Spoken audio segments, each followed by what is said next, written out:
Welcome to JumboCast's presentation of the Tufts Snowflake Classic. I'm Riley Daniel. Alongside me is Max Gofarb.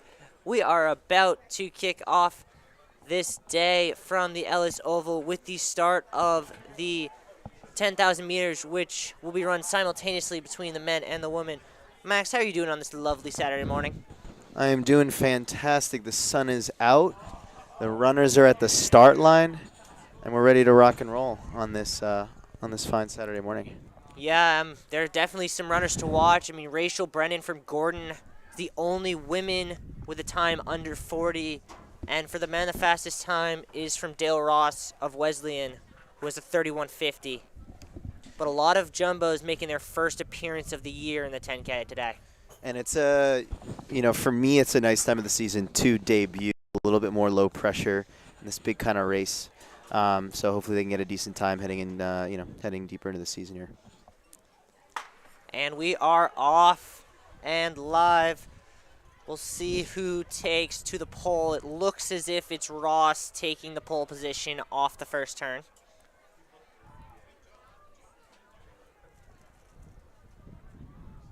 Couple of jumbos up there alongside him. To the outside, it looks to be Thomas Novi from Suffolk. The pink arm sleeve, nice and noticeable. Yeah, I like the jumbos with the beanie hats, staying warm today. Oh yeah, I got some with a backwards cap. Feeling in these kind of long races, it's it's important to find whatever tricks work for you as far as what makes you feel comfortable, what keeps you in it. So the races are doing just that. As a reminder for those of you who I'm sure already know this, the 10,000 meters will be 25 laps, so we got a while to go. Gives us plenty of time to talk about some of these amazing athletes out here today. An interesting story is Dylan Jones, number 10 in this race, is not affiliated with a college, but he is a former Jumbos runner who actually has the fastest PR in this event with a 33:30.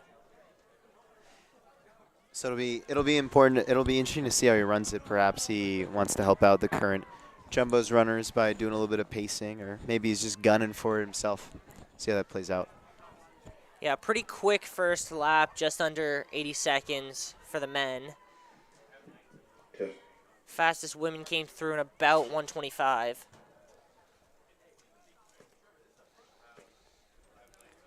And that, I feel like, is pretty typical even of long races like this. A fast start to try to build a little momentum, and then perhaps a bit more of a pace gets settled into the first, to the later laps of the race. For sure. Very quick pace here early, as they've already dropped off one runner. I can't quite tell who that is from the back side of the field. It's a Trinity runner. That is James Carroll, who has been dropped from the pack. We'll see if he can reattach himself to that pack before they kind of get away from him.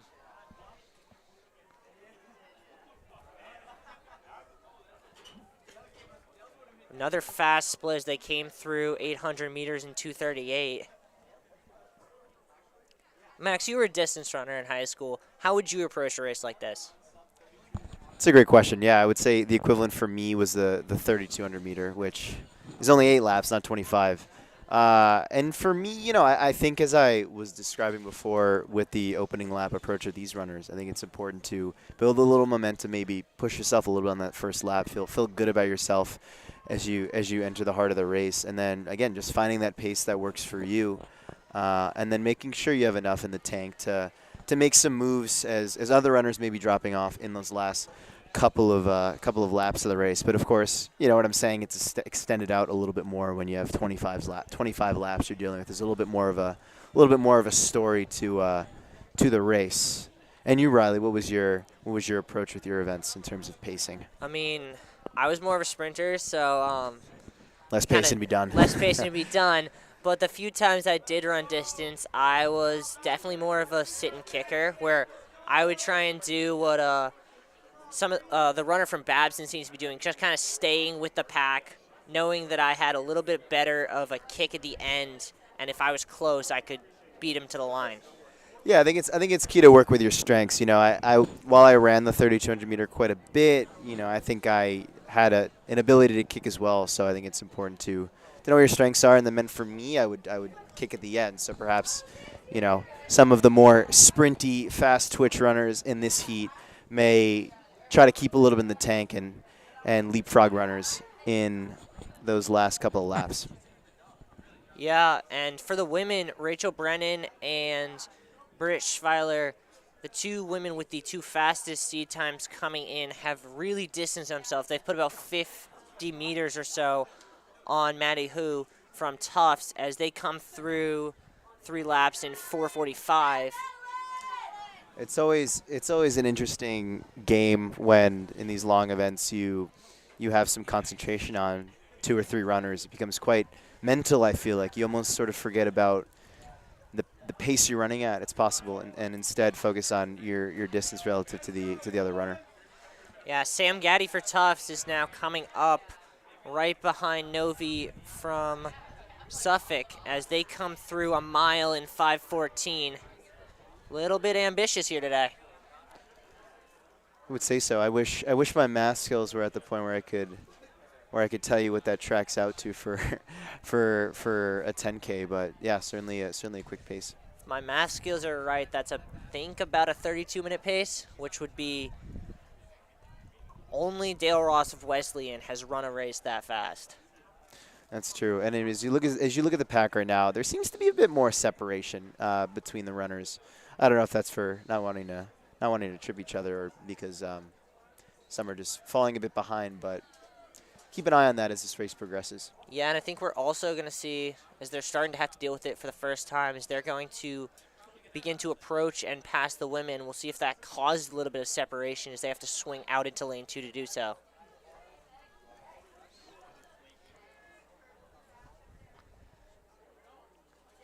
Novi still in the lead as he comes around to approach the lap marker, which will tell him he's got 20 laps to go here.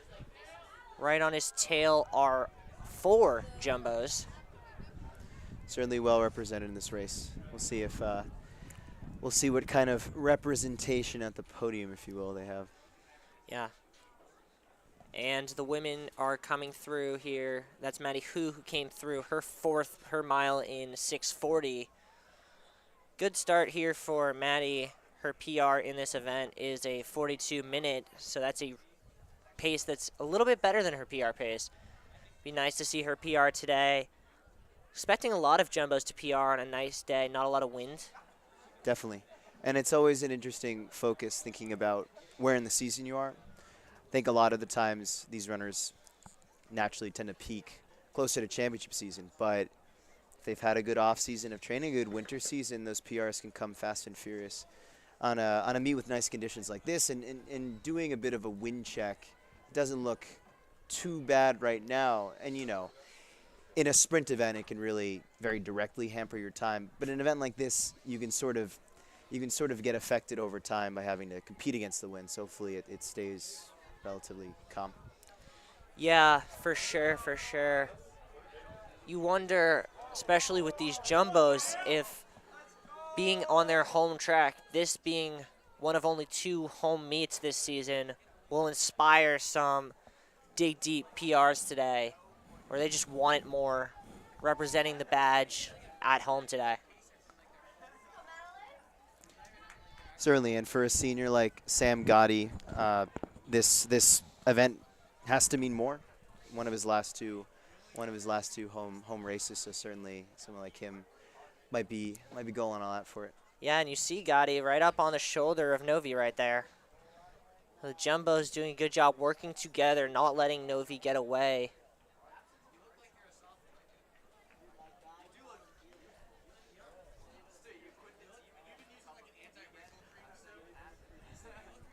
Looks like the sleeves are coming off on Thomas Novi.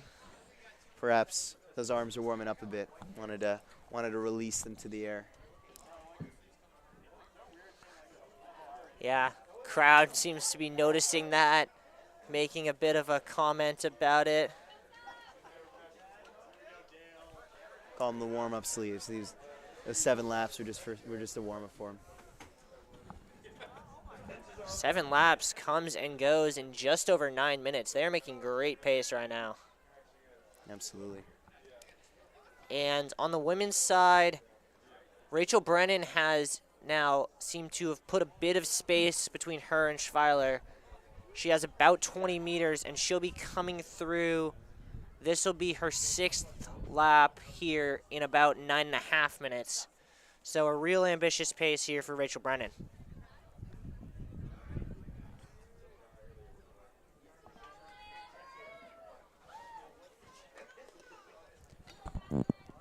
And in third here is Madeline Hu of Tufts, receiving some encouragement from the sidelines.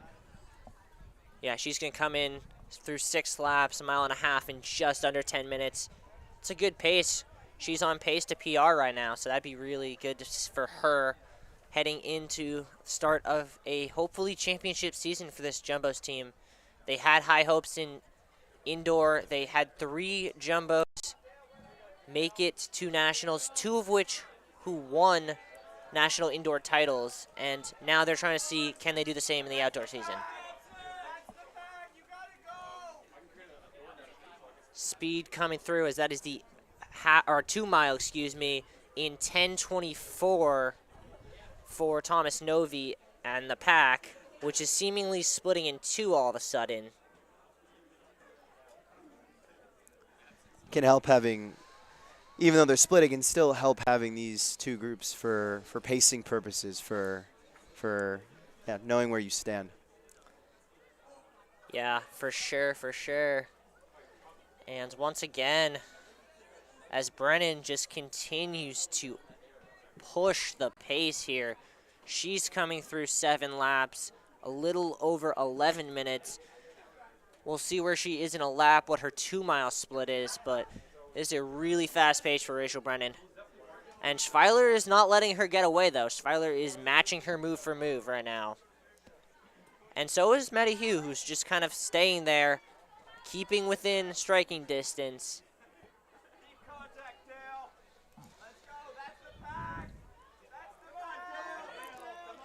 Thomas Novi coming up to the 9. This is 9 laps, 11:37, as he is with 3 Jumbos in that lead pack, and it looks as if Julian Navarra, Dylan Jones, Joel Bond from Husson, and one of the 4 Jumbos, I can't tell from the numbers from this distance, have fallen into that back half of that pack. It'll be interesting to see if the runners change places in these 2 packs, or if they disintegrate or reform. I think as a race like this goes along, you see generally a tendency for the packs to break down, or just some movement to happen, some separation to be created.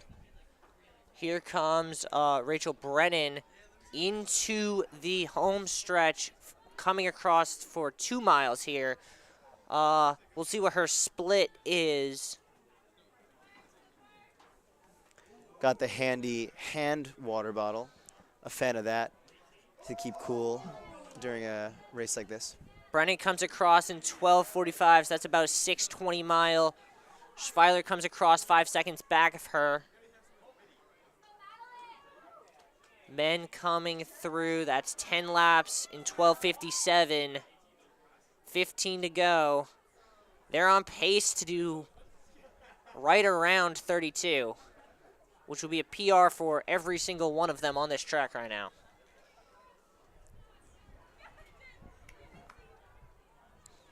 And it almost looks to me, and I mean, I can't tell because they're going so fast anyway, as if they might have picked up the pace in the last couple laps. It seems like it. I was seeing some more exertion out of the runners. And we'll see how they fare, right, in 5-10 laps when the fatigue may set in. Yeah, I mean, we've already seen James Carroll from Trinity just get dropped. He's a half lap back. And we'll see if I saw Julian Navarra from Babson was struggling a little earlier, but has managed to kind of reattach himself to the pack. We'll see if we start to see others drop off as the men will lap Brennan for the second time here. And going back to Ivar, I mean, it can be helpful for a runner like him just to attach himself, keep pace however he can, even if he's last in that second pack. He's kind of letting the runners, the 3 runners ahead of him in that second pack do the work to pace. For sure. Men coming through 14-16 as they continue to knock off faster and faster laps. Brennan comes through her 9th lap in 14:27. She has now really extended that lead on Schweiler, and Manahu is still hanging in there, but she's got to be careful that she stays with Schuyler so they can work together and maybe try and catch up to Brennan. It'll be interesting to see if she can catch up to Schreiler and, right, like you said, work together.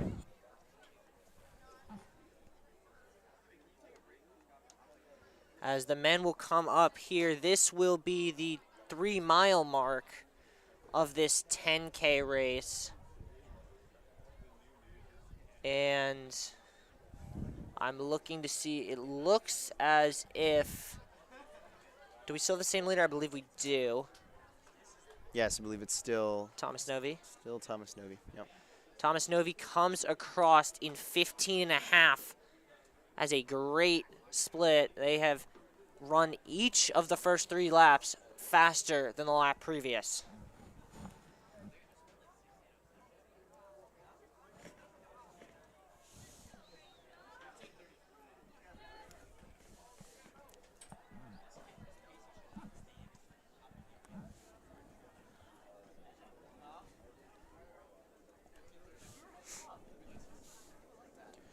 And it appears that Del Ross of Wesleyan may have dropped out of this race. Will be in front of the Jumbo Fieldhouse. Again, all check-in for the running events will be in front of the Jumbo Fieldhouse. Right now, I'm going to be checking in women's 100-meter.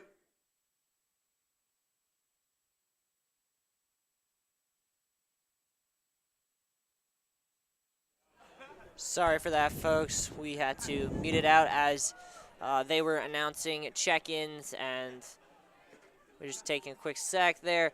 Men coming through 3 miles to go here, 16:43. They're making some great time, and it looks as if Julian Navarra is starting to fade a little bit. He seems to be having trouble sticking to the back of that pack.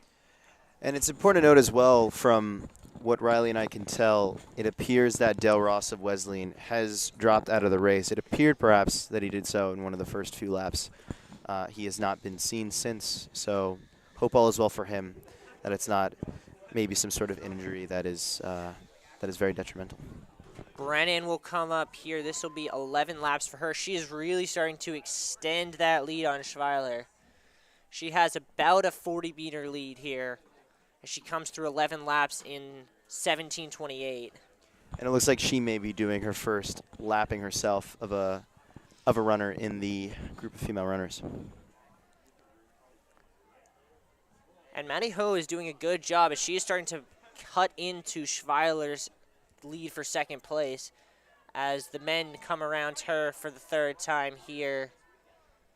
The men coming through here, this will be 3.5 miles in just over 18 minutes here.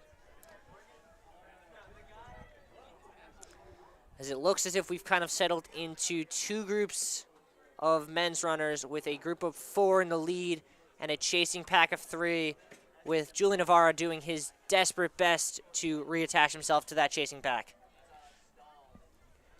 And he faces some difficulty on 2 fronts, in the sense that, right, he's trying to chase the pack, 1, and 2, he's lost his pacer, so it's a bit of a no man's land, if you will. And here will come Brennan up to her 3-mile mark. Brennan just doing her job on her own, very consistent. Seems as if every lap for her is right around that 80-85 second split. Absolutely. And we haven't really seen much of a distance separation between the top 3 women runners in the past few laps. So it Brennan seems like they're all comes, yeah, Brennan keeping comes pace. through the 3 mile in 19:03. It's a really good pace. She is on pace to PR maybe by a couple of minutes. As the men have now 10 to go. And we see some more separation as well in that backpack with Jumbo Runner and the runner behind him as the front 2, and then some separation from 3 and 4. Yeah, and now the men are approaching the runner from Trinity, that is James Carroll, and it looks as if the lead pack of men is about to lap him for the first time.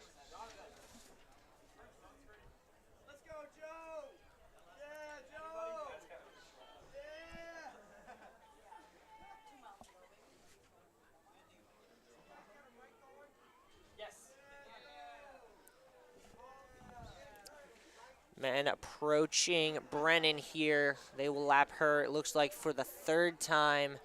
So they are really picking up the pace here with, I believe, 9 laps to go. There's a little bit of trouble. This is the first call for the men's hurdles. First call, men's hurdles. As it looks as if the men will approach the 2 miles to go mark. Or correction, then you have 9 laps to go, so it'll be next lap.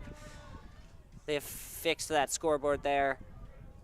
Very fast pace, 20:43, as they look to be on pace to run somewhere around 30 minutes. Brennan comes through with 3 miles to go with just under 21 minutes gone. And back to the men, I mean, we were talking about the outset of how most of these runners don't have a time in the 10K, so it would be a big accomplishment to get something around 31, 32 minutes for these runners heading into this heart of the season.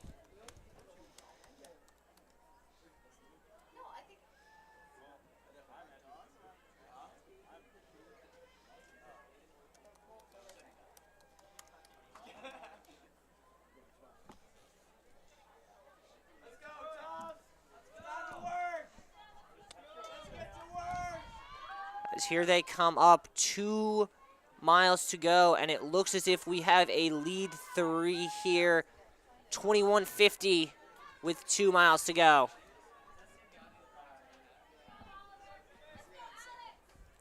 And it looks like, for the most part, the men have split up into pairs with again, someone caught in no man's land just behind them 2, and then a couple of runners behind. Yeah, for sure, and Jones is continuing to just pour on this pace, as is Rachel Brennan on the women's side, as she has extended her lead to what is looking to approach about 150 meters right now.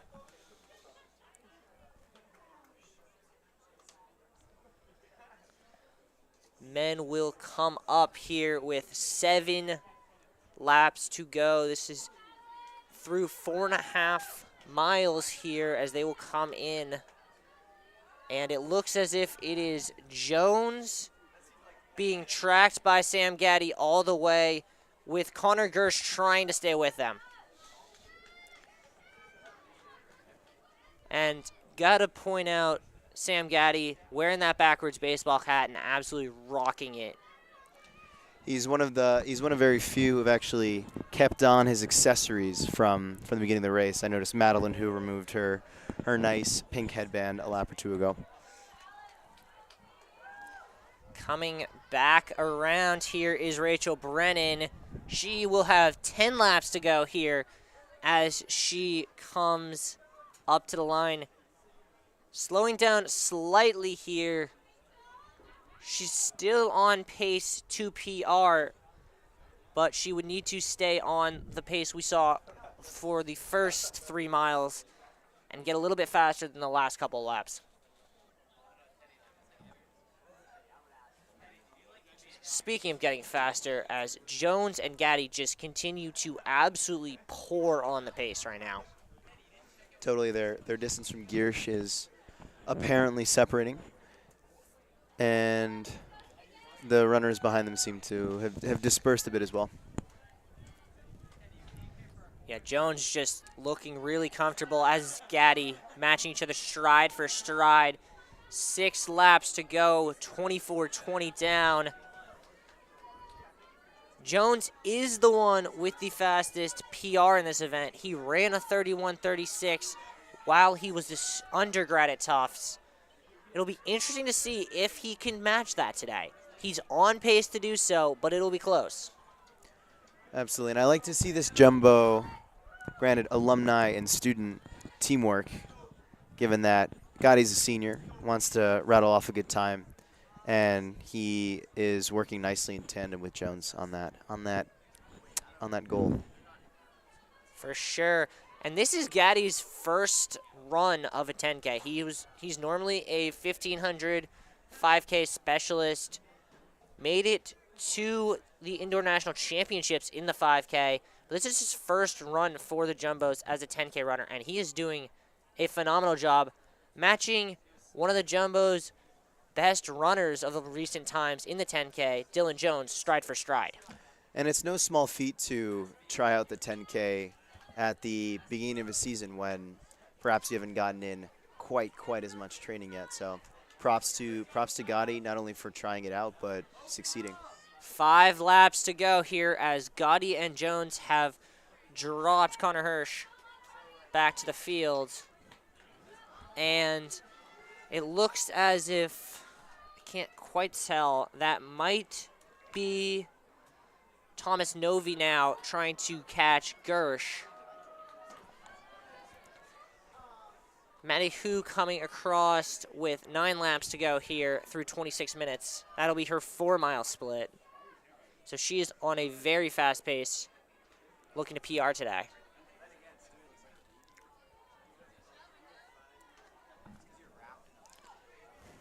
At this point in the race, you see an almost perfect dispersion of runners across the track, with people getting lapped and packs starting to separate themselves. The only real tandem grouping at all is the lead men's pack of Jones and Gotti. Yeah, as here they come up, they will have 1 mile to go when they cross this line. Here we go. They will cross 21 laps down in 26:52. So if Jones wants to PR, he's going to need to run this last lap in under 5 minutes. He's going to need to run it about 4:46, which looks doable, though Gaddy is starting to push him a little bit here. No small ass to break 5 minutes on a last mile of a 10K. No, for sure not, though Gaddy looks like he might be able to do it, as he is starting to first overtake Jones, and now he's looking to lengthen out that lead, though Jones is not letting him get away. Gotti only seems to be getting stronger as this race goes along. Yeah.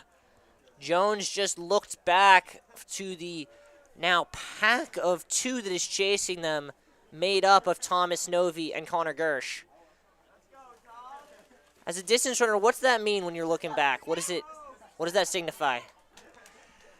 Perhaps a little bit of worry about getting caught, and I think especially at this point in the race, you have worked so hard for such a long race, and you want to make your accomplishments pay off. So, but it's just a component of good competition that I think you're seeing play out between Jones and Gotti. Yeah, they are still with each other. Gaddy with about a meter lead with 3 laps to go here. Jones with him stride for stride, and another showdown seems to be brewing for the 3rd spot on the podium between Gersh and Thomas Novi, who are about 100 meters back of our leaders. Gaddy really starting to stride out now.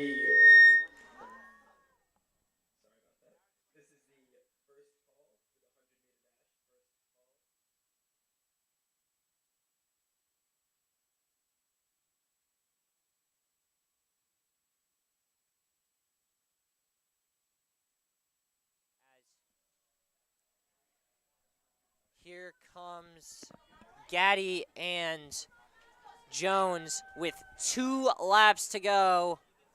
Gaddy has extended that lead to about 3 meters. Jones seems to be fading just a little. Can he stay with Gaddy? 29-22. Jones can PR with a 2:14 last half mile. It's going to be tight.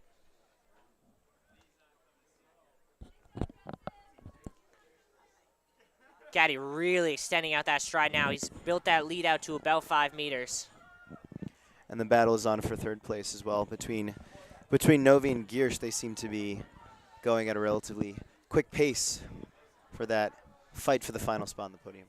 Yeah, Rachel Brennan continuing to do her thing. She comes across with 6 to go here on a great pace.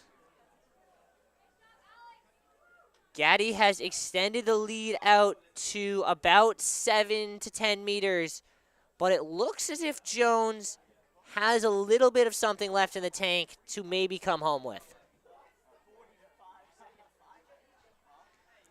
I'd be curious to know how, especially important at the beginning of these meets to keep track of, right? I'd be curious to know how they score the points that Jones might earn, whether it'll go to Tufts or will just get nullified. That's a very interesting question. As Gaddy comes across to the bell lap, Jones 3 seconds back with 400 to go. Looks like Gotti should come in at around 32, maybe a little bit under. Probably a little bit under. Jones is, though, making up some ground on this back stretch here. Not going down without a fight. Jones is coming. That lead is down to 5 meters.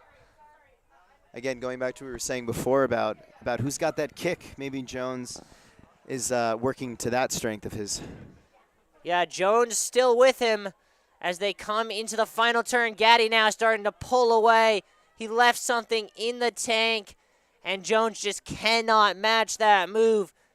Sam Gaddy, in his first 10K as a jumbo, is going to win it, and with an absolutely phenomenal run, Gaddy will come across the line, winning 10 points for the jumbos in 31:44.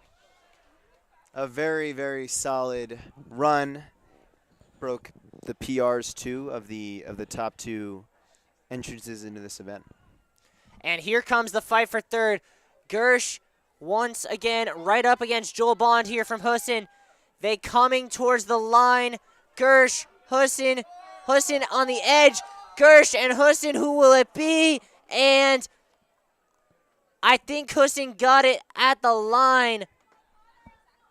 Yeah, I think Bond from Hussein must have won by a 1/10 of a second, if that.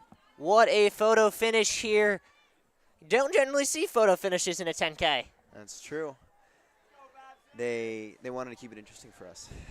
As here comes Julian Navarra to finish. He did a really nice job in the second half. Looked during points, especially during the first half of this race, to see if he was going to fall off the pack, but he's had a really nice second half of this race. Finishes just under 33.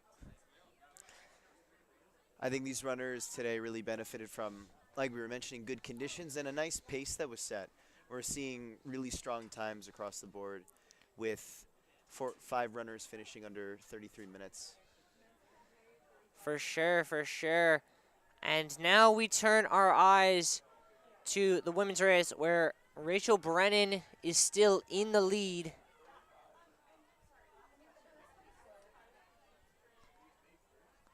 As here she's coming around.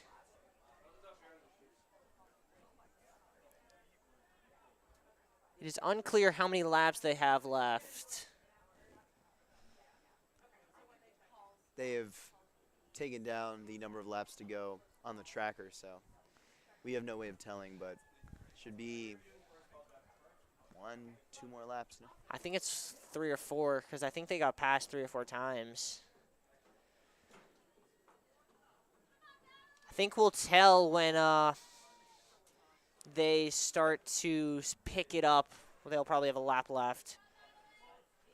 And as we're looking out on this field of distance runners, it looks as if we have had a woman drop out of this race. So there only seem to be 4 left on the track.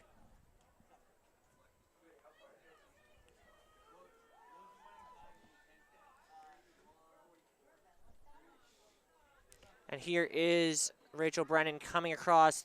3 laps to go here, 34:33.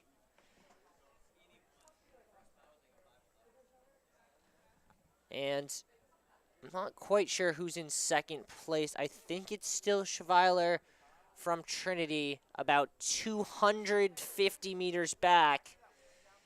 This is Rachel Brennan against the clock right now. Absolutely. With her sights set on breaking her PR of 39:28.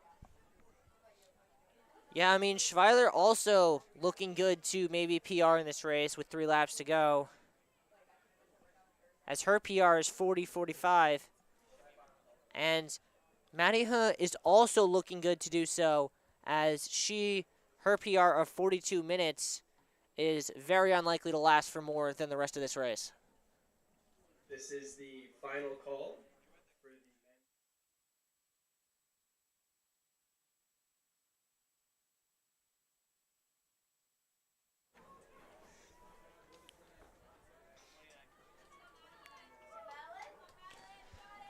Maddie Hu being cheered on by the crowd here as she comes across with 3 to go.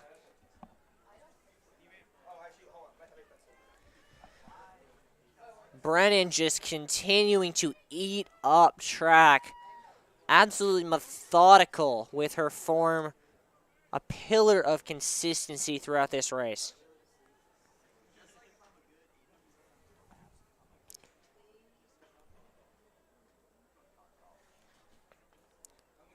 And it looks as if we have a bit of a pass going on there, as that looks to be, I can't tell from the number. I believe that's the runner from Mount Holyoke making a pass on Kelsey Gladue of U New England.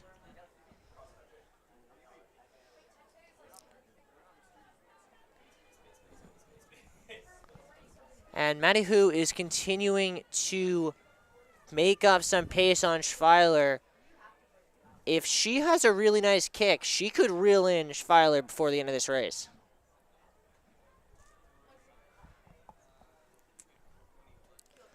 But no one is going to reel in Rachel Brennan, who is just continuing to dominate this race, as she has a lead that is stretching towards a lap now.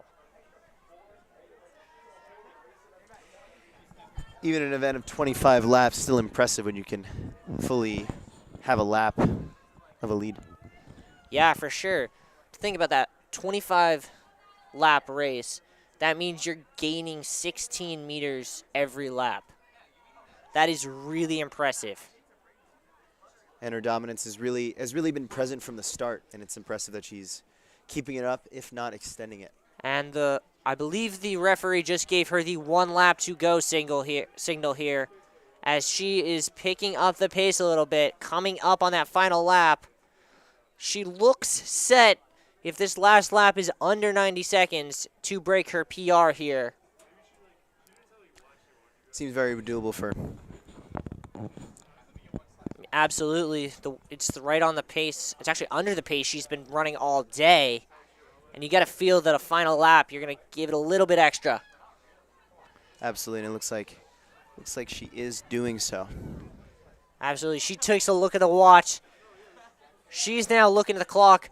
38:22 with 200 to go. Can she break 39 is the question.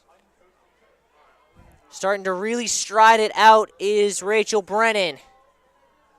I'll be curious to see what Madeline Hu can do. I think this is the shortest the margin has been between her and Schweiler. So we'll see what ground she can make on the last lap. Brennan coming off the final turn, 38:45. Brennan coming hard. She will not catch Madeline Hu before the line, but will she get under 39? 39 comes and goes. She will PR by Almost 30 seconds. What a race from Rachel Brennan. And all the more impressive considering for most of it, she really had no one to pace against, to pace with. I mean, the confusion was real with so many runners dispersed around the track. So good for Brennan to run her race, truly run her own race, and set a PR in the process. Maddie Hugh is starting to close the distance on Schweiler, who has stayed on her same pace, even though this is the final lap. Maddie Hugh has definitely picked up the pace, and that lead is down to about 50 meters with 200 to go. We'll see what kind of kick she has. Maybe she'll make this an interesting contest for second place. Schweiler continues to lead with 100 to go. Maddie Hugh coming around the turn. Schweiler looking to PR too.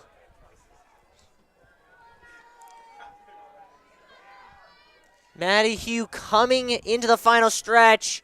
40:10 on the clock. Schweiler looks to be set to take second. And she does in 40:19. That's a PR for her. And Maddie Hugh is going to round out the podium, a podium of PRs in this opening event, as she breaks her PR by 1.5 minutes. Very impressive. Very impressive. It seems like the women and men both had some nice early spring training that's led to these very fine results. Yeah, still 2 women out on the track. I believe that is Kelsey Gladu of UNE in the lead of the ones remaining. Though we will tell you here as we come up to the line.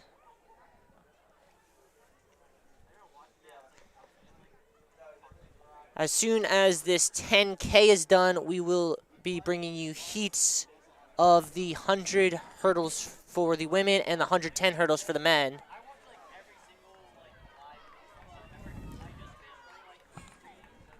As here comes Kelsey Gladu to finish. Good race here for Kelsey. Was not able to PR today, but UNE did not have the advantage that some of these teams did in going south for spring break to train. UNE stayed up north, and it's hard when it's your first race and you haven't had that outdoor running to PR. And here comes, I believe that's Emily Hood of Mount Holyoke, who will finish out this race. Emily Hood is also going to PR. She is going to PR by almost 2 minutes. A really, really good race. I think it's a huge confidence boost, especially early in the season, for these runners to PR. It lets them know, hey, there can be some serious strides made for me this season, and hopefully for some of the top finishers, major conference championship and national championship appearances. Yeah, Jumbo's doing a good job. Definitely sending the message that they are ready to compete for titles this season.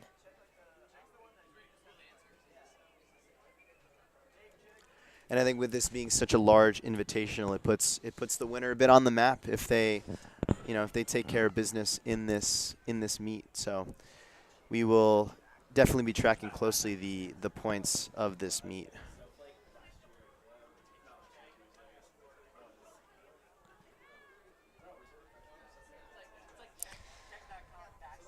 As here coming to the line, the final finisher here from Mount Holyoke. She's looking to PR here. Her PR coming into today was 43:55. It looks as if she is going to break it. And here comes Hood to the line. She is going to break it, and she is going to break it to a round of applause here at the Ellis Oval. A great race all around as 4 of our 5 females PR. And on the men's side, we saw an absolute showdown between Jones and Gaddy that Gaddy was able to pull out at the end. Absolutely, it was an impressive back and forth between those 2 leading men. on the women's side, like to see a clear majority of those breaking their PRs. And I think a nice tone set for this meet. You don't often see the 10K being run first, but I think that it works really well for this meet. This is the second call for the 100-meter trials.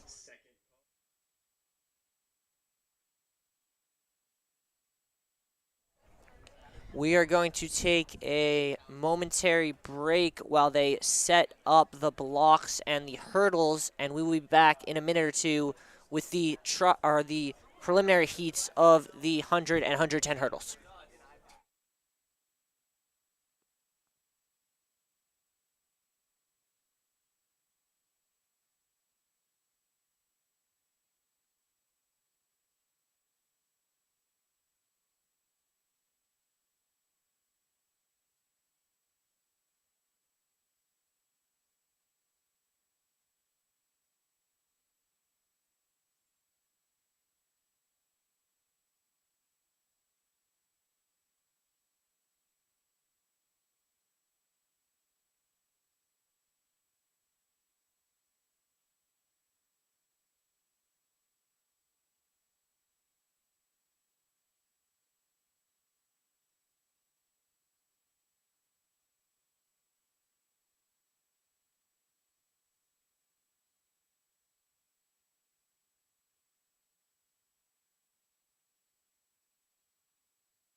are moments away here from the start of the heats for the women's 100-meter hurdles.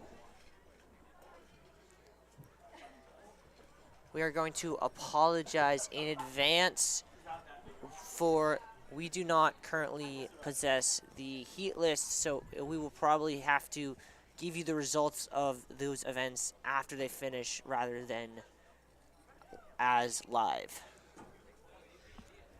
The first heat is on the blocks.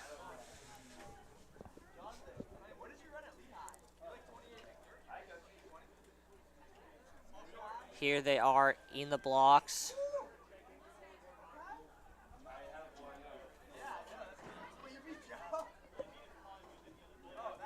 To their set and off. And they're all even through the front. It looks as if, I can't tell who that is for the Jumbos, in the lead here. She is running away with this.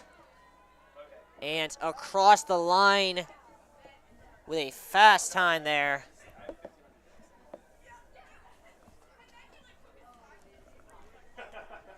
We will wait. We will give you that result as soon as we have it there.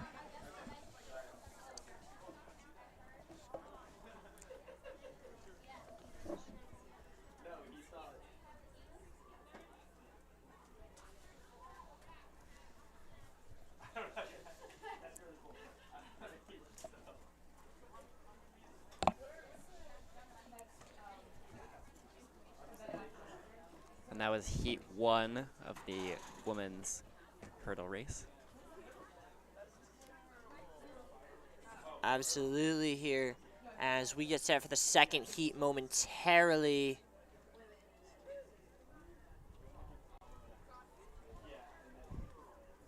Still waiting on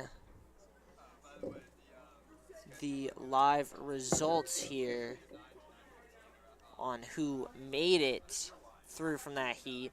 We will bring those to you as soon as we have them.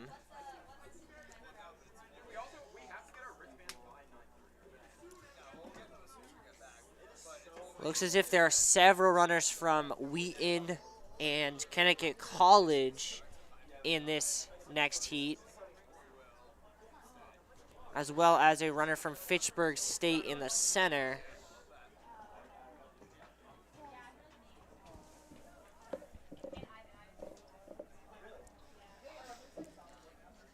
Looks as if we are waiting momentarily for the wind to calm down, as it does not seem to currently be legal.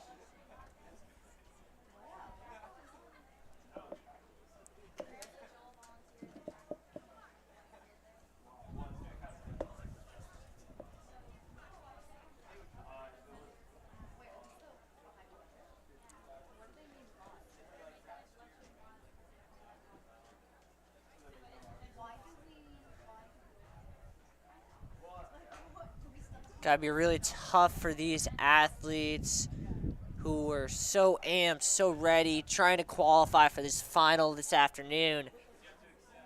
Watch the group in front of them go, and now they do get the white flag, so they can take their blocks here.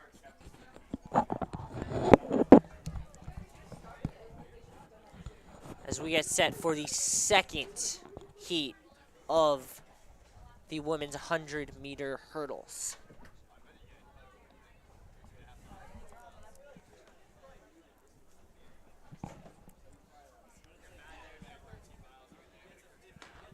And they're off here. Looks as if one of the runners from Wheaton got away well, being chased by a runner from Mount Holyoke. And whoa, wow!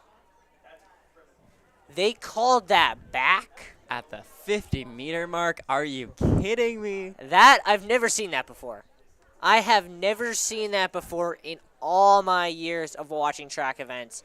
They were halfway done with that race, and now they have to go run it over again. Now, of course, normally you call a race back when someone falls, some sort of blockage on the track maybe. But you do that in the first 10, 20 meters, not halfway through the race. And you can see, even from here, the body language from those athletes as they just cannot believe that they have to do that again. Especially the ones who had qualified, who knew that they were going to be in the final, and now have that taken away from them and have to go do it again. First call, 1500.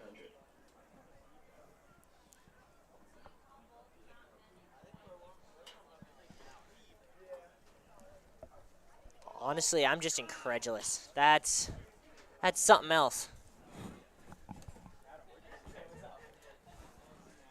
If I was one of those athletes, I feel something similar for sure. Yeah, I don't know how you. I mean, Max, you were a high-level athlete. You were a high-level track athlete. How do you do something like that when you mentally prepared, ran a good race, and then it's taken from you? Oh, it's so tough. I mean, like you mentioned as well, especially for the athletes that qualify. You know, I never sprinted, but I feel like the amount of amping yourself up that you need to do must just make it so hard to be told, yeah, you got to do that again. You got to fire yourself up again and then try to win this race. It's got to be pretty demoralizing. Yeah, and you also have to wonder. I mean, this is the prelims, so you have to think that those runners from that heat will be at a distinct disadvantage come the finals because they will have already had to run this twice.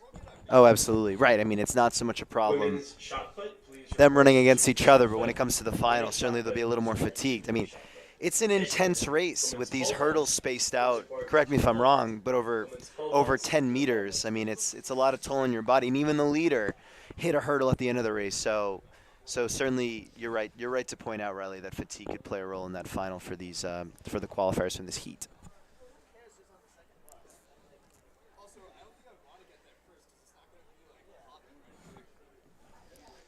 We seem to be waiting once again on the wind,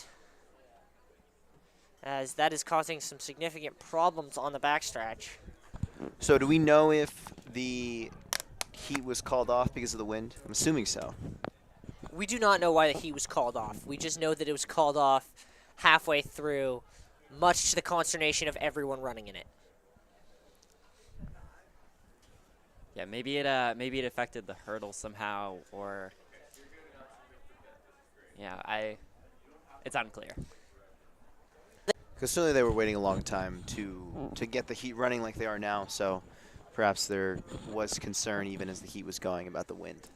It's interesting, though. The wind is a headwind, so it shouldn't, theoretically, preclude them from running this race. Because you can't run with more than 2-mile-an-hour tailwind in a sprint event.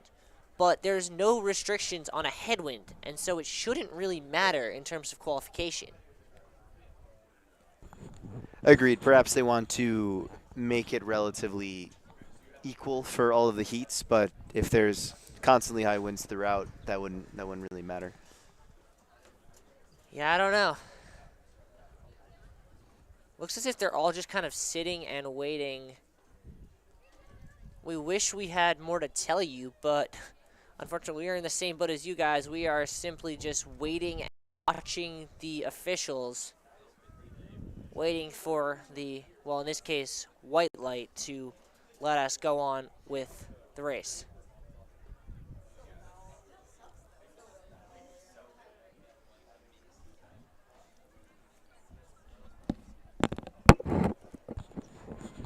And just looking at the track, it appears to be the official behind that last set of hurdles, right by the finish line, who ultimately gives that signal. He's got the yellow flag up right now, but when that white flag goes up, like Riley mentioned, we will be able to go ahead and get started with this race.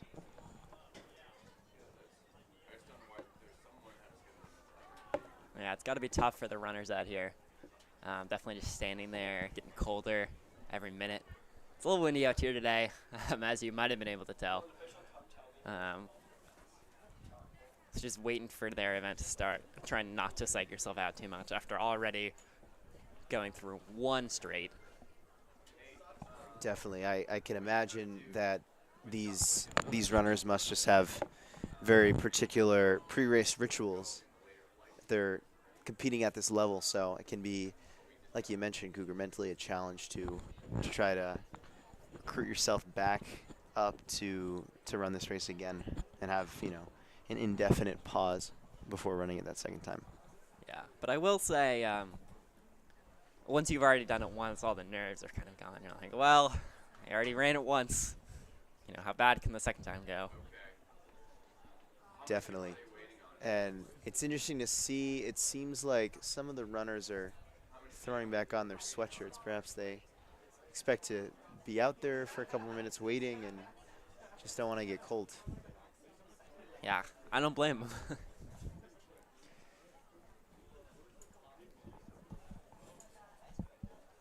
Some of them are doing some mini strides avoid getting cold. Okay. I think you just go, and I'm not the head official, but I give the meet director permission to see him later if they want, and if they had a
And it appears that the ref has signaled the white flag, so the athletes seem to be in front of their blocks now, getting ready to run this race. Good Yeah. news, nice to nice to finally get them running this, hopefully for the second and final time. We will attempt to get you an answer at some point.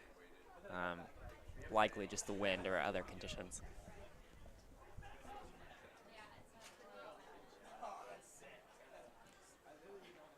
Runners are at their blocks.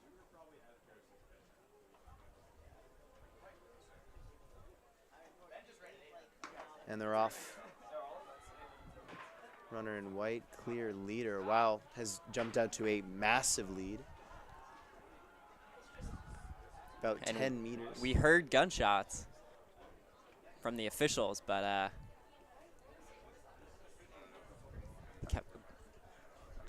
these hurdlers kept on running.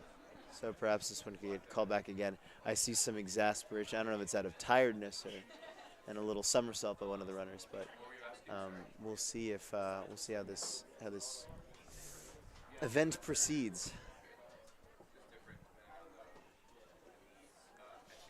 Yeah, I don't know. The yellow flags are back up, but it does look like we have another group of runners getting ready at the blocks. So I'm gonna assume that it was fine. Definitely, and it looks like our winner in white has exited the track. So I think the heat that just ran is that result will stand, and the next heat will get ready to give it a go. I don't know at what point they just throw out that heat, but we will find out.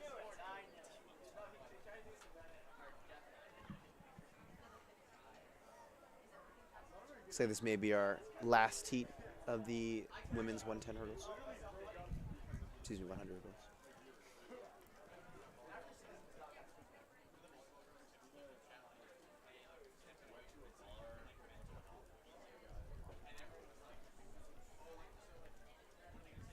And for this heat of runners who have watched the previous heat go through all those shenanigans, there's got to be some kind of mental stress that you're like, oh, what if that happens to me? And there's still the uncertainty of knowing when this flag's going to turn white. I think the ref is looking for signs. Looking for signs to to know when to go, but just observing his flag, it looks like it's whipping quite a bit from this wind.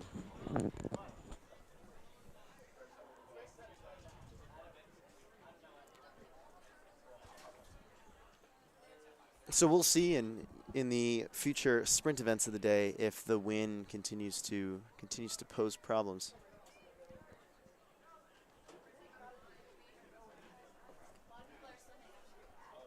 One of my initial thoughts on what this weight might be, you know, they could just be slow on their computer software on trying to get everything updated, especially if it's at the other end of the track. But why we get those shots out and why we get the race restarted, that doesn't really answer that question. Agreed. And it looks like the wind's dying down a little bit. We'll see what that does to change the ref's mind.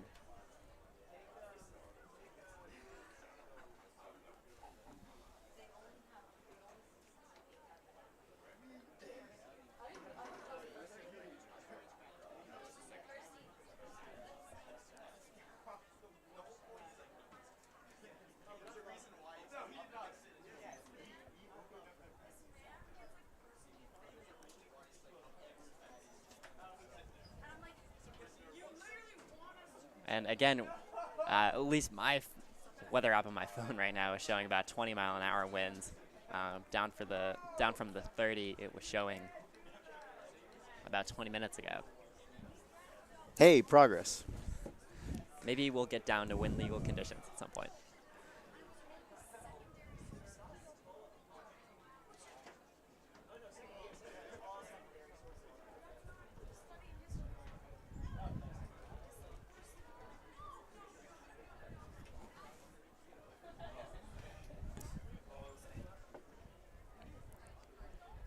From the forecast, it seems like the windy conditions should continue for the next couple of hours, so definitely an issue to look out for as this meet proceeds.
Looks like that was just a test fire.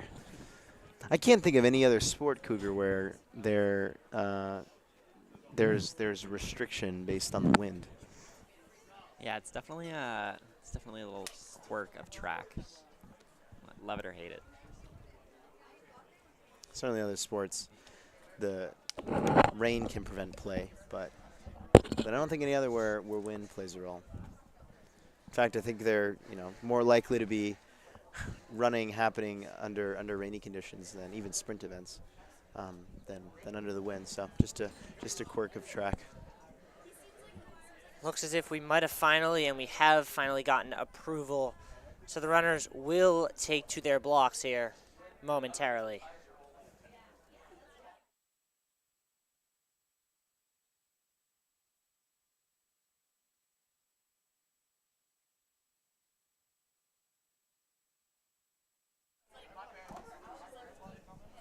And now, of course, the wind has picked back up, and they will step back from their blocks.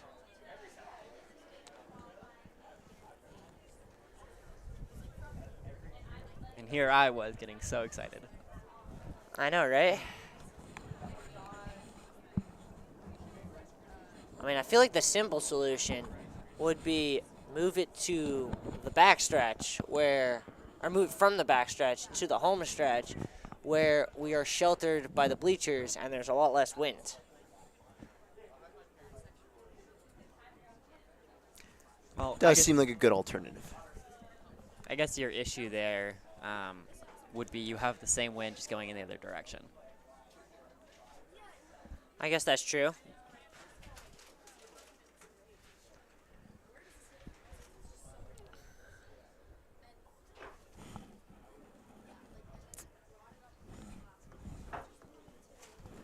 You got to think this is really frustrating for athletes, especially those in events like the steeplechase that are coming up who have their prep like down to a minute, and now it's being thrown off because they can't seem to start on time because of the wind.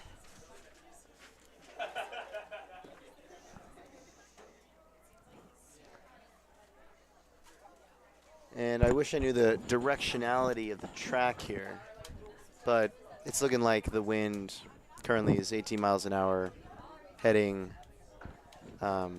just slightly southeast. So then let's run this northwest. Because we can run into a headwind. Times will be slow, but they'll be at least wind legal. Well, you've also already had the previous heat, so it wouldn't really be fair. Yeah, that is the unfortunate reality of it. We just need 15 good seconds of windy conditions. Yeah, for sure. There's a quote from the movie We Bought a Zoo. Looks like we got the white flag. Sometimes you only need 15 seconds of courage, and here we will have 15 seconds of no wind. Here we Let's keep the go. fingers They crossed. are on. They are getting set on the blocks here. White flag is up.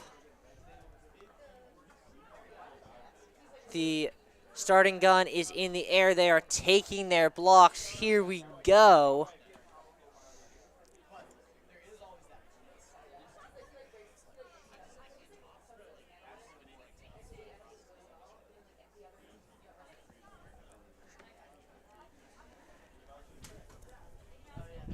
And they're off. We'll see if this one finishes.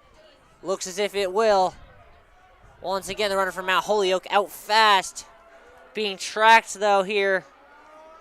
And the runner, I believe, from the NEC is going to take it.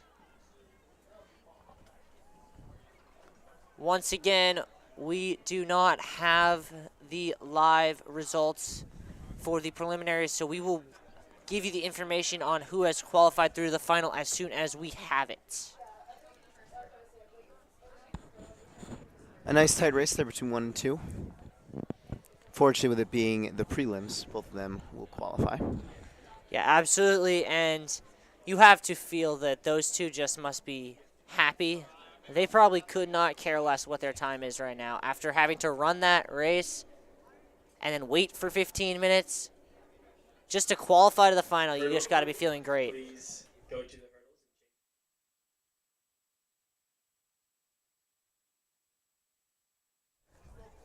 We will stand by momentarily. We'll be back in about 2 minutes as they will change the hurdles to set them up for the 110, and we will be back with those heats momentarily.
Here we are, moments away from the heats in the men's 110 hurdles.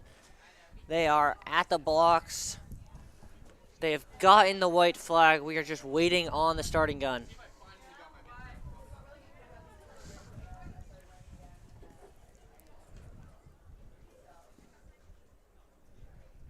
We do have the white flag. Important to note, considering how the conditions have been. So this first heat should go off in just a moment. Yeah, here they are getting into the blocks. Be interesting to see how they come out today after having had to wait an extensive amount of time for the women's hurdles to finish. Right, even though this heat in and of itself is starting on time, they still need to wait a while.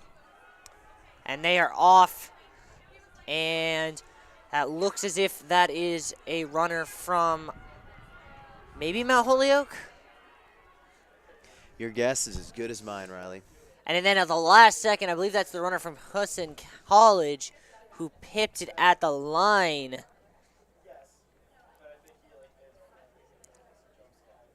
I believe that is Philip Feeney who got it at the line.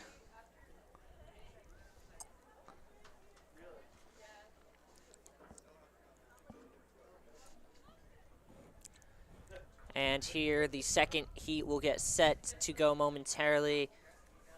We will have a jumbo in this heat. I believe it is going to be Ben Stein in this heat. And I believe there's a second one as well. I think that might be, it's either Cole Anderson or Carter Roswell. I'm not sure. One of the two is in that with Ben Stein. And then the other one will be with Willie White in the third heat here.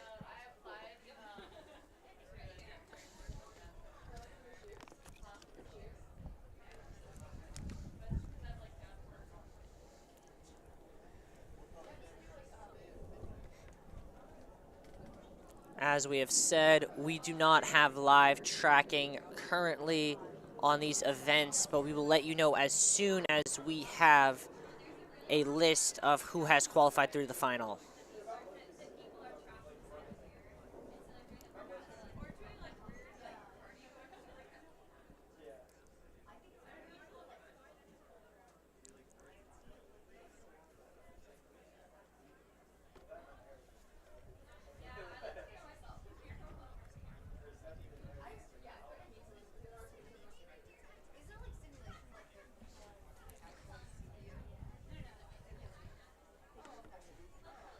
They seem to be doing their final prep here, about to get into the blocks for the second heat.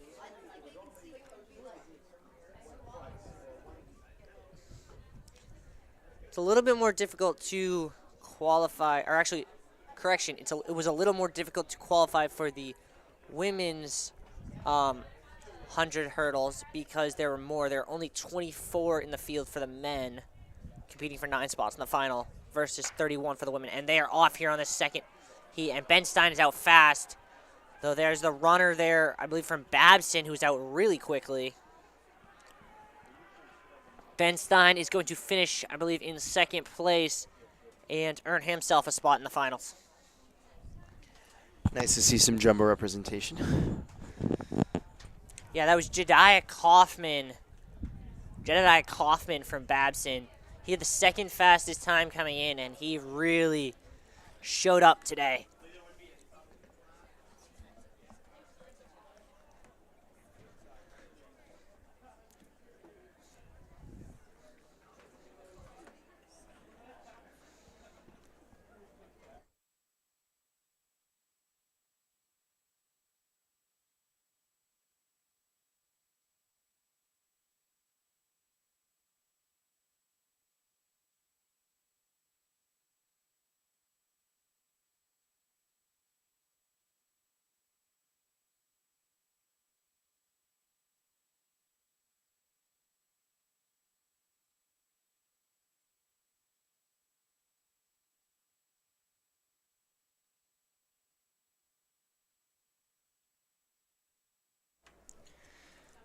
Getting set here for the third heat of the hunt, or correction, that's the final heat of the, no, there are still hurdles up, though I don't quite know why they are moving them. There's still another heat. Don't quite know what's going on here. Trying to see if there are any runners behind the start line. It looks We like were told that there were 4 heats of this hurdles, but it looks as if that is it. Maybe a bunch of coaches scratched their runners. So it looks as if that is it, and we will be moving on to the women's 100.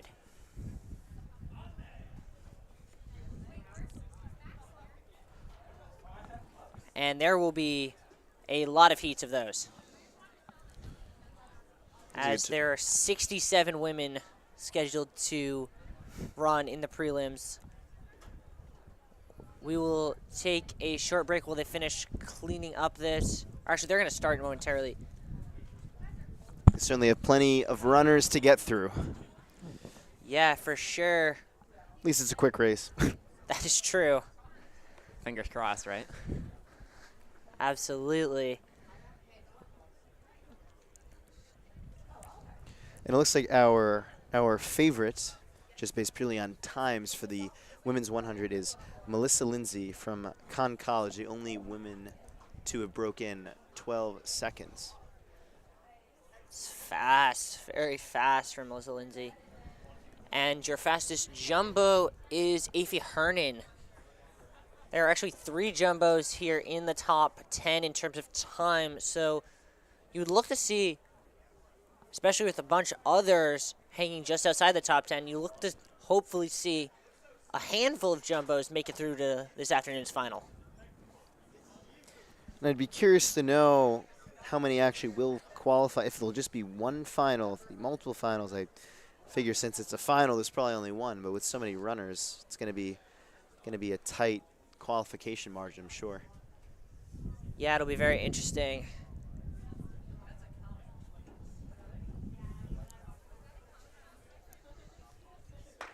And they're off here, and there's only 3 in this heat, and someone's out very fast. I have no idea who it is. It looks as if it may be Melissa Lindsay. Definitely looks like a Conn College runner. It looks like This is the Conn second College runner, and then 1500, perhaps a couple of, 1500. Reminder maybe for at least the one jumbo women's, then men's. also in the heat, if not 2. So if that was Melissa Lindsay, she certainly held the form with that victory in our first women's 100 prelim. This prelim looks to be more of a full roster. I believe all 9 lanes will be filled from here on out. And Riley, as a sprinter, would you want to be in an earlier heat when there are just so many heats for a given race, or one of the later ones? And also, in terms of lane assignment, what was your preference? I always used to love being one of the last heats, just because you know what time you need. You know exactly what you need to run, and you just, yeah, you know what it is. And also, that's the same reason why I love to be on the outside lane, because if I'm in the inside lane, I'm thinking, where's the person on my right? Where's the person on my left? If I'm in the outside lane, I can't do that without turning my head, so I'm just going full throttle and not worrying about it. But to my understanding, that's typically the outside lane is usually for the slower runners. That is true. It's not conventional to love the outside lane. However, I do like it. So are you talking about the staggered sprint events like the 200 and 400? I would think it doesn't really matter for the 100 since everyone's flat. For the 100, I think it matters even more. For the 200 and the 400, I think there are benefits to kind of being everywhere. But for the 100, if you're in the center, you're thinking while you're running the race, oh, there's this person. The person in lane 5 is here. The person in lane 3 is here. They're a foot in front of me. They're a foot behind me. If you're on the outside, the only person you can possibly think of is the person directly next to you. And it's just one less thing to focus on, and you're just keeping your head down and moving as fast as you can. Get the logic for sure. And I believe we are about to get started with our third heat of the women's 100. But no, for like a curved sprint event, like a 200 or 400, I like to be like on the outside just because when you're on the inside, especially, I mean, you don't want to be too far outside because then you're kind of blind. But if you're too far inside, you have to run a really tight turn, and it really slows you down around that curve. Absolutely. Absolutely. They do not have to worry about curves here, though, as the nice benefit of the 100 meters is it is as straight as an arrow.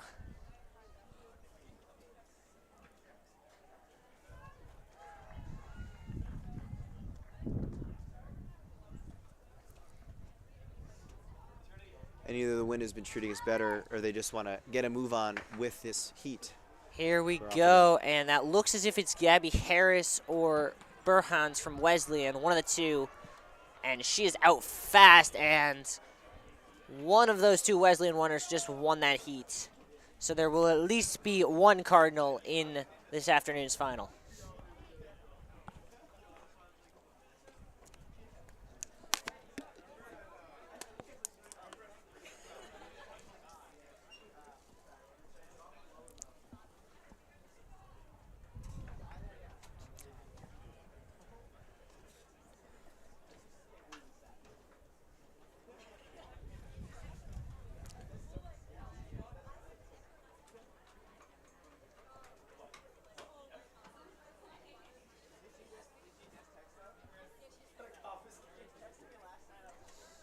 Riley, for me like this, with a lot of teams traveling from all different kinds of places, what kind of a role do you think those bus legs can have in terms of I perhaps think slowing you down a little I bit? think it's probably a pretty good effect now, and probably affected some of those runners in the 10K we saw at the beginning.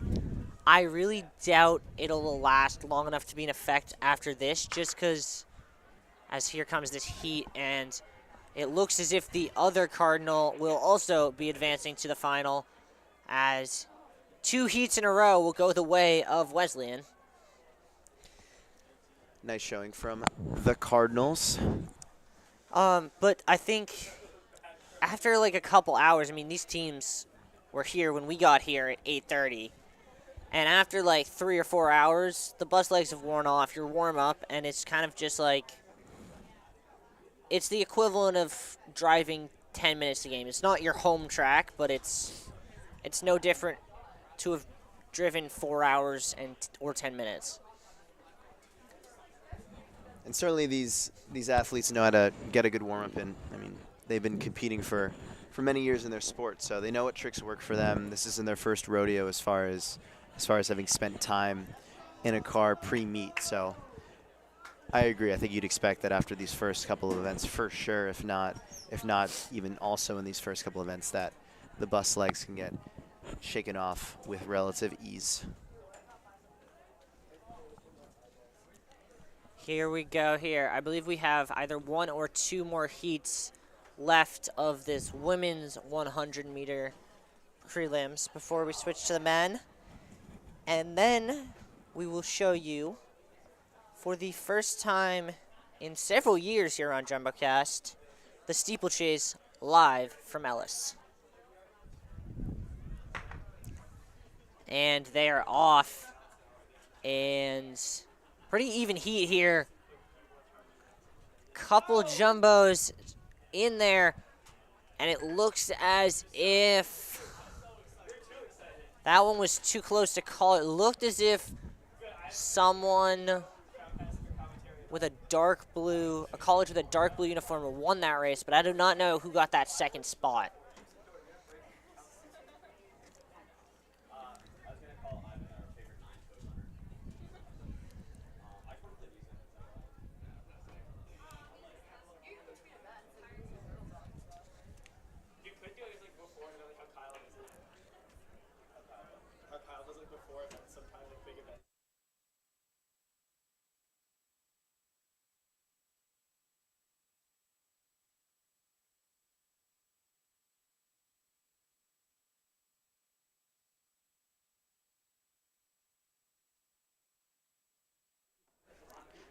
Here we go, 2 more heats to go.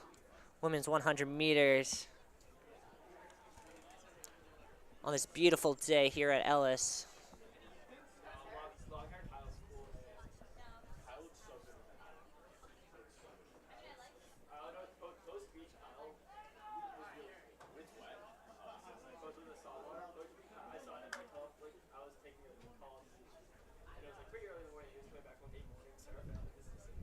They are set and off, and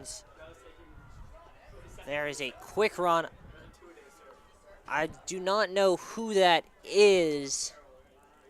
It is unclear who won that race. It might have been Nicole Stewart from Smith.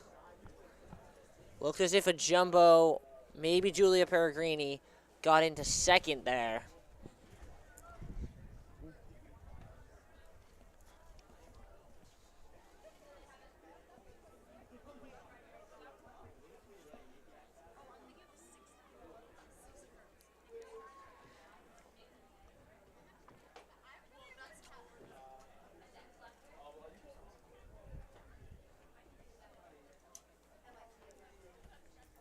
As here we have the final, I believe, heat of the women's 100 meters.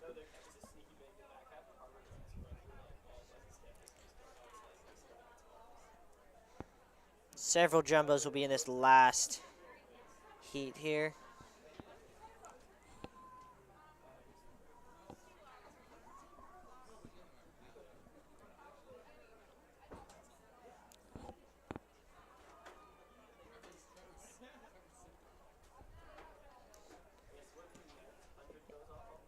They are in the set and off.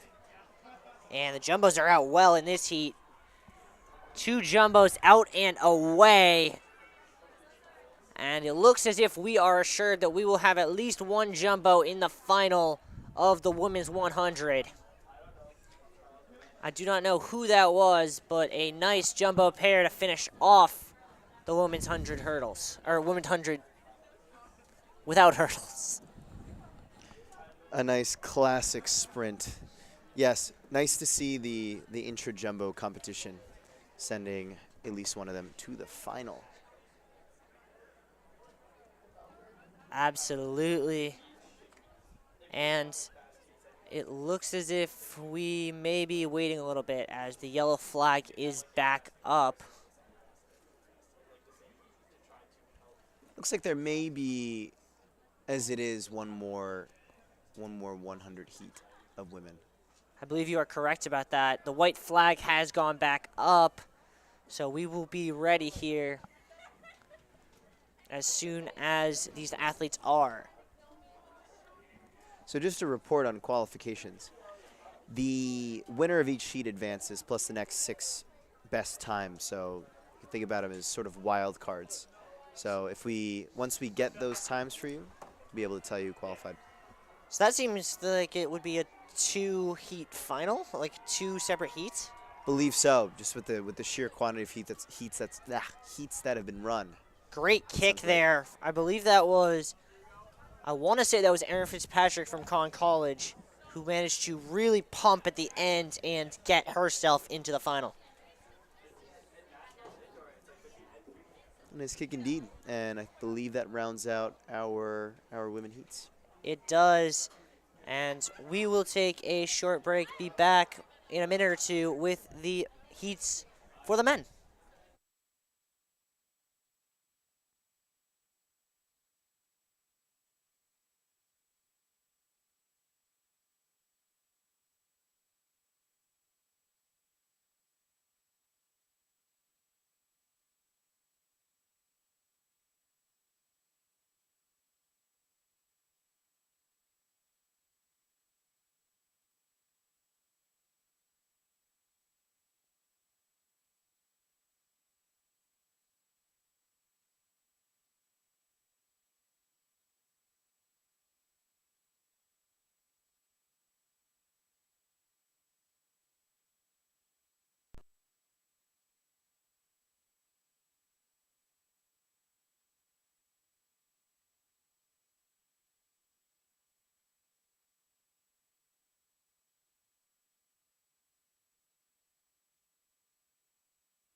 first heat here for the men coming up.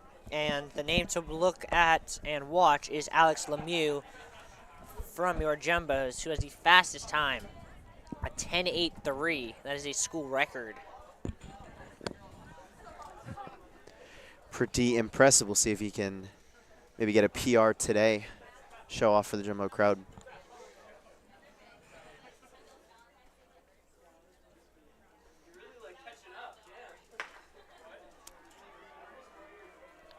And they are off. It looks as if that might be Mingard from Boston North Track Club. So he was challenged at the line. I'm not sure by whom. Perhaps a runner from MIT. I know they have dark unis. One of Jeremiah Budeman, Mosey Gobadia, or McKinley Poland. It's only a strong finish from that runner. For sure.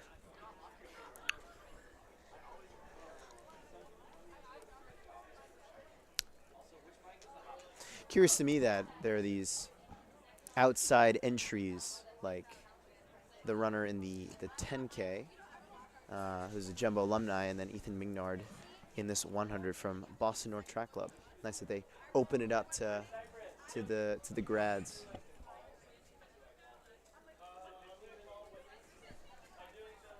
Well, with invitationals, it's usually easier to get those outside entries as compared to a dual meet where things matter a little more.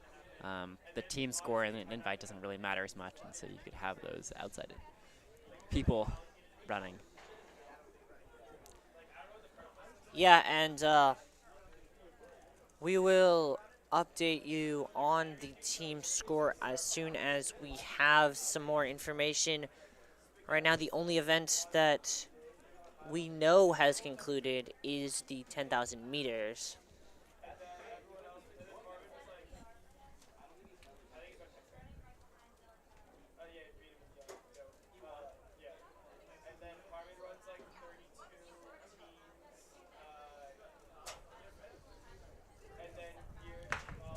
And they are off with this heat here. Pretty even through, but looks like one of the runners from MIT starting to pull away down the stretch.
Our next heat about ready to get set off.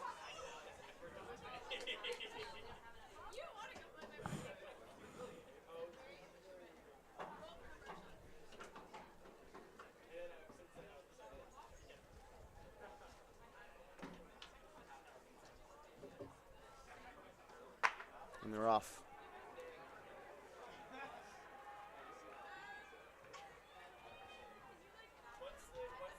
It's like a runner, perhaps from Babs, maybe Talal Alami with the win there.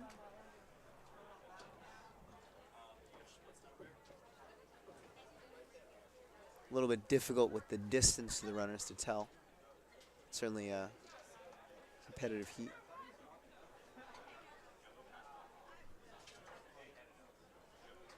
But it does seem like they fixed their timing issue from earlier.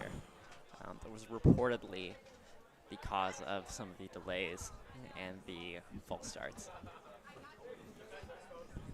That combined with the win has made it somewhat complicated to I mean, especially during the women's 100 hurdles to get to get heats off, but we've got a better pace with the heats at this point.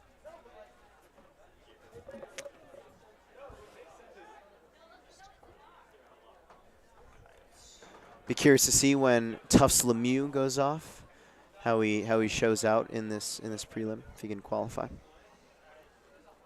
I imagine that we will notice when he's running, given that he's the favorite. Final call for the men's and women's.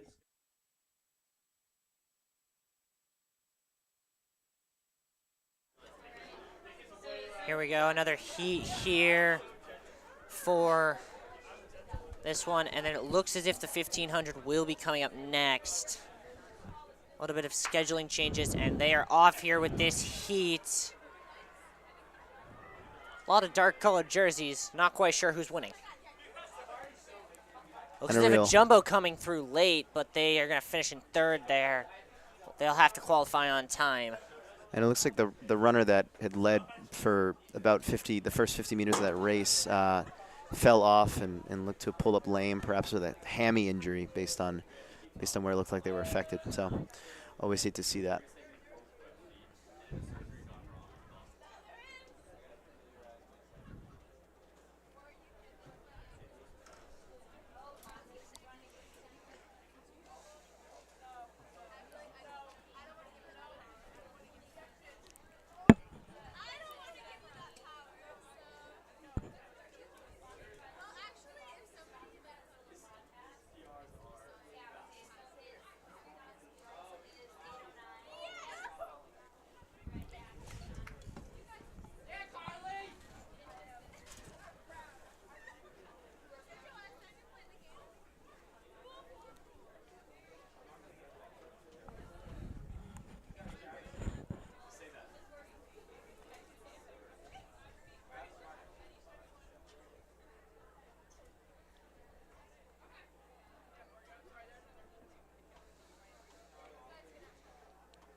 And they are off here with this heat. And running away with that is the runner from, I believe that's Babson? I believe that's Talal Alami from Babson. He has a PR of 11:44, and that one was very fast.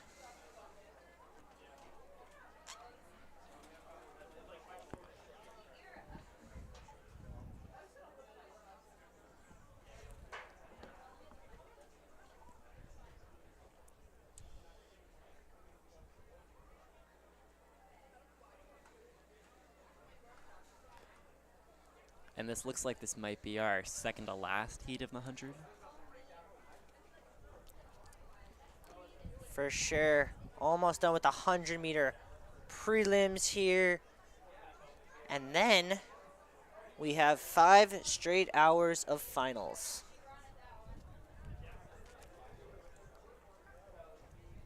Nothing like a day at Ellis Oval. Beautiful sunshine out. And contrary to the name, no snowflakes. Probably bodes better for these runners. Yeah, and on the far right of your screen, you might just be able to see a glimpse of the pole vaulters. It seems to be having a good time warming up out there as this second to last heat takes off. And that looks to be Christian Denny from Wesleyan out. It's being tracked down, but Denny's going to take it into the finals.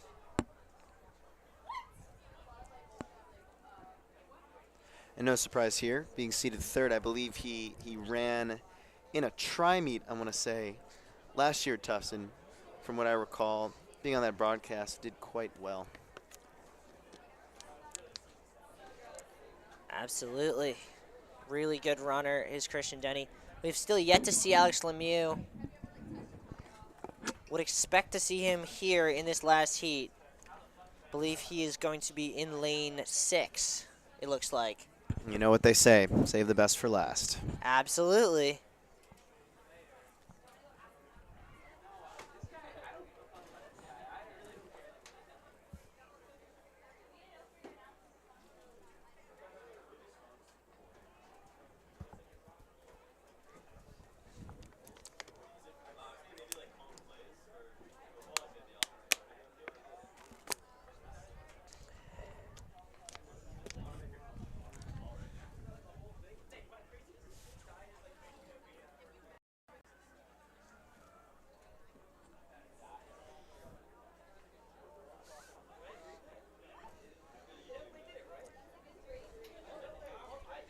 Here we go.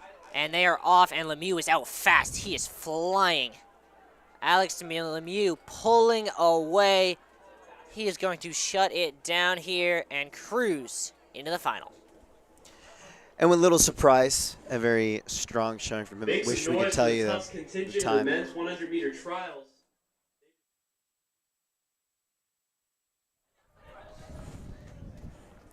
Very strong showing from the Bows in that last heat. Yeah, that looks to be Alex Lemieux with maybe Chris Deshane and Martin Yu next to him.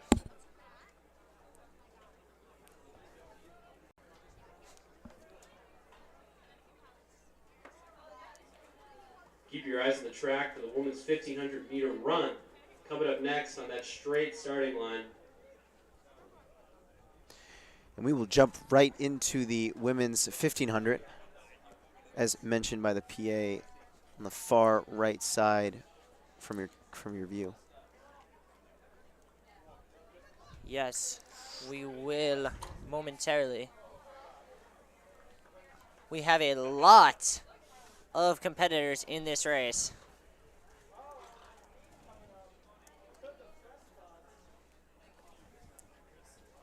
Tufts leads the top 3 seeds in the women's 1,500-meter run with Tara Lowenson, Hannah Nealon, and Carly Rinko. Many national qualifiers in this race. I'm excited to see what happens.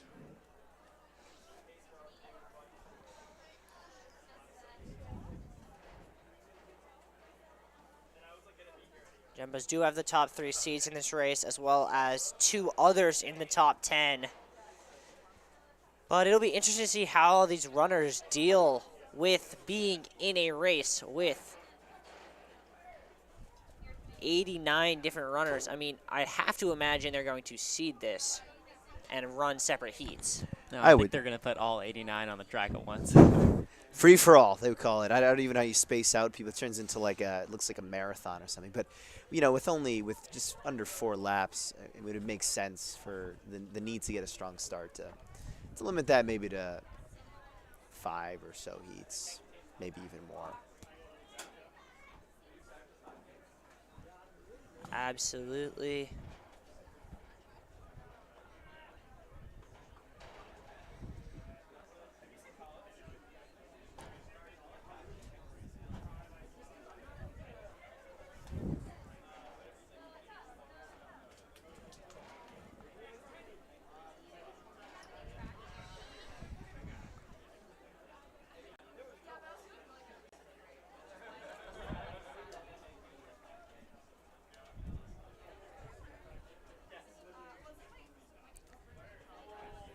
We will take a short break and be back momentarily with the start of the 1,500.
Okay, looks like the runners taking the line in are off in this first heat, I'm imagining, of the 1500. It looks like we have about And they're off. somewhere between 10 Make to some 15 noise for runners. the Jumbos at their home meet. Looks like there's 5 of them in that heat. The 3 I mentioned before. And you've got Kate Bidgood and Ariana Koza, who I believe is making her collegiate debut in the 1500. As you might have been able to hear some fan support in this 1500.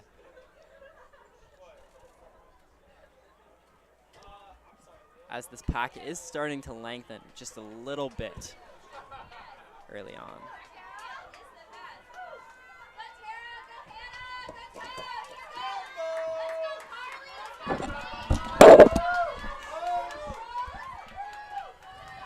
Three bows here at the lead as they come through 300 in 55 seconds. Tara Tilo Lowenson coming through 3 in 56. They are on a real good pace. Looks as if it might be Lauren Selkin of Mount Holyoke who is in that 4 in. second It looks like the race is spot. already strung out. Our Tufts runners going 1-3. Making big moves to the 400. Lowenson continues to lead, being followed by Selkin. I believe that's Hannah Nealon in second there. Carly Orinko a little bit further back alongside Bidgood and Ariana Kaza.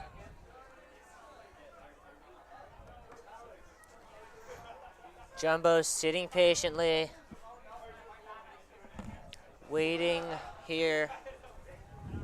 They come into the turn through 600 meters in about minute 54. Lowenson leads. That is the runner from New England, I believe. Jasmine Sied in second. Making a move on the outside there in the red is Chandler from MIT.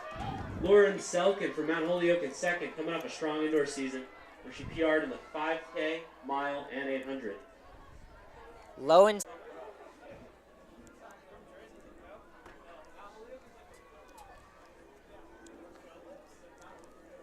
Lowenson looking good, but Selkin is right there, chomping at the bit, and a bit of a gap starting to form between the top 4 and then 3 behind them.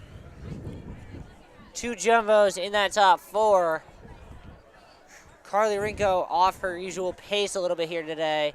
Still sitting within striking distance, and it is now kind of a group of 2 at the top with Lowenson and Lauren Selkin. 500 meters to go, 3:10. Lowenson Selkin taking off for the rest of the field, coming up on 1K and 3:14. That's a smoking hot pace. Let's see if the rest of the field can respond. It looks as if Rinko is being passed here by Chandler from MIT, Lowenson and Selkin. Selkin makes a pass. 1 lap to go here. With 1 to go. Lowenson sitting on Selkin's shoulder. You can hear that fan support from all these Jumbo fans here.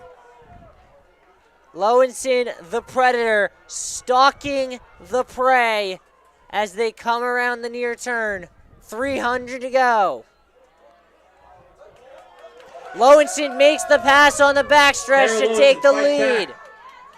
Over Selkin in her debut 1500. Selkin trying to stay with her.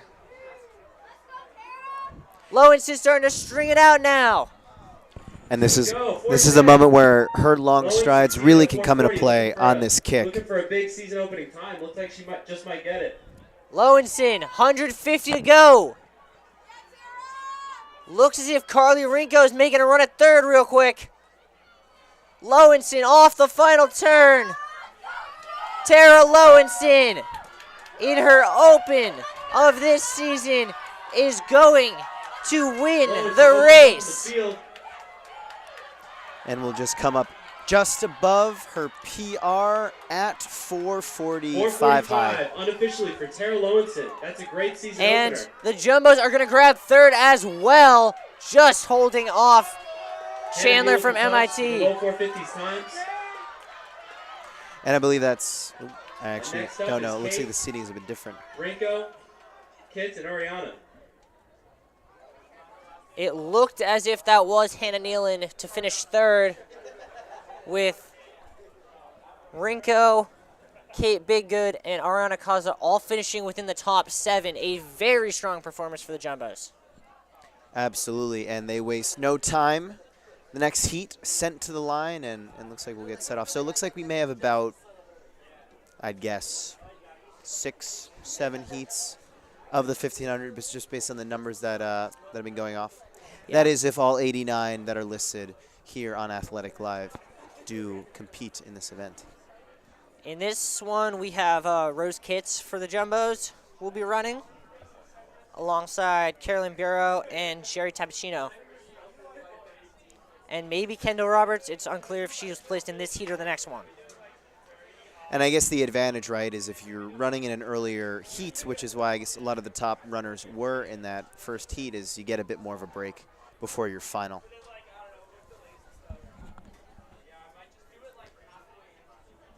Pace a little bit slower in this heat, at least from the finish on the last one, certainly. For sure, for sure.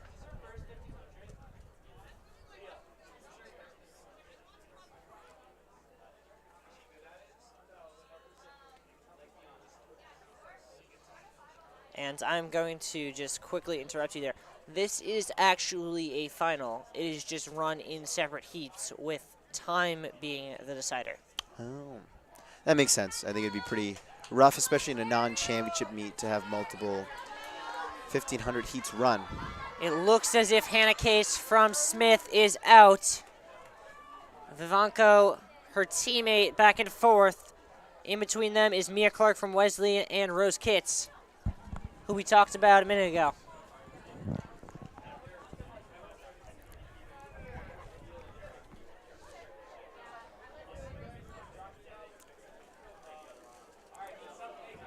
Through 400 in a minute 20.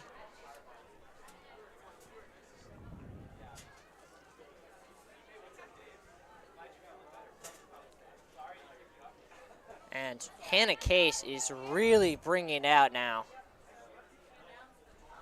Talk about taking a lead early. We'll see if she can keep it up.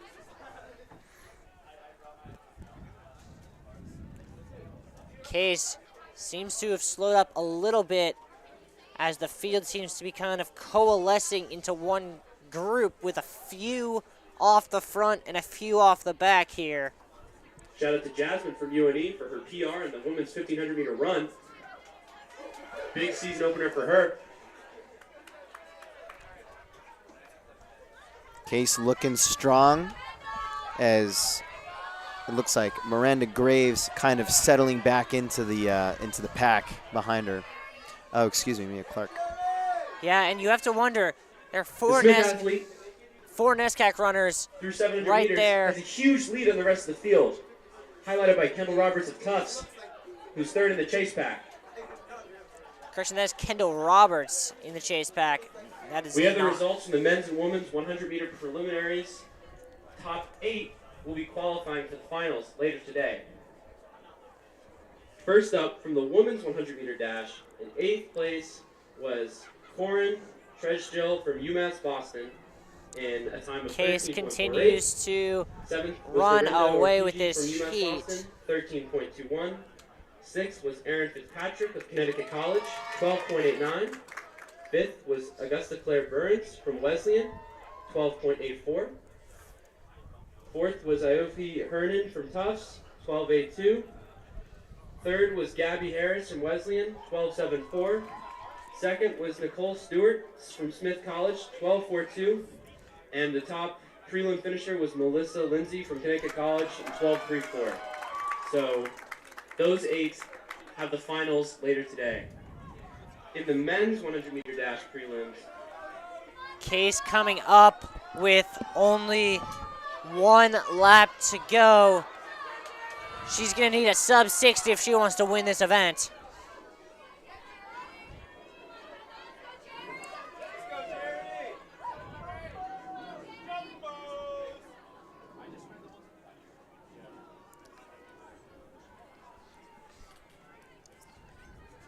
All by herself.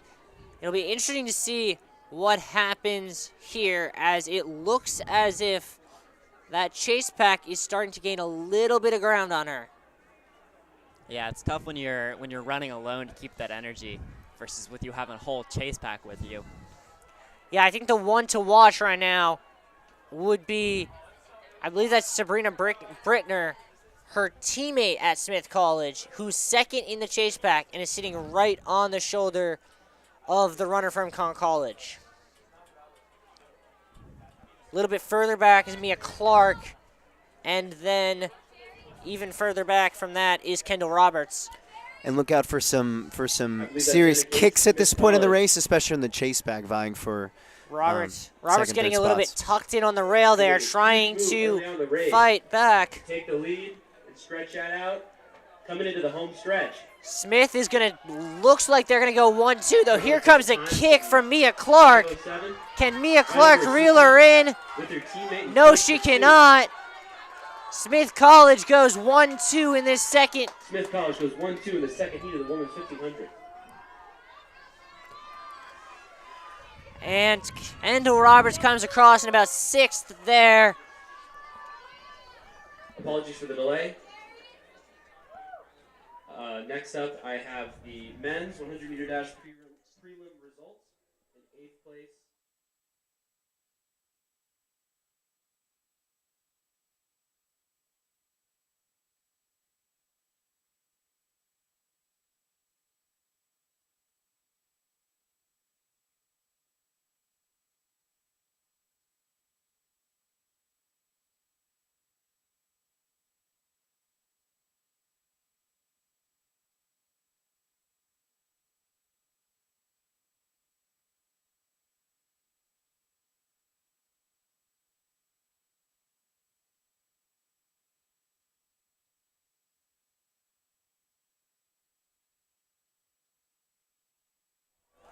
Third heat underway here in the women's 1,500 meters.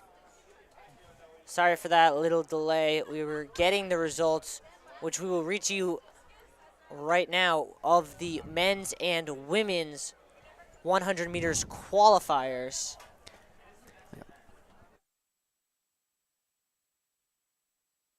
men's and women's 4x100 For the men, relay. we will have First call for the men's and women's 4x100 meter relay. for the men.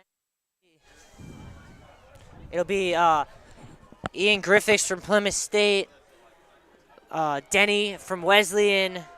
There will be Felix Lamy from Babson, and Alex Lemieux from Tufts are your highest seeds. And for the women, your highest seeds are Aphie Hernan, Claire Graves, Harris, Stewart, and Lindsay from Conn College, who had the highest qualifying time. I also have the men's and women's 100 and 110.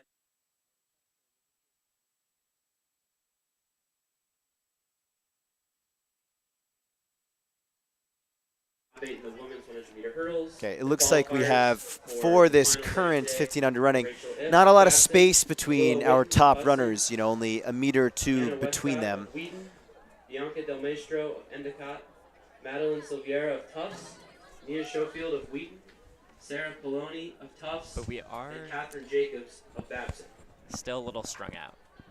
Yeah, Maddie Silvera doing a good job here. In the men's 110 meter high hurdles prelims, the top 8 will be advancing as well.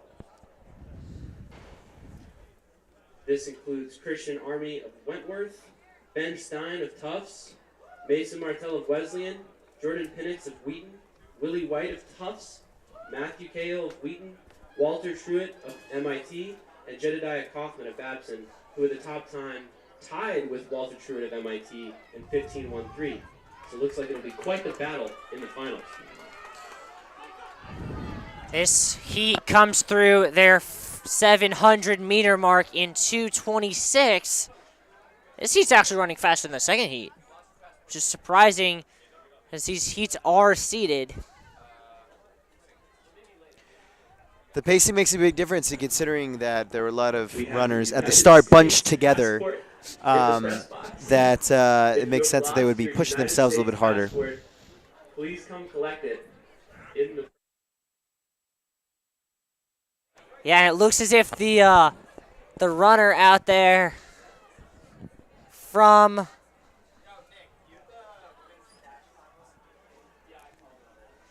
I believe that is from not from Smith. That is from Wheaton. I believe that is Catherine Brown. Is out by herself. She has about a 30-meter lead. She's being tracked by a pair of runners from Trinity. I would also like to announce the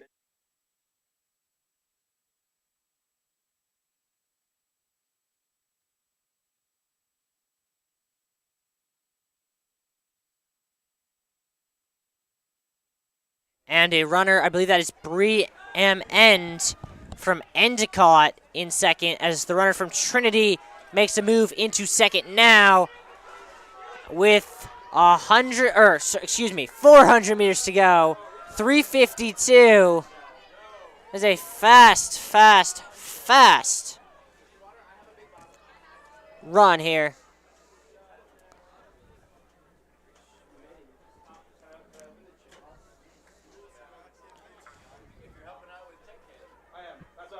big battle on the track right now. The third heat of the women's 1500. Wheaton and Smith. Smith takes the lead into the back turn. Looks like Wheaton hasn't given up yet. Let's see if they can respond with 200 to go. Wheaton and Smith College fighting down the stretch. The runner for Smith College here in the lead with 20 to go. Or, excuse me, 20-meter lead, 200 to go. And it looks like that lead is only growing. The kick looks strong. Let's see how the Wheaton runner responds. Looks like it's the Smith College show in the last two heats of the women's 1500. The Smith runner makes a huge move with 100 to go. Smith College is going to win another heat. Down the home stretch. And here comes a runner from Endicott closing for second. Can she catch it? Time for this heat. Looks like a big PR. It's going to be close at the line. 13 unofficially. Congratulations. But it will stay second for Wheaton.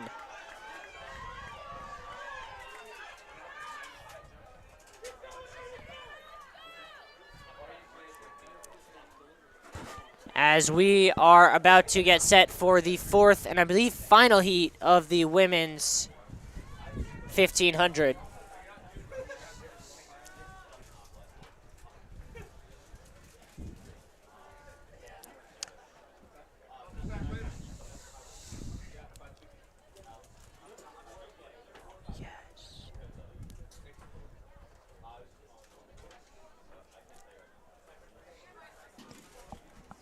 Next up on the track, looks like this heat 4 of 6 of the women's 1500. Looks like there are 3 more Smith runners in this heat. Let's see if they can keep up their undefeated streak.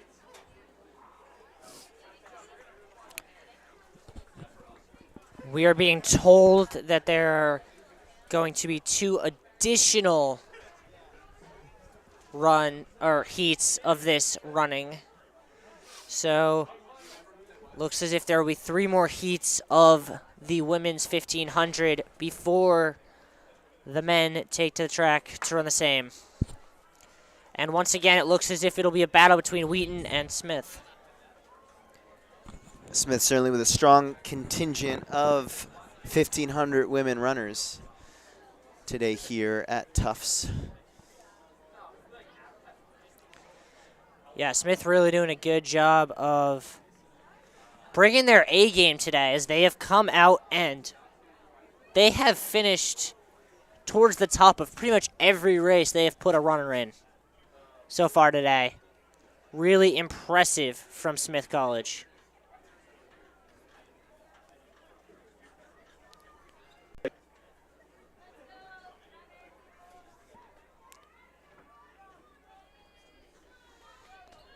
And we can, while this heat is going on, give you the first score update of the game for the women currently through 1 event. It'll be through 2 as soon as this heats are done.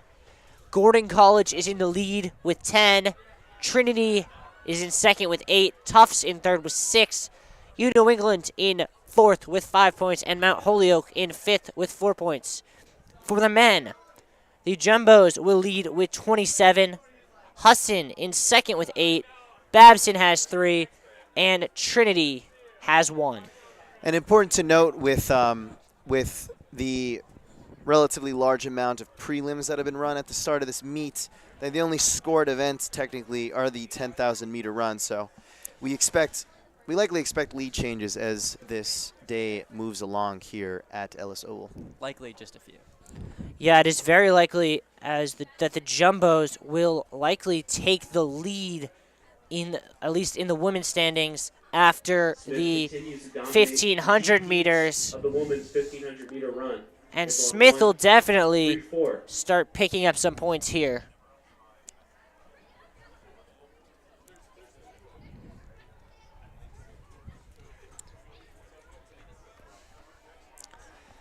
As not quite sure who that is, but another Smith runner is out by herself for the 3rd heat in a row. And a little bit of contact in there between number 1 for Smith and number 15 for Wheaton.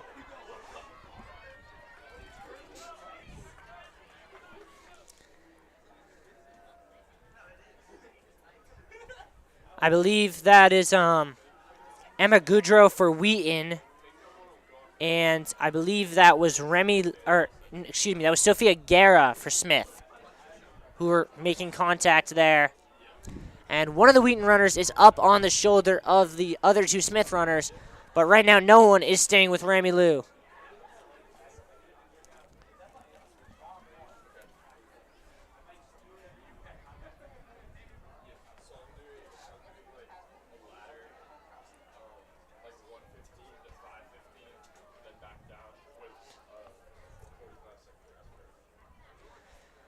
Out by herself still is Liu here. 600 to go.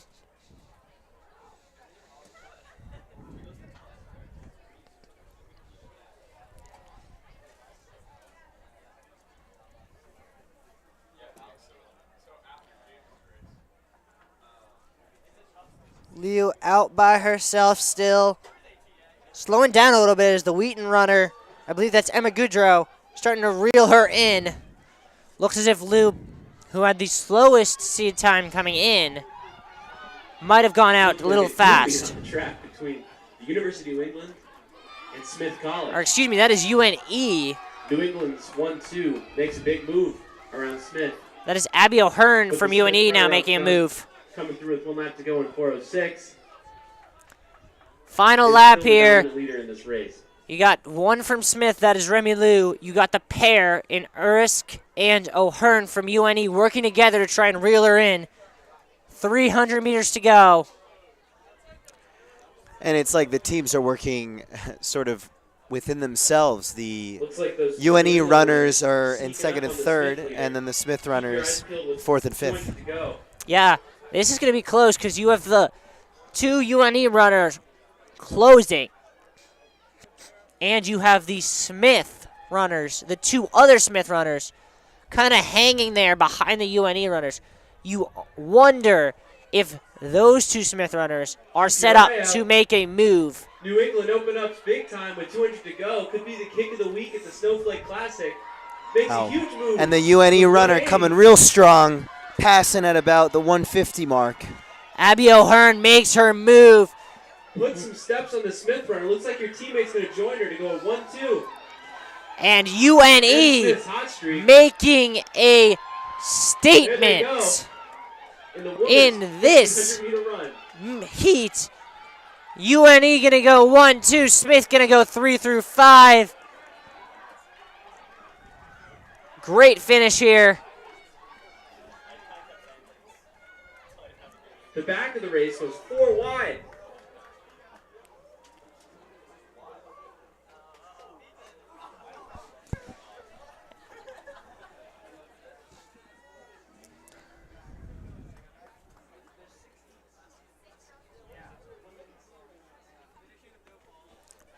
And the 5th heat will be starting momentarily. This heat populated heavily by Connecticut College, Plymouth State, and Simmons. They make up a combined 10 or 9 of the 12 runners in this race. The one to watch is Hannah Scho from Gordon and Claire Thompson from Simmons, who have the 2 fastest seed times coming I believe in. it's the 5th of 6 heats in the women's 1,500 meter run. There are 89 women's 1,500 meter athletes today.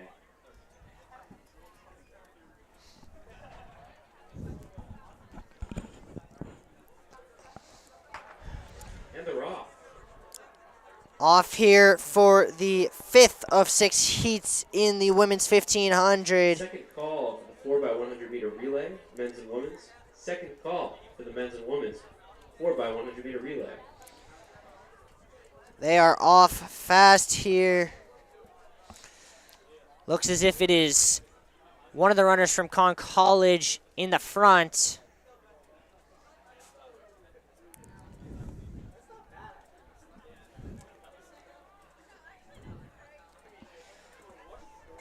I cannot tell based on number. I think that is, if I can see correctly, that looks to be, actually that's a runner from Simmons. That is Claire Thompson from Simmons in the lead, followed by Lila McAndrew from Fitchburg State, and in third is Hannah Scho from Gordon. Simmons athlete takes the early lead. Looks like she's followed by Fitchburg State and Gordon College. Out in 3 and 63. 3 laps to go. Let's see how this one shakes out. And the wind appears quite serious on that back stretch, so something to look out for, especially. Absolutely. That is especially in the last going couple to laps. be a brutal backstretch to run. Not something you really want to do.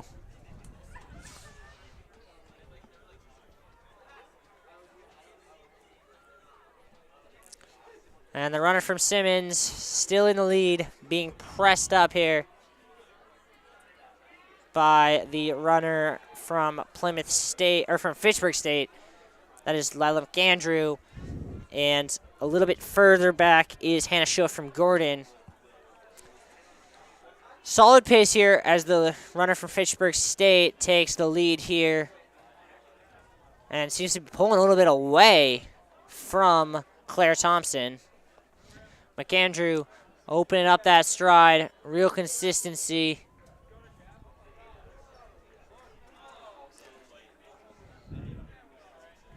So we'll see how McAndrew fares in terms of keeping her lead with a little bit more distance between her and Claire Thompson. She's out fast. She has a 6-minute PR. She's going to come through 700 meters in just over 2.5 minutes.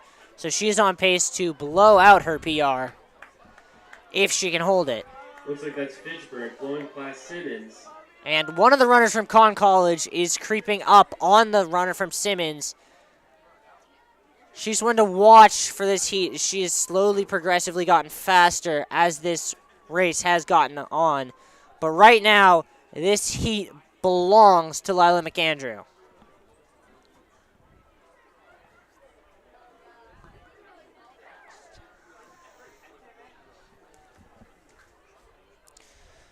McAndrew just continuing down the backstretch. Consistency at its finest.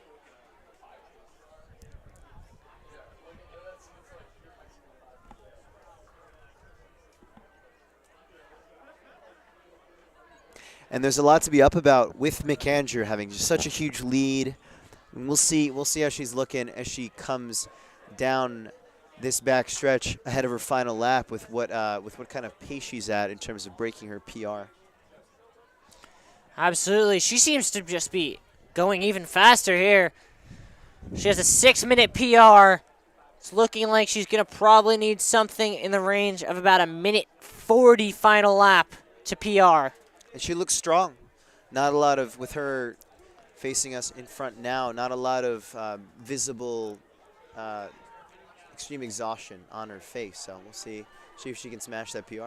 And Julia Byrne of Mount Holyoke is in second, and she's off on a real good pace here. She has a slightly faster seed time than McAndrew, so you have to wonder if Byrne has something to kick. And in third is the trio of camels from Conn College, working together to try and reel in the leaders. McAndrew really starting to put on the gas now accelerating down that backstretch into a headwind. That is really impressive.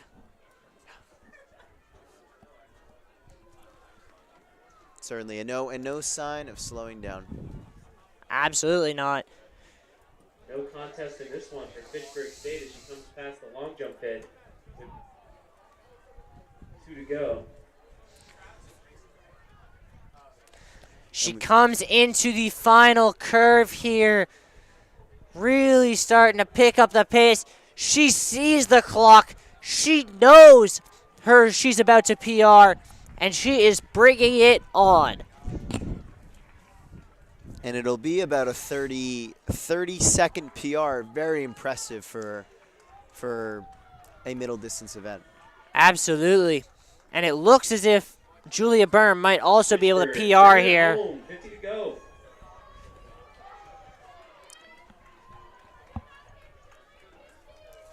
And it looks as if some of the trio, if not all of the trio from Conn College might PR.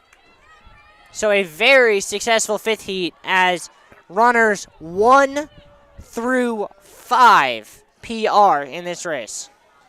And all the more impressive as we start to get down to, as you know, this is a bit of a shorter event than that 10K, for example. This is all the more impressive considering less warm conditions that might make you run a little bit faster.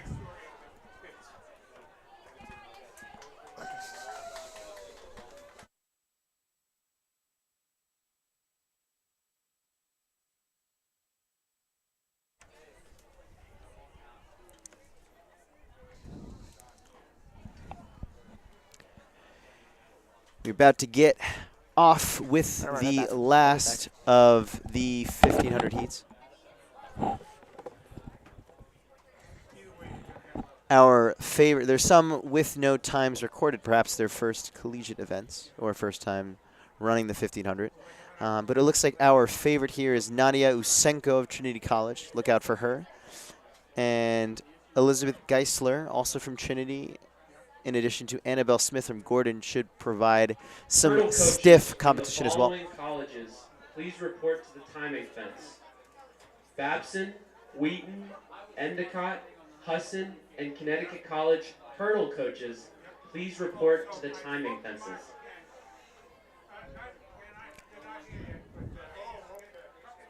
And the pack is keeping shape as we finish out this first 100.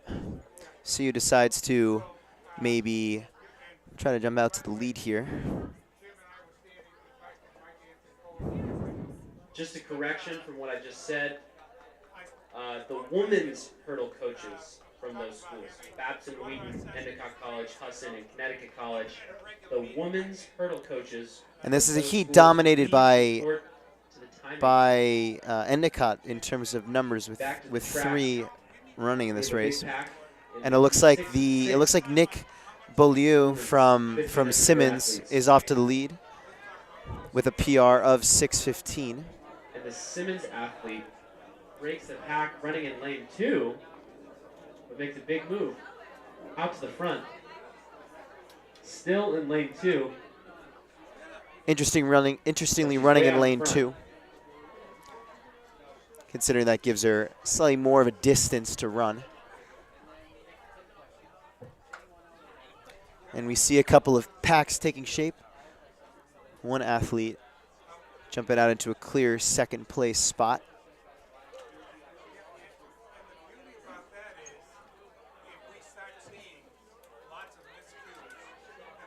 And we see just a general greater stringing out of these runners as we're a bit into our second lap.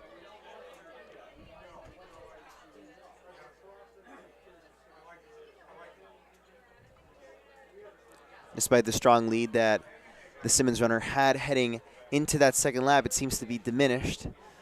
And the second place runner right on her heels.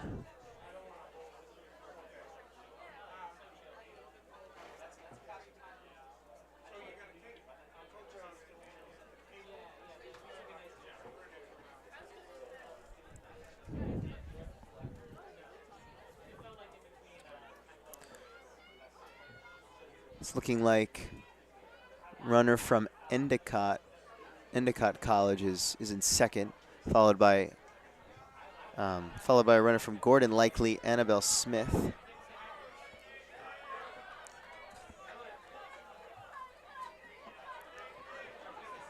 Looking like a group of 4 at the front here, vying for the lead. Currently held by the Endicott runner.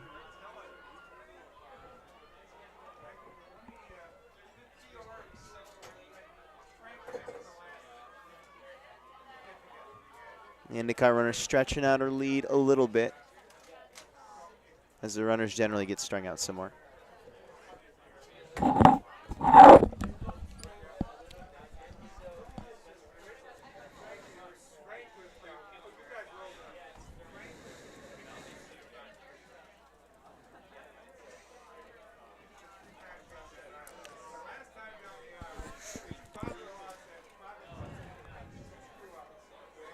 Runner from Endicott continues to lead. Simmons in second.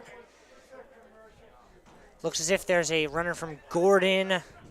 I believe that is Annabelle Smith, who's in third place. Unclear to right now as to which runner from Endicott is leading.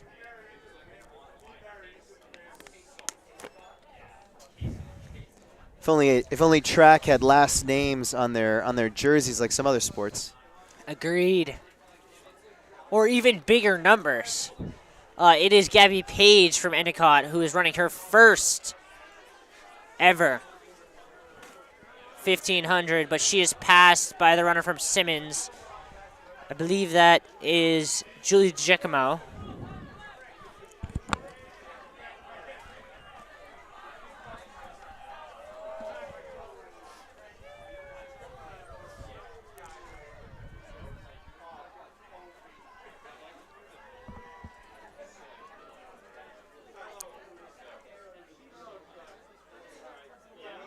She continues to string it out now.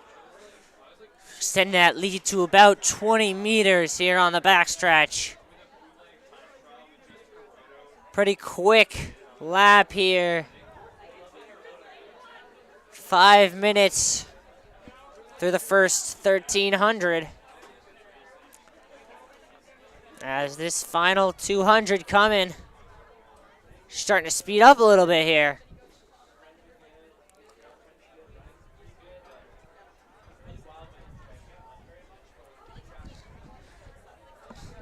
And here comes a late kick.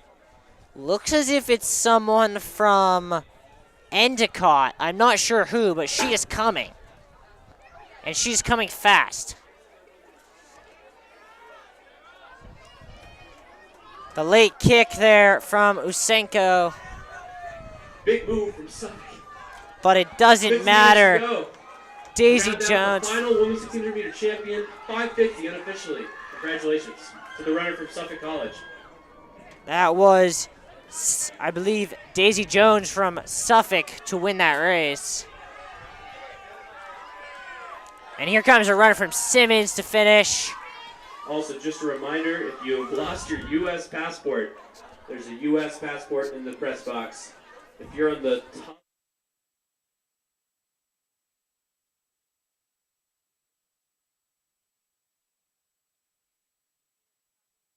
the line to finish this one up is the runner from Endicott. She will cross the line momentarily here.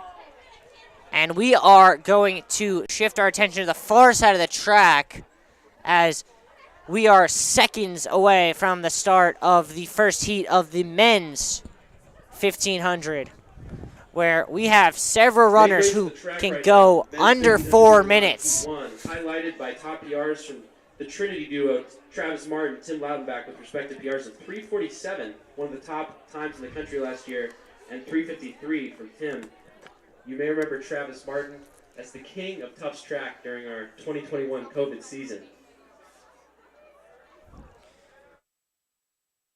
I don't know.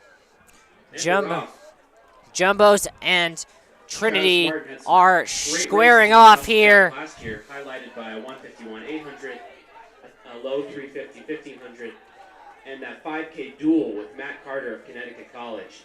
And here it is. It's the two Trinity runners, Martin and Lautenbach up front. Nathaniel Oakes in third. And it looks as if But after a big 8:09 3K in the indoors, he looks poised for a big Suffolk is making a move on the outside from Psyche Fire. University rounding out the top four. They come through 300 meters in 47. Two Trinity runners, the runner from Suffolk, and Oates is in fourth. Bit of a gap back to Fogarty from Wesleyan in fifth. This race is going on really hot, stringing out. The top three seeds separate themselves from the field as they go out in about 62, 63. Here we got a top three. It's the Trinity runner sandwiching the Suffolk runner. Looks like another windy day. Oakes is trying to stay with them, but he is getting passed on the outside by MIT. The race too much. It's the pair from MIT. Oates getting driven back a little bit. He's in trouble in on the rail there. He's got to get himself out of that position. Oates in a little bit of trouble. The track and make some noise for Nate Oakes as he runs. Oakes still trying to get off the rail right now and being boxed in by Conn College and MIT. At the front, it is the Trinity pair and Suffolk. That's Michael Olson of Plymouth State making a big move. 152 through 700. Still Travis Martin in his signature race-leading style. Travis Martin at the front. Suffolk in second, and then his teammate Lautenbach in third. It looks as if there are two from MIT in that picture as well. Oakes trying to bridge the gap. He really got in trouble there when he got pinned in. Martin and Fair from Suffolk are away. 350 time or faster in this competitive men's 1500 run. Martin and Fair, 1 and 2, as they come into the final 500. 2:37 on the clock. Seated at 4 flat or a little over, a little under. So this could be a big day for a lot of these athletes to break the esteemed 4-minute barrier of the 1500. Here as they come up to the line, it is Martin and Fair. Cheeky Fire looking to swing wide over Martin with 4 to go, 2:58. Martin responds and he keeps him in lane 2. And watch for the runner from MIT in third. He has a long stride and a nice kick. He can really bring it down this backstretch. Still a 2-man battle. Swinging out to lane 2. Lautenbach right behind him. The runner from MIT is starting to close, Fair of Suffolk but it looks over Martin. This as would be a if huge Fair is gap. starting to 2 to go, 3:28. get a bit of a lead. Martin matching the move. Picking up his cadence. They're going to drop the runner from MIT. Here comes a kick. 100 to go. Martin sitting on his shoulder. Fair coming. Fair and Martin. Martin to the outside. Martin to lane 2. Fair can't hold with him. Martin's Fair fighting back. It's not going to matter.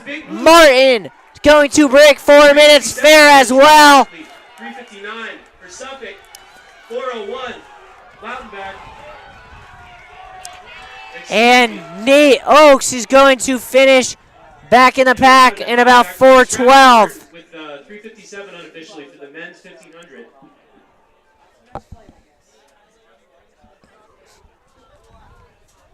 And we're about to get started with our second heat of the 1500. Stay tuned, folks, for this one. Should be an entertaining battle.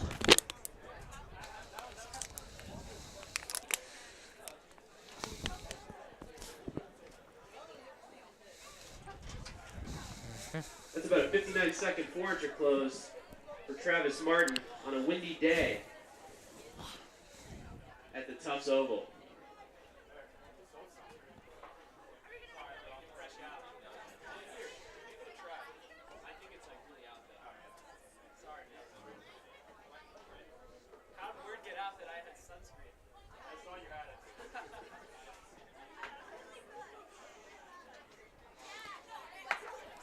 And second heat is off here. Look for Jack Walsh and Enik Musaka from Tufts, Men's 1500 meter race. as well as Kyle Krell. Fastest time in this heat belongs to Walsh, as well as Jasper Shapiro from Wesleyan.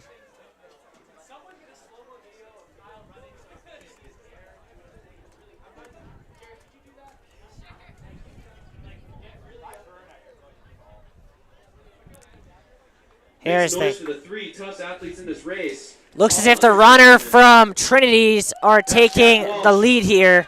Running up in third behind the 2 Trinity athletes.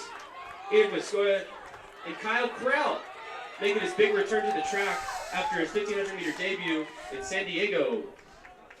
Kyle Kraut in his second ever 1500 as a jumbo in third.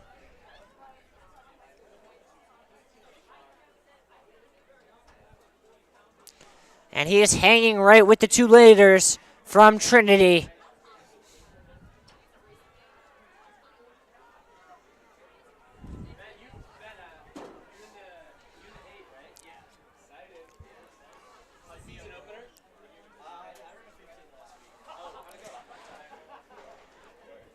And also in this heat is Jasper Shapiro from Wesleyan.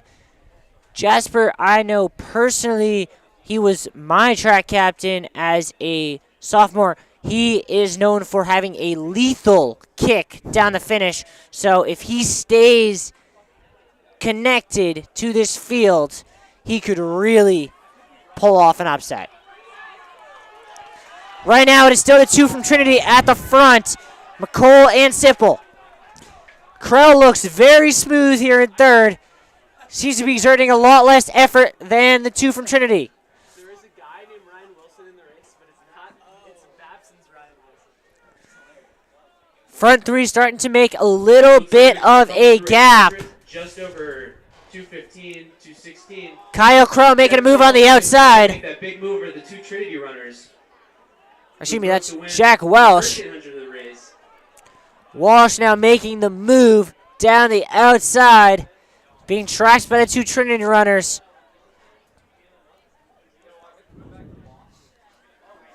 .600 to go, 241.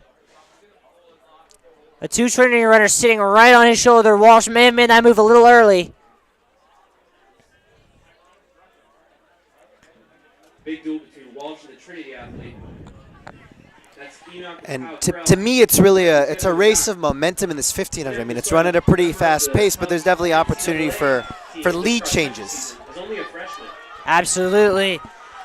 But here they are. To make a big move with 4 to go at 309, 310. Walsh comes back, though. He seems to have left something in the tank. Will it be enough is the question.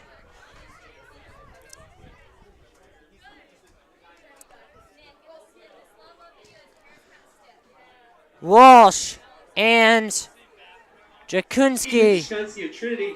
from Jack Trinity. Walsh, 250 to go. Jakunski Walsh with getting a passed by as he Jakunski. rotated the lead at least 3 times. And it looks as if coming up behind them quickly. Walsh in 3rd place with 2 to go. I'm not sure who that is. Might be, Who might just steal the race from the back. I don't know who it is, but they're making a move from the outside. It's a runner from Plymouth State. New England D3 battle in the 2nd heat of the men's 1500. 1 to go. And Walsh makes a move. It is Walsh and Mike Barrett from Plymouth State. Walsh, After debuting back Barrett, in San Diego, he pulls and the Walsh is going to pull away and win this heat. track by about 3 meters, so 4:16 unofficially for Jack Walsh. And nicely done for Kyle Krell. Going to run a 4:24. About 4:25 unofficially. And Musiaka going to run about 4:30.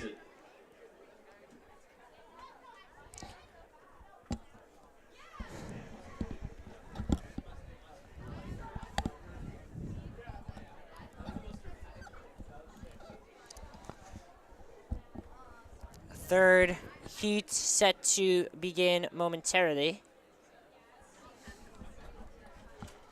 Fastest in this heat is Colin Moore from Plymouth State and Jacob Bright from Collin College.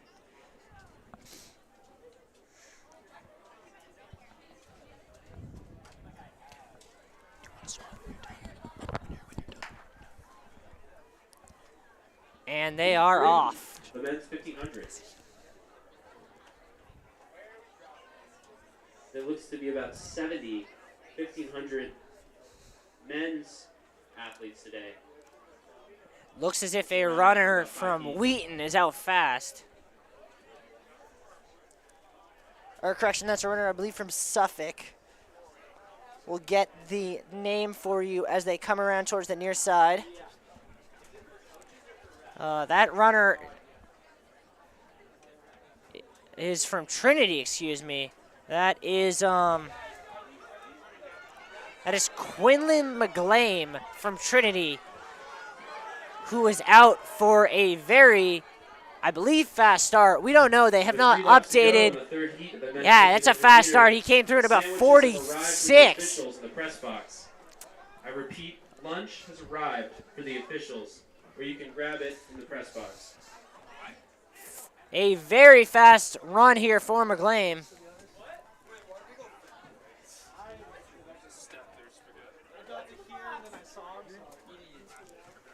McGlame continues to push the pace, coming through 500 meters in 1:22.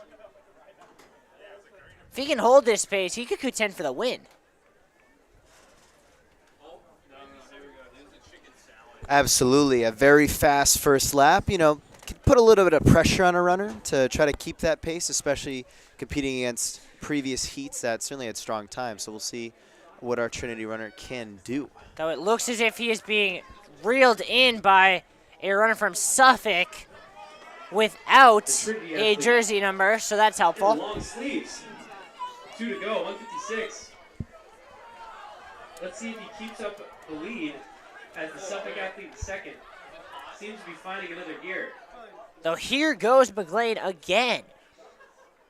He seems to have a second gear. Those two are away and true from the rest of the field with just over 600 to go. 2:22 is on the clock. Here they come up to 600. 600 at 2:31.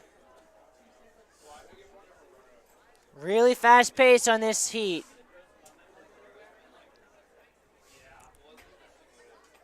Looks as if McLean's starting to slow down a little bit. The runner from Suffolk starting to accelerate. Can he catch him? McLean against the Suffolk runner. The Suffolk athlete slowly reeling in the Trinity athlete in the long sleeves. 3:05. 3:06, 3:07 through 1100. More competitive times in the last couple heats. And here comes with another burst of energy. McLean continues to fight. The the Suffolk runner, not giving in. It's those two clearing away down the backstretch.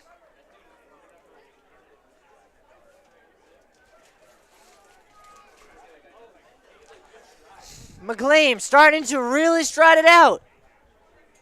200 to go. He's at 3:44. McGlame around the far turn.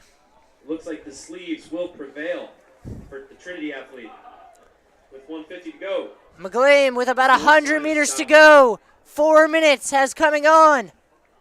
McGlame looking at PR here. His PR is 4:25. He is going to blow that away. Quinlan McGlame with a performance of his career, PRing by 9 Word seconds. just got to me that this is a huge PR for the Trinity athlete in the long sleeves with a time of about 4:17.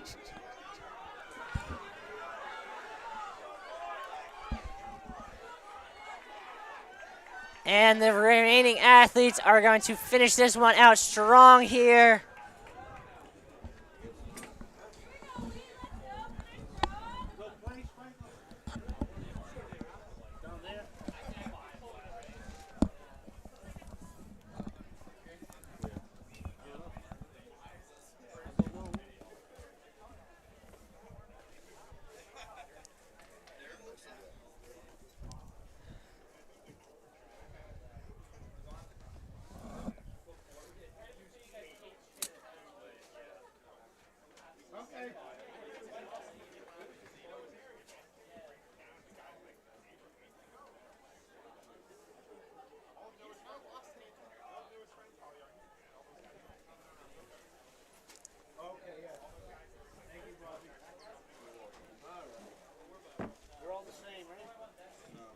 Final call.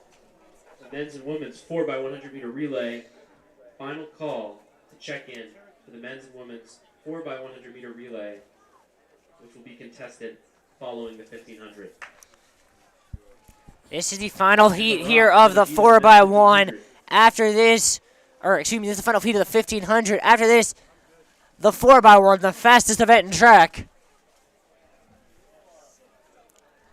And here in this heat, it looks as if we have some runners from Endicott doing really well off the start.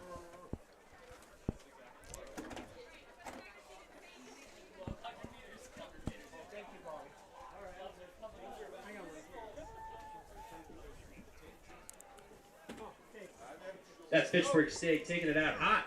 Excuse me, that's Fitchburg State. That is, I believe, Followed by Husson. I want to say Cameron Davis from Fitchburg State. Lots of great facial hair in this field. And they go through in 50 seconds through 300, so a good pace here early on.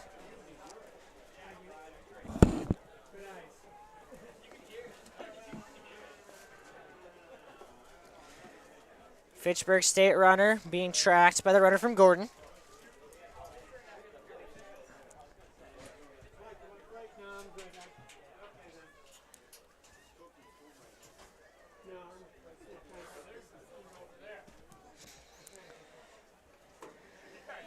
First call for the men's and women's 3,000 meter steeplechase.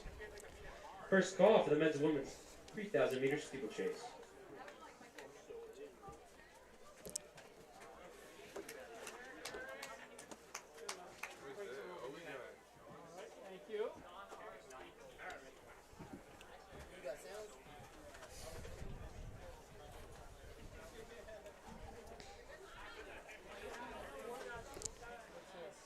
Here we go here.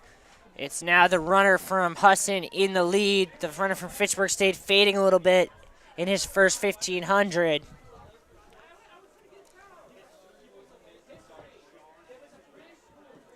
The Husson athlete overtook Fitchburg State coming in through 700 meters.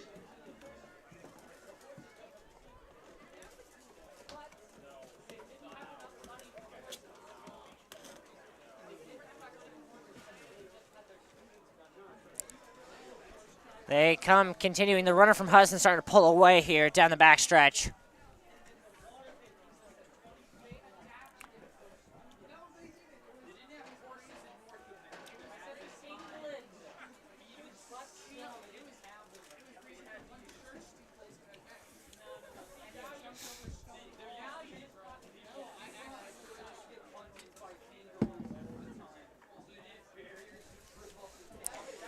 Here, runner from Husson being tracked by 3 from Fitchburg Husson State. stays out front.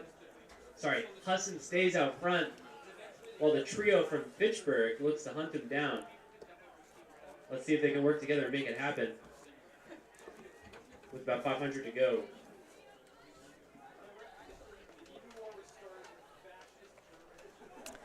And here comes the runner from Hudson coming through the 700, or excuse me, the 1,100 meter mark. That's a Fitchburg State athlete sneaking up on the in 3:30 here. guy from Husson.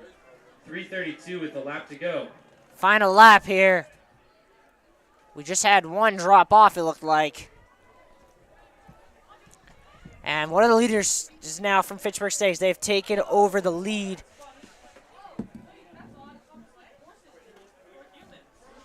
The Fitchburg State trio working together nicely down that backstretch.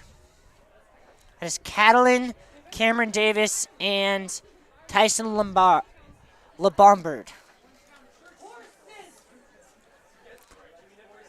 And they are out ahead of the field here with 200 to go. Fitchburg State going to get their best performance of the day. Going to sweep the podium in the final heat of the men's 1,500. Fitchburg State trio opens up. Fitchburg State putting on a nice show here.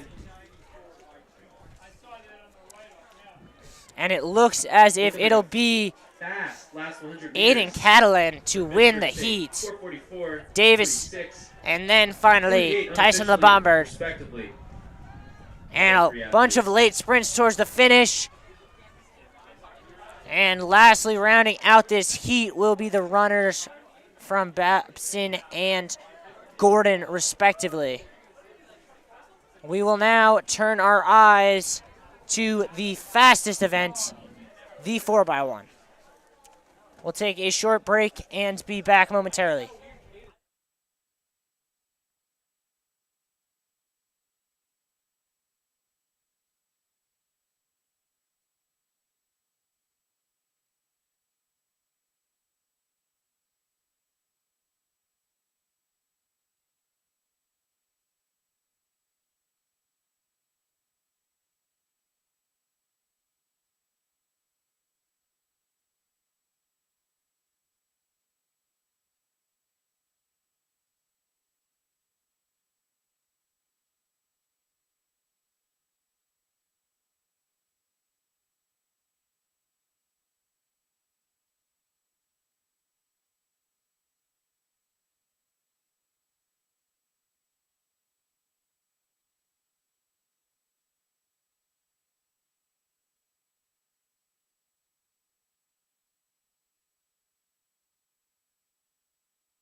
We are getting set here for the first heat of the women's 4x1. In this heat will be in lane 1, a team from Wheaton, which apparently is not there because they are not in there. Wesleyan's A team is in lane 2. Connecticut College's is in lane 3. New England's is in lane 4. Wheaton's B is in lane 5. Also not there. Oh, no, now they are there, it looks like. Endicott A is in lane 6. Tufts A in 7. Tufts B in 8.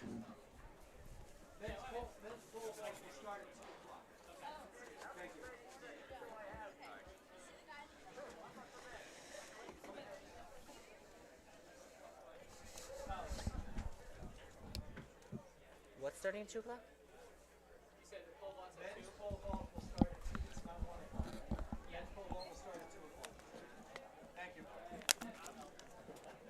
Runners are just adjusting their blocks, are the starters. This one, it's about your start All right. and your Men's transitions. pole vault will now start at 2 p.m. I repeat, men's pole vault will now start at 2 p.m. Here we go.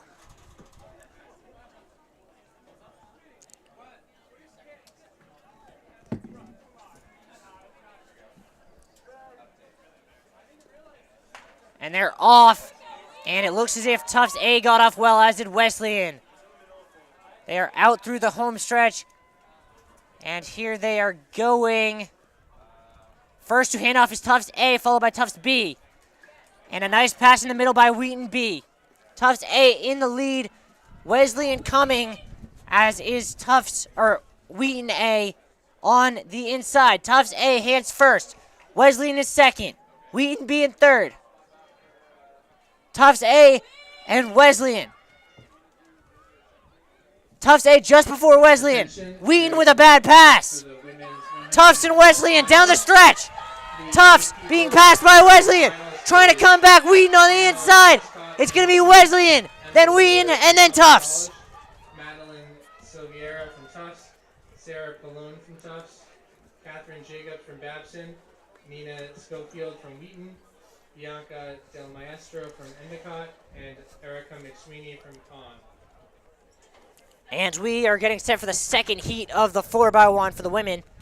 This one will have the Con College B team, Wentworth, Fitchburg State, Suffolk, and UMass Boston.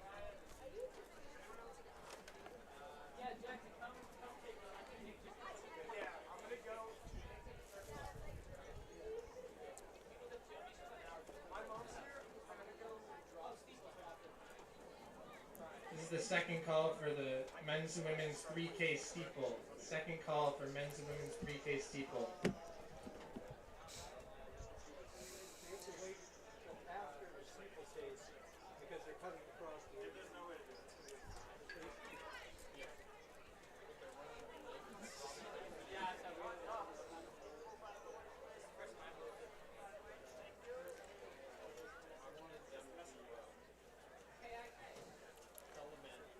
Waiting on the official confirmation from all three runners taking their marks here. About gets to get set the second and final heat of the women's 4x1.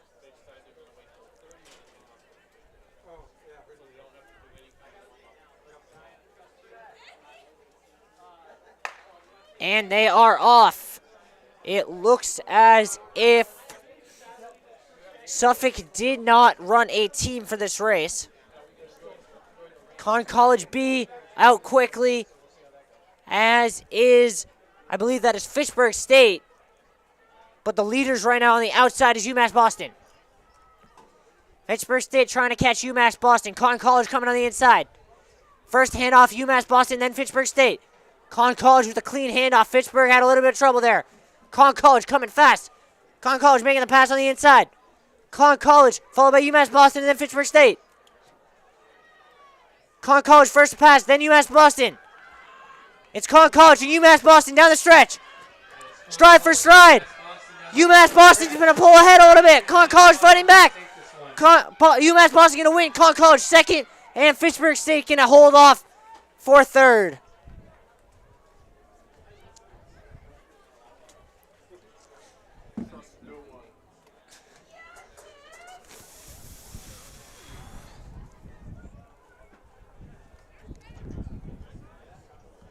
And now we will quickly switch over to the men for the 4x1. There is only one heat for the 4x1 in the men, and Tufts is not running a team. Interestingly, you have Wheaton on the inside, then Gordon, Wesleyan, Con College, Wentworth, Suffolk, Colby Sawyer, and Trinity. Team to watch in this race is Wesleyan. They have the fastest seed time. Trinity, however, also you should watch. They have not yet thrown a full 4x1 team together. They had a very good one last time they came here last year.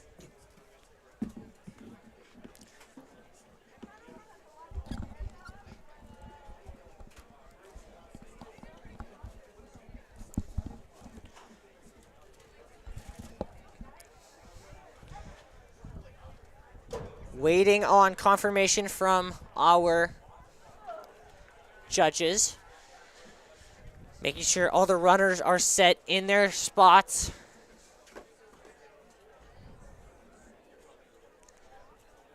We now have only white flags, so the runners can begin to take their marks.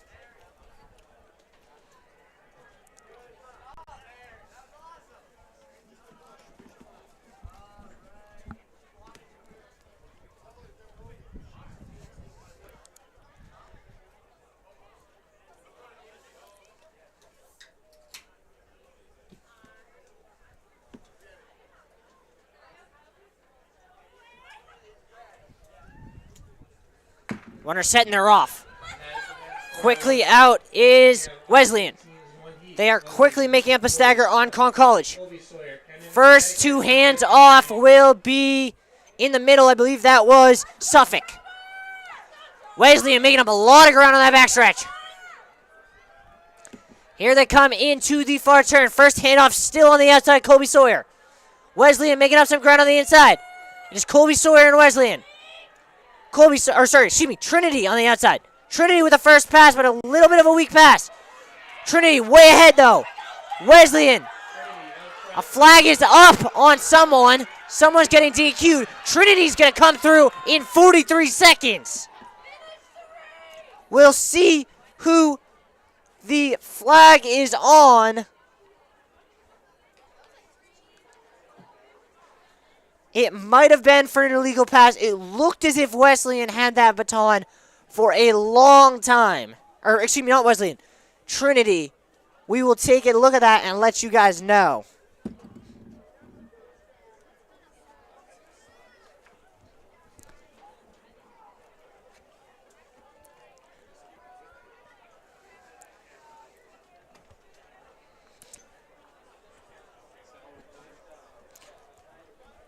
We will let you know right after this short break. We will be back as soon as the events resume here at Ellis, as they are going to take a short break to give the officials time to grab some lunch. We suggest you all do the same and then tune right back in to JumboCast. Thank you.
special occasions, like a Saturday.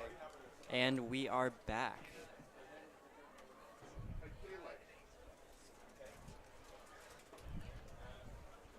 In this event right now.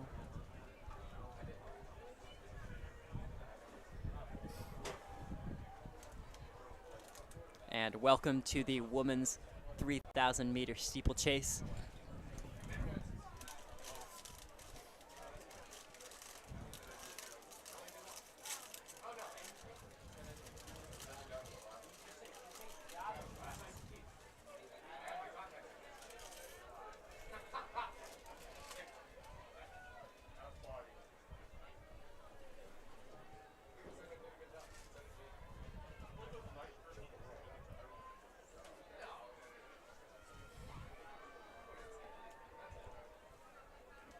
On the track is the women's 3,000 meter steeplechase. We have Anna Haddad from MIT, Enad Gavish from MIT, Viveka Pinnell from MIT, Emma Shearer from Gordon, Sophie Gronbeck from Mount Holyoke, and Emma Abbott from Husson.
And here the race comes through in about 2:20. As our clock is about 50 seconds behind.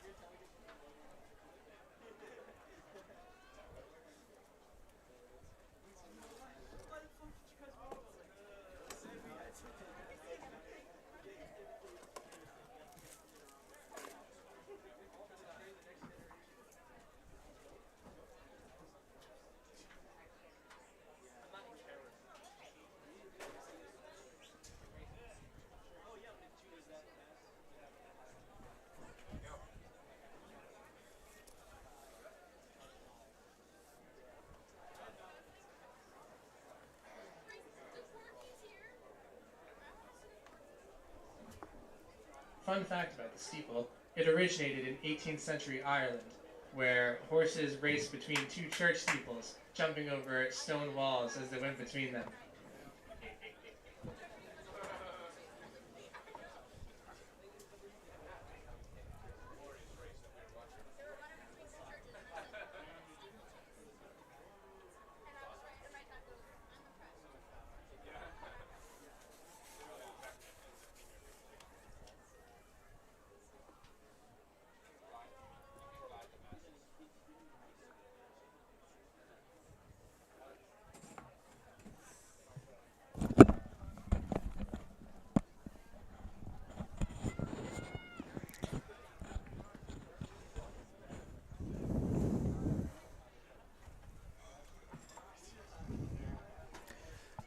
So we are about halfway through this steeplechase. And about 4.5 minutes.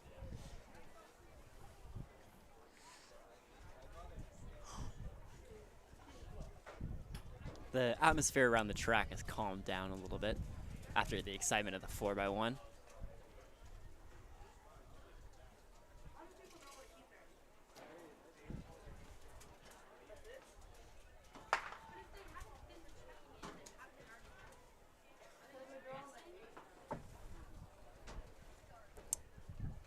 And it looks like the 1 seed is in the lead. Looks like from MIT, we got a pair of MIT runners leaving the lead. Strong showing from the engineers.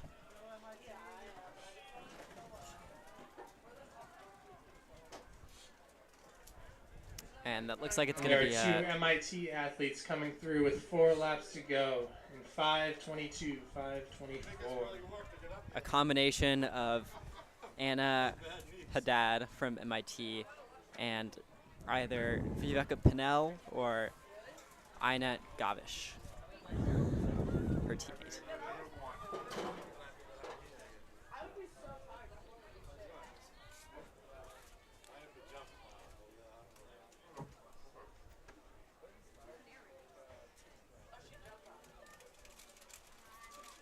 And it looks like a gap is opening up between the two of about 40 or 50 meters at this point. But so far, I think we've had everyone successfully go over the hurdles. No falls that we've seen yet. But this race is strung out so far between these runners today. Absolutely. And it's worth noting on a day like this with, you know, about 45, 50 degree weather that going over that steeple into the water can be a bit cumbersome for sure. Absolutely. You don't wonder if the water's going to make it pretty chilly out there. Oh yeah.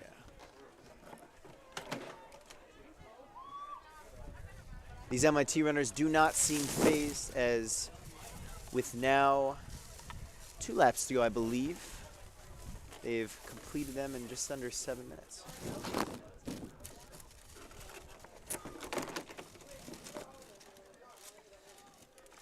Excuse me, that's likely 3 laps to go.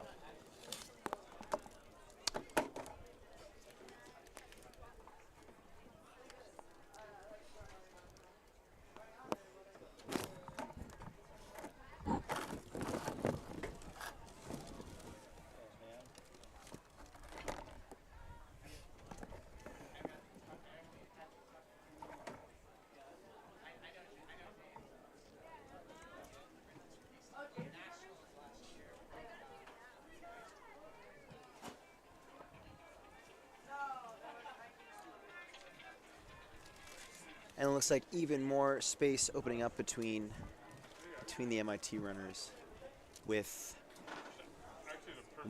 really not many runners behind second. So I'd say our top 2 are pretty well in place. It looks like some of the runners here are practicing the social distancing policy. Absolutely. Got to keep it strong. And it looks like our leader is Inat Gavish in the one hole, holding to form.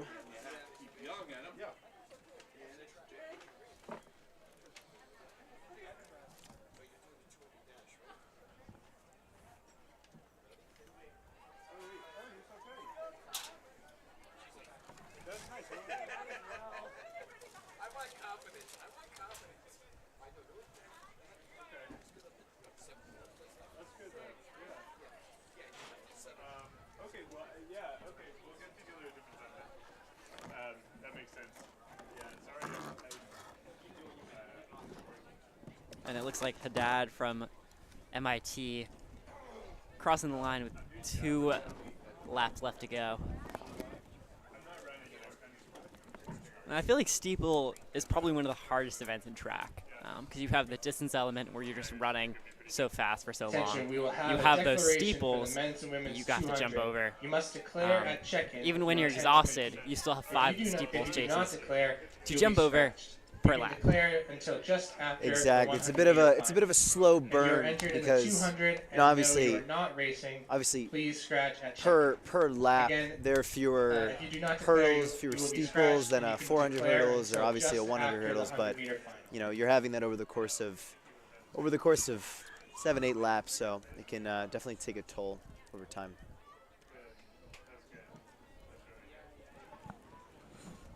Gavish looking strong as she is about to head into the bell lap.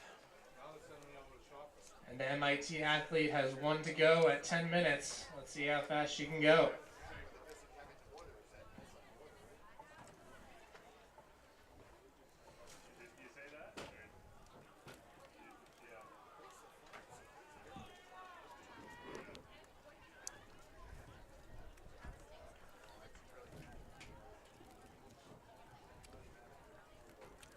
As you can see, Haddish is now, or Gavish, excuse me, is now lapping the other runners in the field today. And we're going to see how fast she can go in her kick with the last couple 100 meters. And at this point, with just such a huge lead, it's more for herself if she, and it looks like she might be in some position to break a PR. Depends on how she finishes out these last 200, but the PR of 11:20 at 11 minutes flat right now. She may be able to get it done. And here she is coming into that final stretch.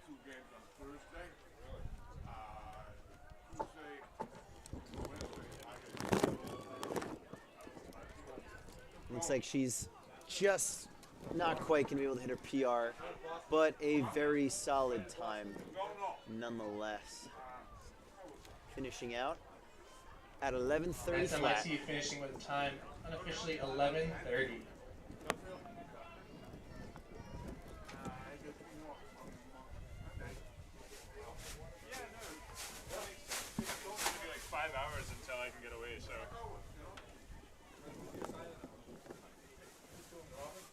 And it looks like second place here, tripping a little bit out of the final water jump, but makes it through almost unscathed. Is now coming to that final stretch. Has just one more barrier. This looks like Anna Haddad. Also the PR of 11:20. So she'll come in about a minute over that, 12:20.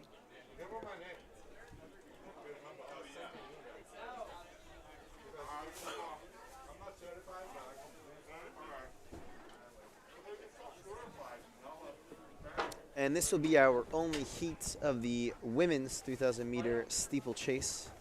And for the men, they will also have one heat. Attention, this is the second call for the men's and women's 400 meter dash. Second call for the men's and women's 400 meter dash. And here comes in for third place.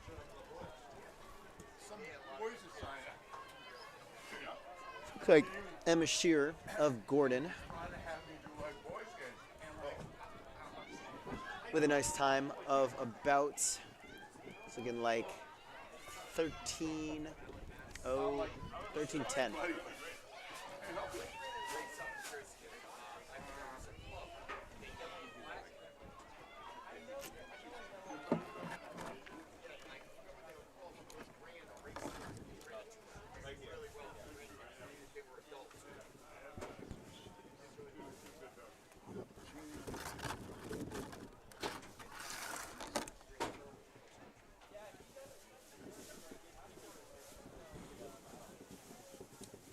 And we will take a pause here before the men's steeplechase begins momentarily.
And the men's steeplechase has just begun. Ethan Bush from Con.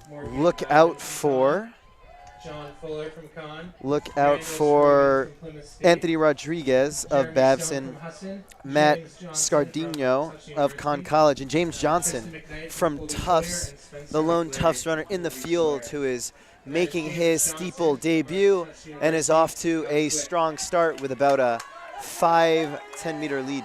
Yeah, great start here for James Johnson. I mean, the lone Tufts runner, sure, but the crowd favorite. Of course. Makes his way over the near side steeple.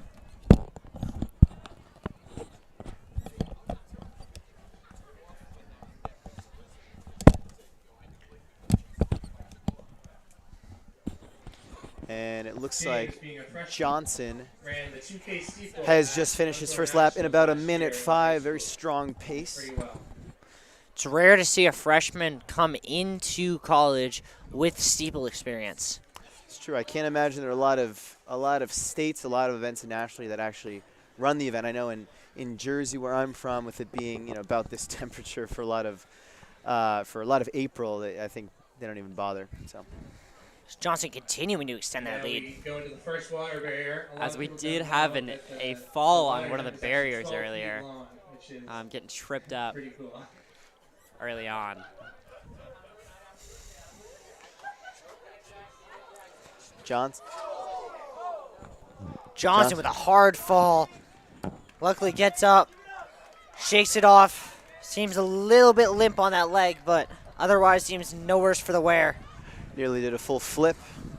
Fortunately, he is all good and has, well, fallen into third now, but had kept his lead after that fall. Yeah, I mean, once you fall, that'll really rattle you. Absolutely. He looks maybe slightly limp. But he's up quick and back with the convoys, trying to settle back in. Looked a little bit more cautious on that last steeple jump. Perhaps he's feeling the effects of the injury, maybe lost his confidence a bit as he slid into 6th place now. Looking to slow down more and more.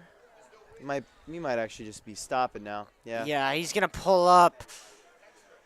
And now, looks as if. Chats with his coach.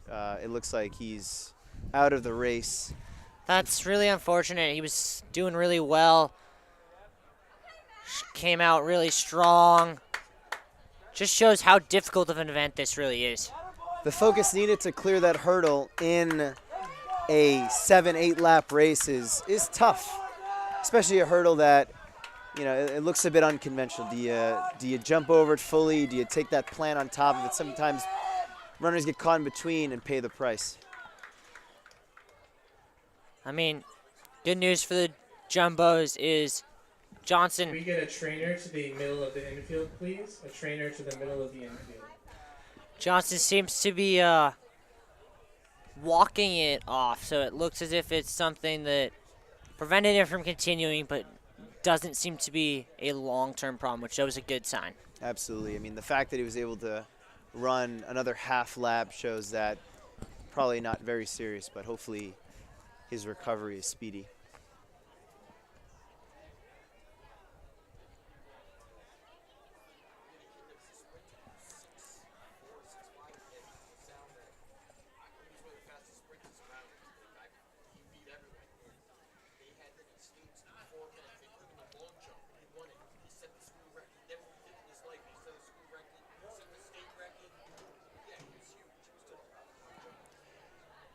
And it looks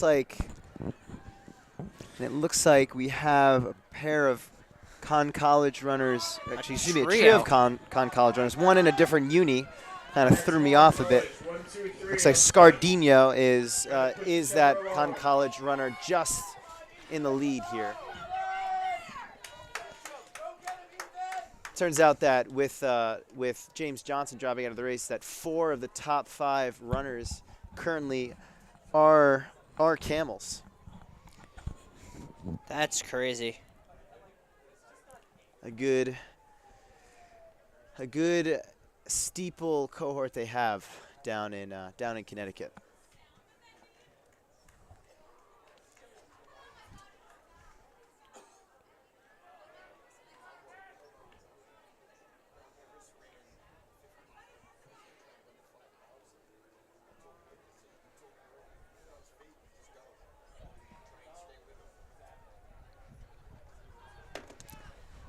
And we have basically a pair of two pairs of runners, 1 through 4, that have seemed to take shape, with Scardino still in the lead and Morgan Bauman just behind him in second.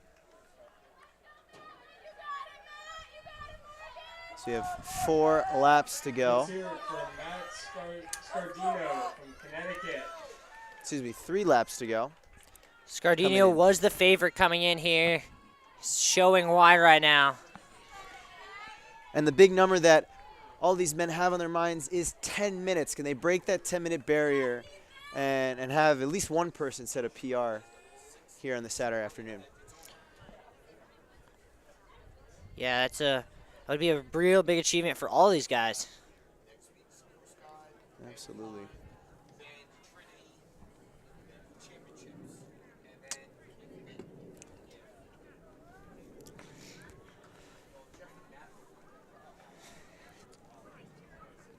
Yeah, one of the tactical choices that you're going to see is which runners decide to jump over the hurdle fully or step on the barrier and then jump off of it. Obviously, as you get more tired, your likelihood of jumping fully over it decreases. And so that's one barometer that you can use to see who's going to be struggling later. No doubt, but of course the risk rises with taking that plant on the hurdle, especially when you're tired of having a misstep and ending up falling. Scardino's continuing to push the pace here. And it looks like Anthony Rodriguez is keeping up a good distance from Bauman. As we head into the last 2 laps of this race. You got to think Scardino's is thinking about one thing right now. With a sizable lead and the way he's been running, you got to think he's only thinking about a PR and nothing else right now. Absolutely. Like I was mentioning before, it's that 10-minute mark that he's looking to get underneath, and he's looking like he's at a very strong pace. You might see this lap finish out from him maybe at 8:30, and then he's got a minute and a half to make something happen. So look for Scardino to try to break absolutely. The 10-minute mark.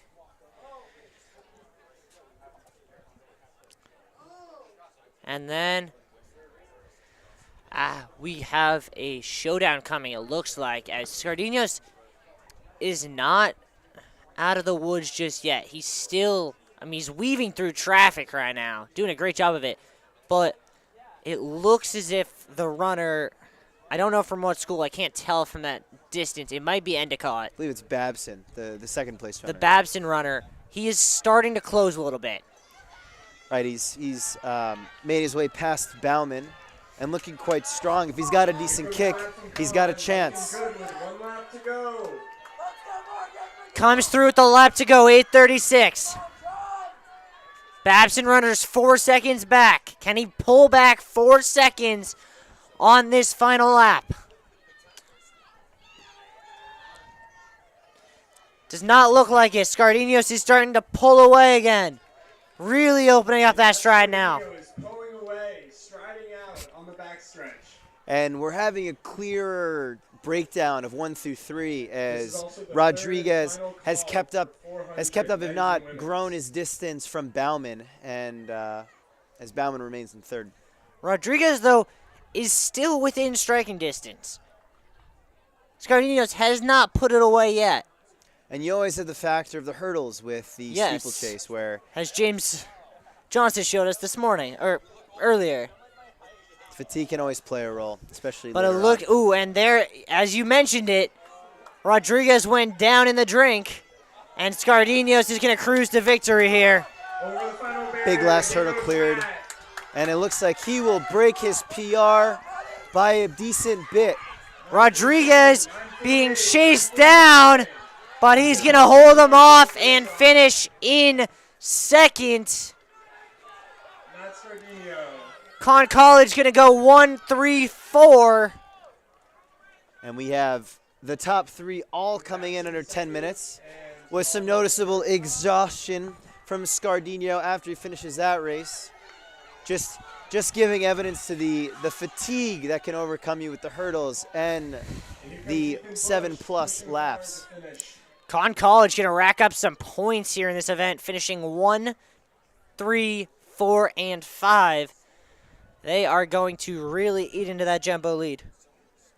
This is the first call for the 110 hurdle finals and 100 hurdle finals.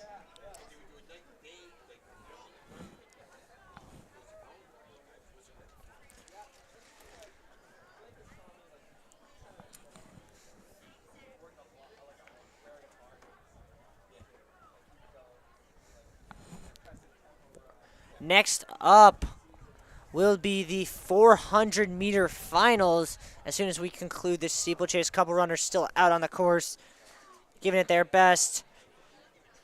400-meter coming up next. Will be exciting to see. We're starting with the women's 400. They are seeded into heats by time. The fastest time belongs to Annika Krall of the Jumbos, who has the fastest time by 1/100th of a second over Wheaton's Alexandra Case. And it looks like these runners enjoy being on the outside lanes. I could be wrong with how they place them, but Krall in the first spot and Case at number 8. So we'll see how that plays out in their race. Yeah, we'll see also if that's the way they line up or if they just happen to be numbered that way. It'll be an interesting thing to take a look at. The back half of our schedule for today's events is as follows.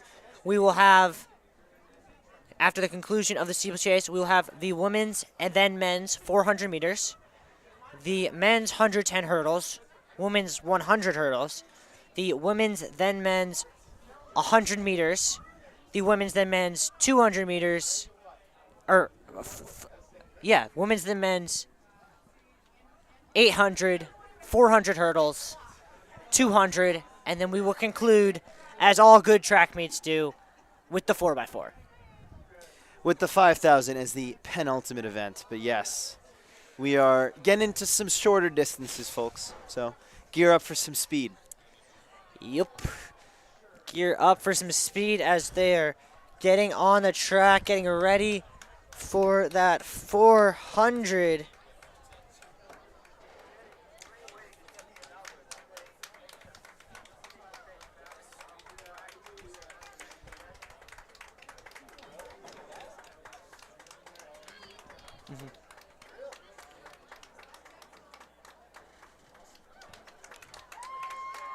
And here we have a late finisher to the steeple. Let's cheer him on as he comes down the home stretch.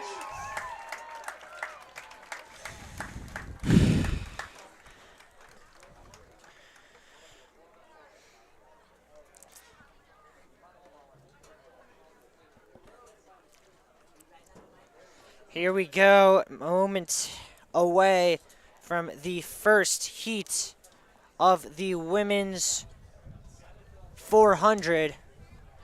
And it is Annika Krall in lane 1. Jasmine Phillips, please report to the long jump final. Jasmine Phillips to the long jump final.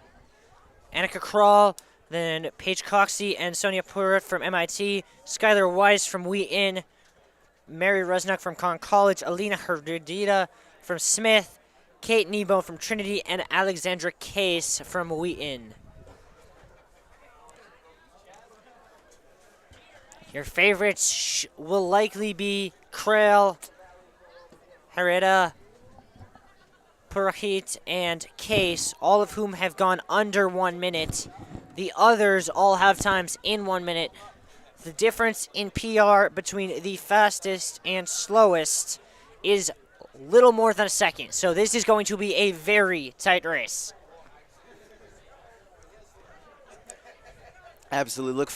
Look for some battles as they come down the back stretch in the sprint to the finish. Our very own Annika Krall from Tufts. Let's hear it for Annika.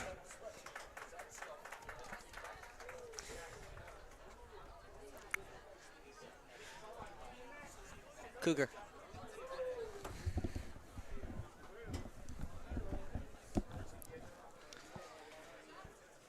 Runners take their marks. And they're off. Crawl got a good start. As did, that is Harita from Smith College. Well, Crawl struggling a little bit off the start. Out fast is Paige Cooksey from MIT. Cooksey making up the stagger on Wise. And is now sets her sights on Harita. Cooksey is cooking. Crawl is coming, though. She is definitely making up some ground. It is Cooksey continuing to lead. Crawl is coming back on the inside. It's gonna be tight heading down to the straight here. Purheat, is in the lead. It's MIT and Tufts down the home stretch. Here comes Crawl off the inside. Purheat pushing hard. It is 1 and 2. Crawl coming on Purheat. Crawl coming. They're even with 20 to go. Crawl's gonna take it by a lean at the line. Annika Crawl wins it unofficially 1 minute. Leads to a sub-60 run from Annika. For me, it's always hard to tell with the stagger, but it did look like, as you mentioned, Riley, that Crawl got off to a bit of a slow start, but really, really powered through as she ran it around to about 100 left.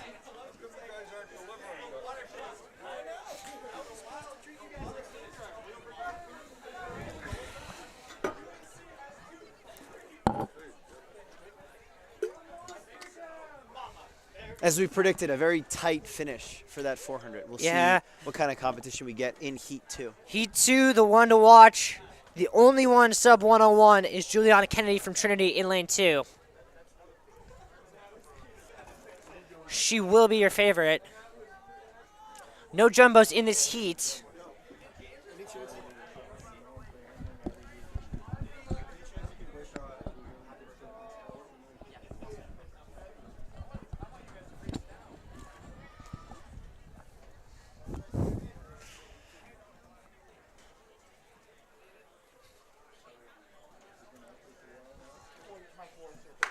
And they are off.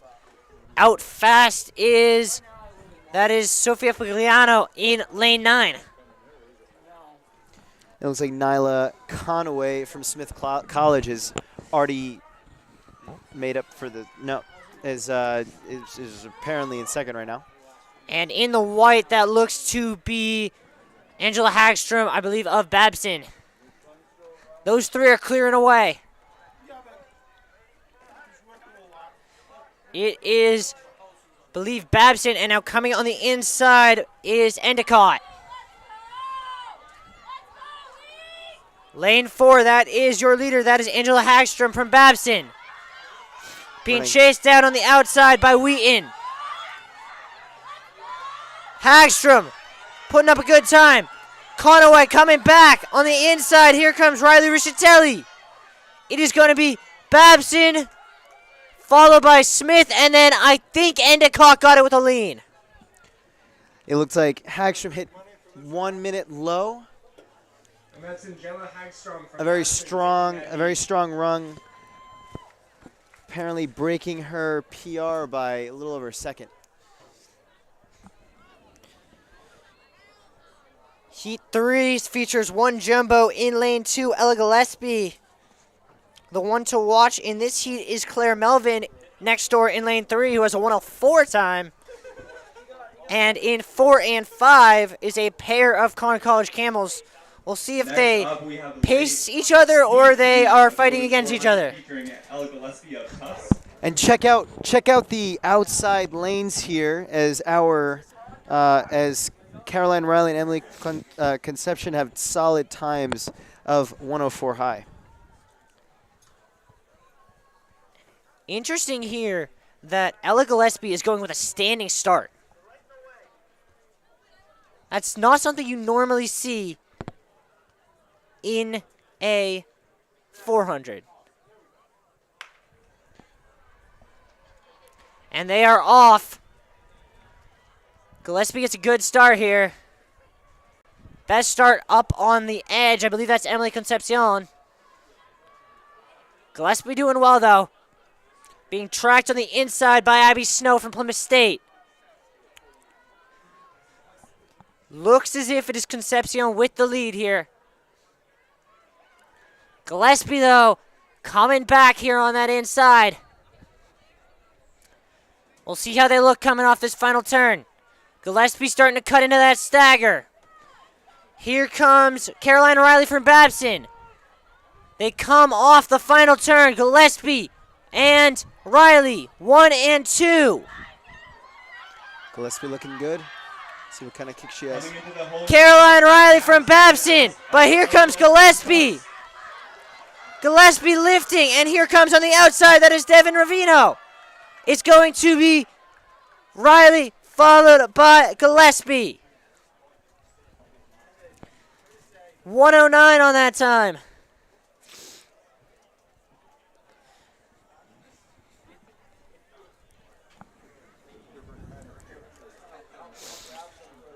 And previewing Heat 4, our top 3 runners are the 1-seeded Ashley Kelly of UNE, time of 106.23.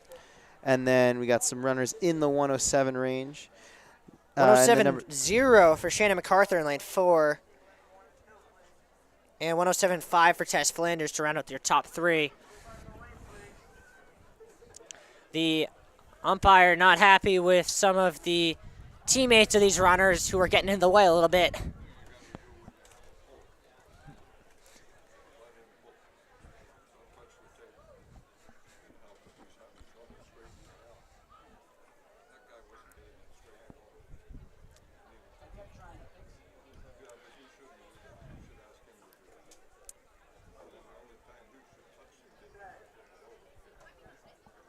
And they are off.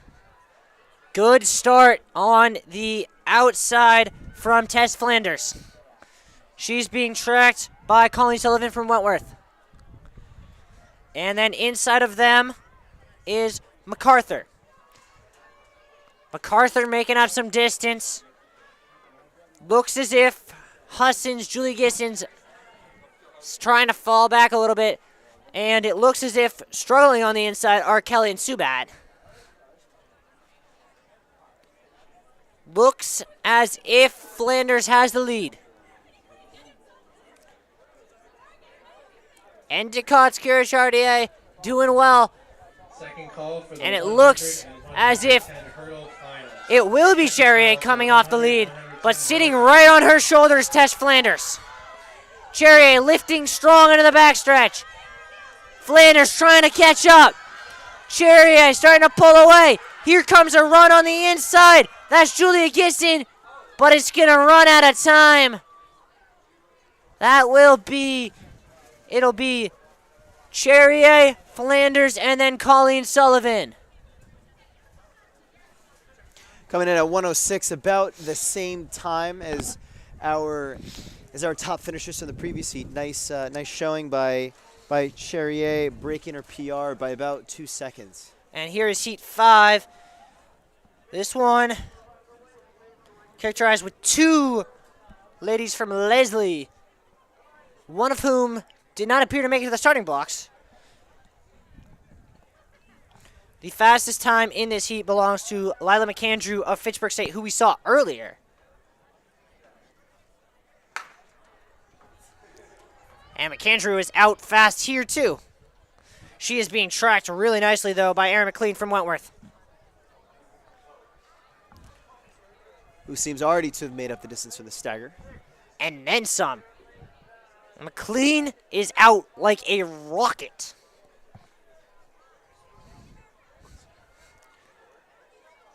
McLean continuing to go. McAndrew tracking her. Others still with them.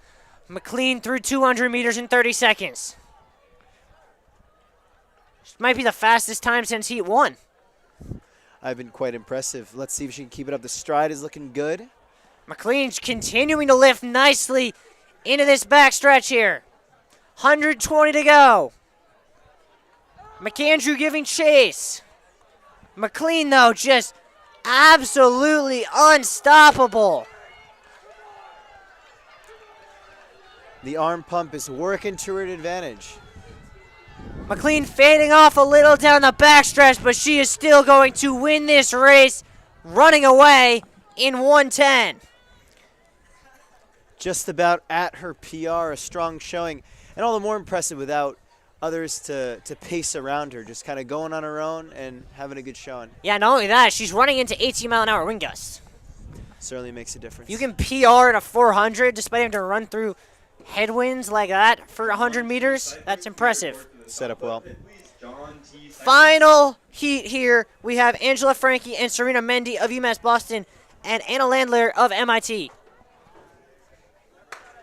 And they are off. A mini heat.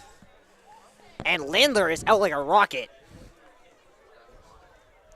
Important to note, she is the only one, I believe, in the field who has not run the 400, so this could be a bit of a trial run for her. Yeah, you wonder if is it more of a smaller distance runner and who should be seated in a higher heat who just didn't because she has not run it as she comes through 228 seconds. Absolutely dominant.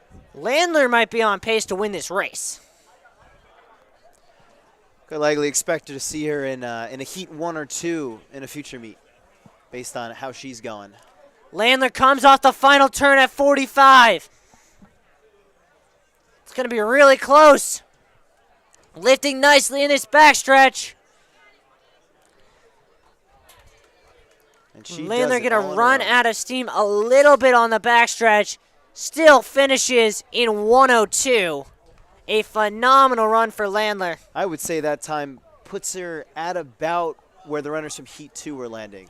It's very impressive. Next up is the for men's Landler. 400-meter dash featuring school record holder Alex Lemieux, who holds a school record in the 60-meter dash and the 200-meter dash indoors. Also, we have Andre Campbell looking to come back with a great spring season for his junior year. Well, and now we are getting set for the men's 400. Two big jumbos in this one. Alex Lemieux, school record holder, and Andrew Campbell coming back for his spring season of his junior year. Looking to start it off with a bang. The fastest time in this heat belongs to lane 1 and Colin Cianciello, as well as Backert of Gordon. Though you would not bet against Alex Lemieux the way he's been running. He seems to be the sprint king of the Tufts Jumbos. See how he can do in this 400.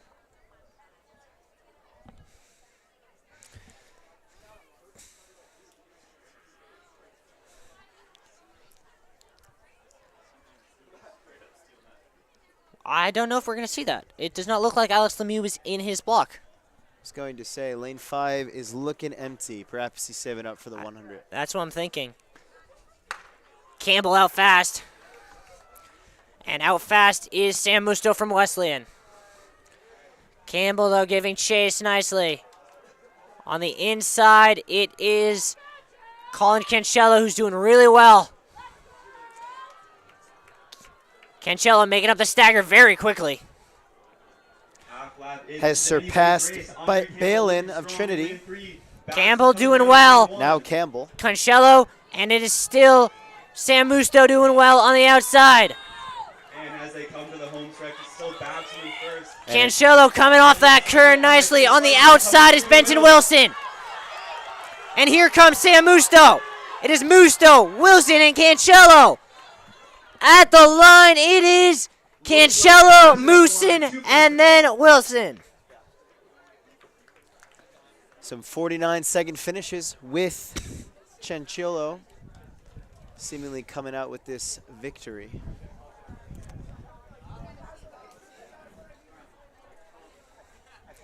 Second heat is characterized by, we have an unattached runner, which is interesting, in Noah Dunleavy, as well as Nolan McKinnon from Trinity, the only one in this heat to have run sub 51.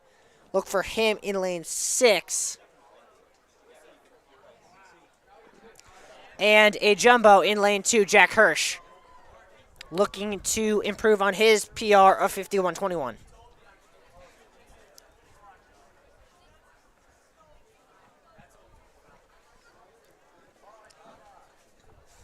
I like the teal that Noah Dunleavy is donning in lane 4.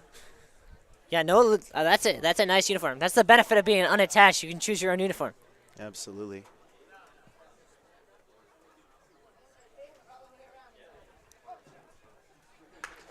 And they are off.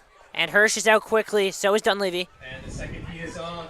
In this heat, Tufts has Jack Hirsch. in Fastest lane start seems to belong to Nolan McKenna.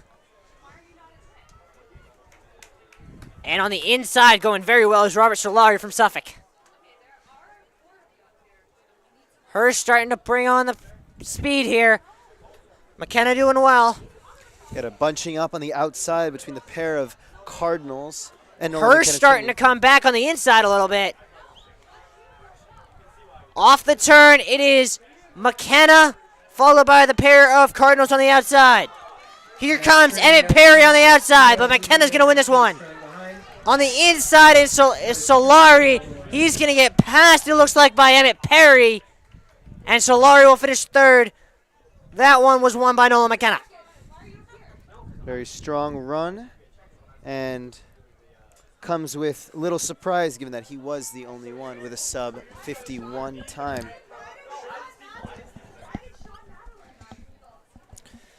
In Heat 3, the fastest times belong to Jair Hatcher of Plymouth State in lane 1 and Sam Uman-Lochtfeld of Tufts in lane 3. And Jay Sharma is also in lane 5. Right now has the top mark in the country in the 400-meter hurdles. Can you repeat it in the 400 flat? He has the fastest nationwide time in the 400 hurdles, but can he do it without the hurdles? Should be easy, don't you think? You'd think, but I don't know. It is a different event. We'll see if Hatcher's skills can translate. I mean, I definitely don't think he will go slower. Let's just say that. That's true. Just like to no surprise, the 400 meters comprised by the 4x1 seem to have gone faster than any of these 400 times. Surprise, surprise. Well, when you only have to run 100 meters and you get a fly in, it's a lot easier. Absolutely. And they are off. Out fast is Sharma. He's out really fast. Uman-Lochtfeld doing a nice job in lane 3. Sharma is way out quick. In between them is Andrew Spears from MIT doing well. Seems like the outside runners are pushing the pace very well. It looks as if it's the two jumbos and Spears from MIT are doing really well. Sharma, Spears, Uman-Lochtfeld, all coming off the turn at about the same time. Here they go. Sharma in the lead. On the outside is Matthew Campbell. Sharma and Uman-Lochtfeld. Jay Sharma with a massive time. Uman-Lochtfeld in second. Sharma PRs in the 400 a week after setting the nation's best time in the 400 hurdles. Nice to see a little Jumbo's 1-2 at this home meet of theirs. This is the final call for the 100, 110 hurdle finals. Final call for the 100, 110 hurdle finals. Heat 4 has one jumbo, Connor Nightingale in lane 3. See if he can keep up the Tufts momentum. Fastest time belongs to Jonathan Sundermeyer in lane 5 for Trinity. Next up is Heat 4 of the 400-meter dash. We have Connor Nightingale from Tufts in lane 3.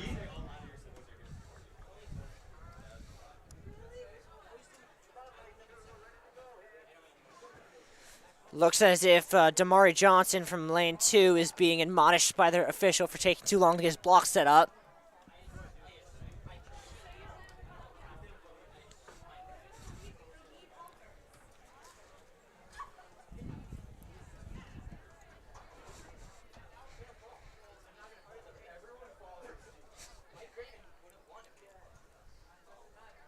They're off. Nightingale gets away really well. To the outside of him, that is Chance Graves doing well. And Nightingale getting passed to the inside by Damari Johnson, who is off pretty quickly. Nice pace there. It seems to be Nightingale and Johnson who are the fastest right now. Though nice speed on the outside there from Garrett Whitmore from MIT. And also it is Sundermeyer from Trinity. As they come off the turn, there is nothing between any of them. As we come into the final stretches, Trinity in the lead. Nightingale coming. Nightingale coming hard. Trinity still going to win this. Sundermeyer's going to win it. Nightingale's going to finish third. That one was a little bit slower, but a very competitive race. Absolutely. Some of the tightest margins we have seen in any of the heats between runners 1 through 5. Very competitive race that was. Heat number 5 got 3 from Plymouth State, including the fastest time, which belongs to Mason Howe. There's a bit more difference in times in these, as Mason Howe's PR's 54.30 is almost 2 seconds better than Pedro Mateo's out in lane 1. This is the first call for the 100-meter finals.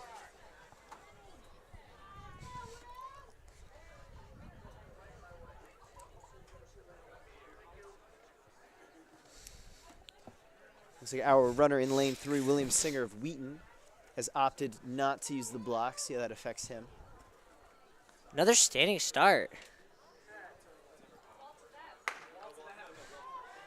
Did not seem to affect him. He got off to a pretty good start.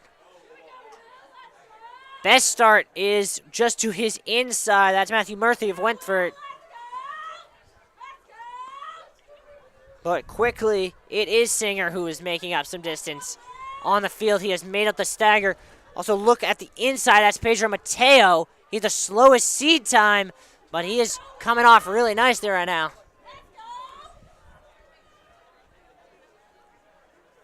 Looks as if coming off the turn, the fastest is, I believe that is Matthew Murphy against Ian McGrath from UMass, or no, not, CJ Miller. Murphy's going to win this heat. And it's going to be the pair from Plymouth State taking second and third. Looks like a PR for Murphy, somewhere in the 53 high range. Yeah, it's a good run.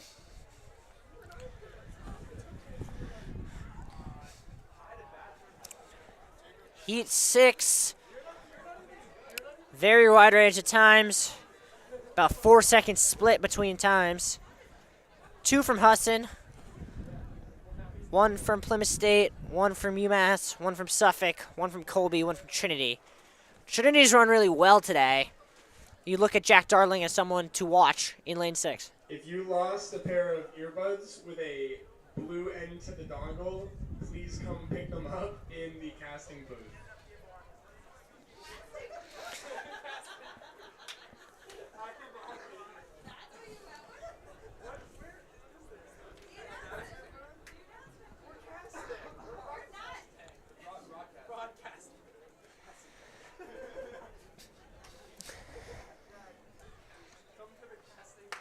And they are off.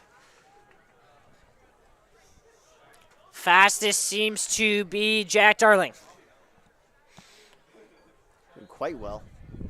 Yeah, Jack Darling doing quite well. Also on the inside, that is very quick from Hunter Clark of Husson. Those two are clear and away. Alan Paul from UMass Boston trying to stay with Clark.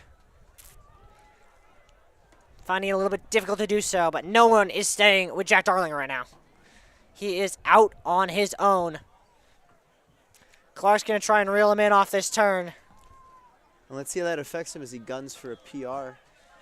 Looking like a real possibility for him. Darling with the lead. Clark on the inside. Clark starting to come here. Who will win? Clark pushing hard. Darling on the outside. Clark's going to win it on the inside.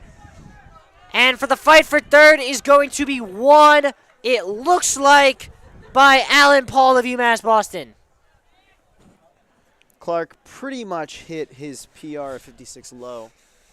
An impressive finish from him for sure. We got one more heat here as Christopher Halley of Leslie and Nisarg Daria of MIT, neither of which have a time, will run in this heat alongside Matthew Wong of Wentworth.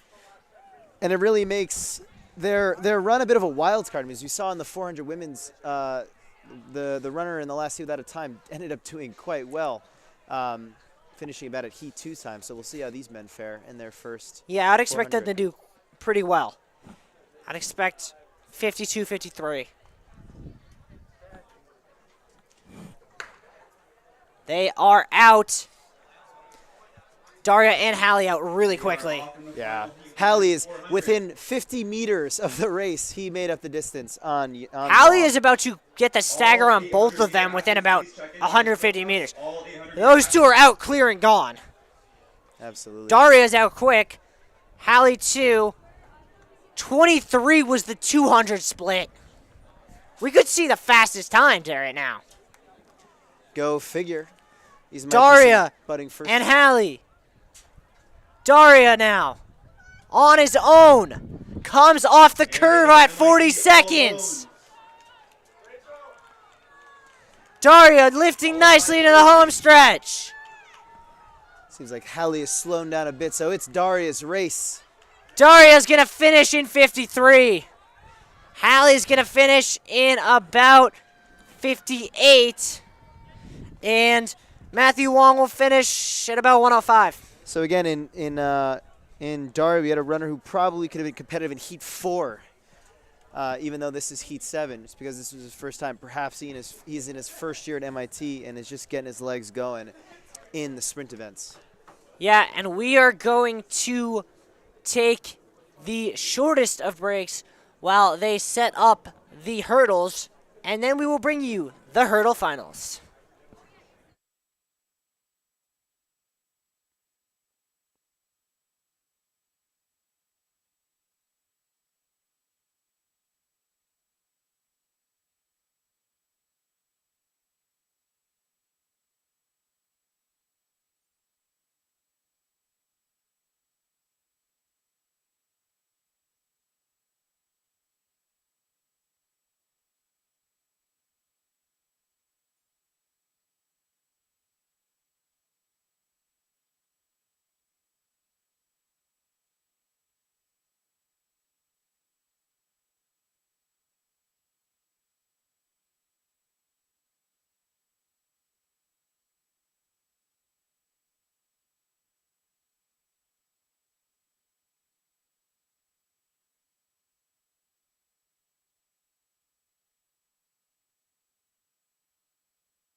our very own Willie White and Ben Stein.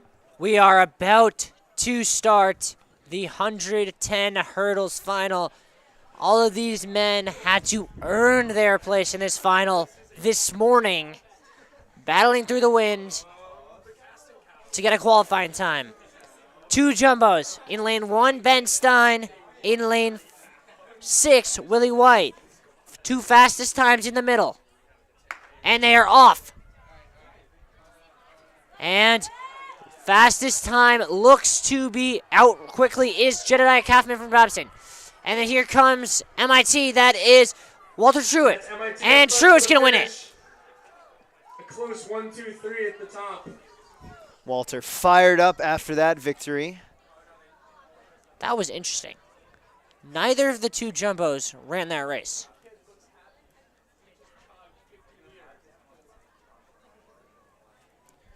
Normally you'll see a lack of entrance in a prelim over a final. Yeah, You know? why would you qualify for a final and then no show? What?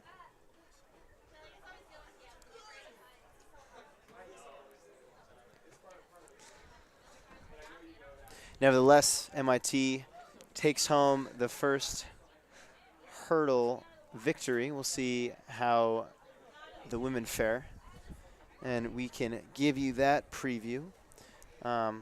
Top runner looks like Catherine Jacobs of Babson, the only one to have broken 15 seconds with a time of 14:96.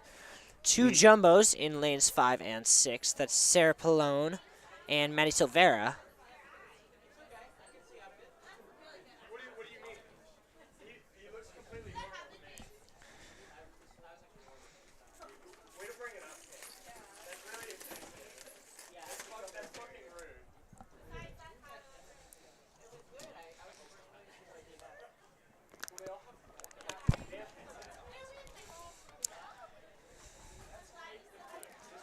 After the hurdles will be the 100 meters. And while they are getting rid of the hurdles after this final, we will go through some of the field events and let you know how those have been going.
Seconds away from the starting gun in the women's 100-meter final.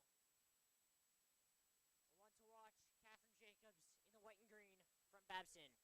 Your two jumbos in lanes 5 and 6. That's Pallone and Maddie Silvera. And if you're talking about team implications, you're looking at Trinity, you're looking at MIT, you're looking at Wesleyan if you're the jumbos. So you're looking pretty good right now, considering none of those teams have anyone in the final. Absolutely.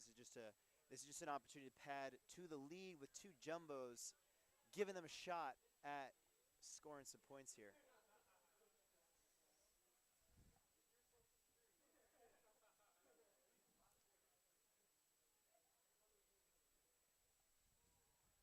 And this brings back shades of the prelim. Seems like there's some time being taken for that white flag to get raised. Seems as if two officials are having a very animated discussion.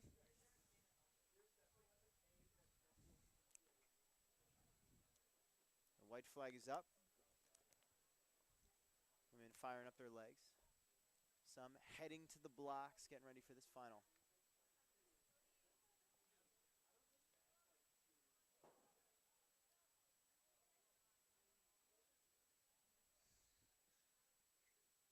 Starter, pistol in the air. Set. And they're off. And it is Babson in the middle, being tracked nicely there by Sarah Pallone. It is Jacobs and then Pallone. Pallone coming back on Jacobs. Pallone. Babson in first. Jacobs wins it. Pallone falls down. And what? I do not see who had second. On horrible turn of events for Sarah Pallone, who had second one until she clipped the top of that last hurdle.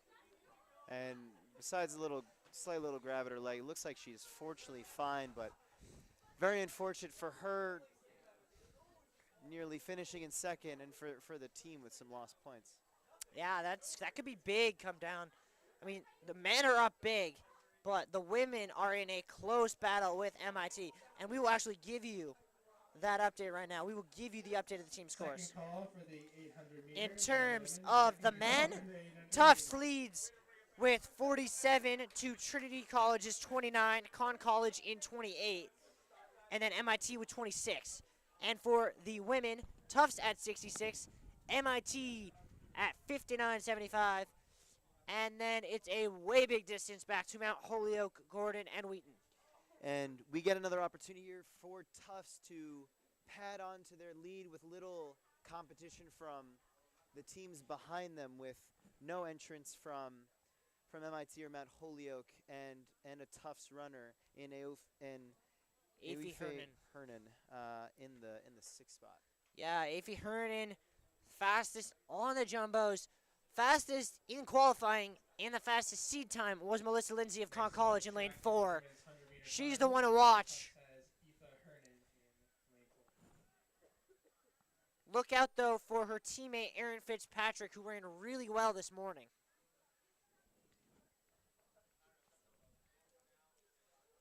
And in lanes 2 and 3, you have the pair in bright red of the Wesleyan Cardinals.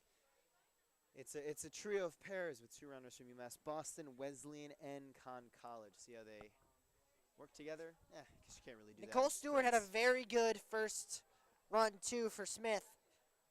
She had a 20-meter lead at one point during her race. Absolutely.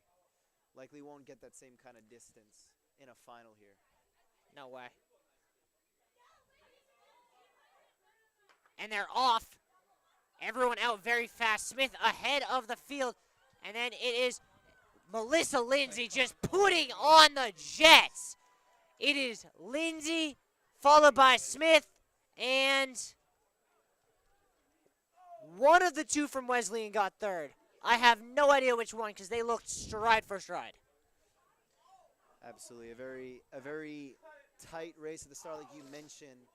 And then Lindsay just absolutely pulling away, showing her dominance and winning this final in nice fashion. Women are done with the 100. Up come the men. And this one is going to be fast. Absolutely.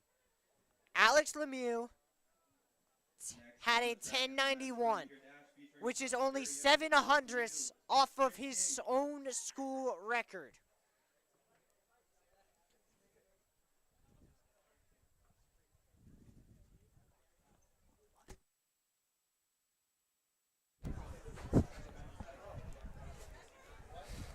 So despite his absence from the 400, the Sprint King Alex Lemieux will be appearing in this 100 final.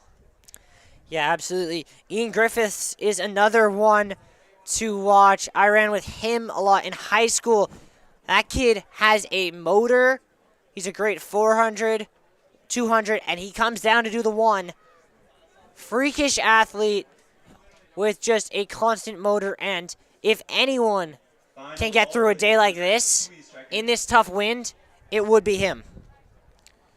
No doubt, and we have some good representation across the board with runners from MIT, Plymouth State, Wesleyan, Tufts, Fitchburg, Babson, Gordon. A nice smattering of New England schools. We'll see which one comes out on top, and we'll see if anyone can join Lemieux in the 10-second club. I'm going to make a bold prediction. I'm going to say Alex Lemieux breaks his school record right now. We shall see. We shall see. Going to see if the wind cooperates to let that one happen.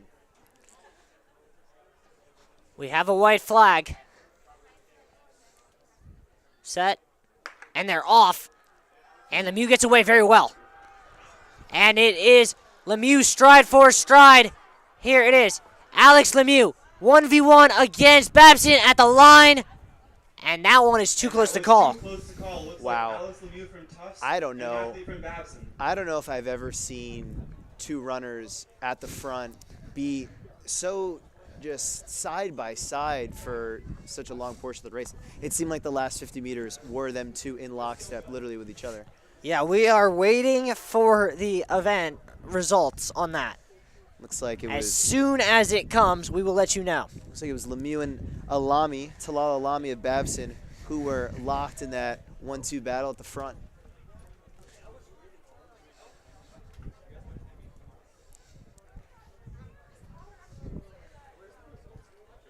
We are waiting on results.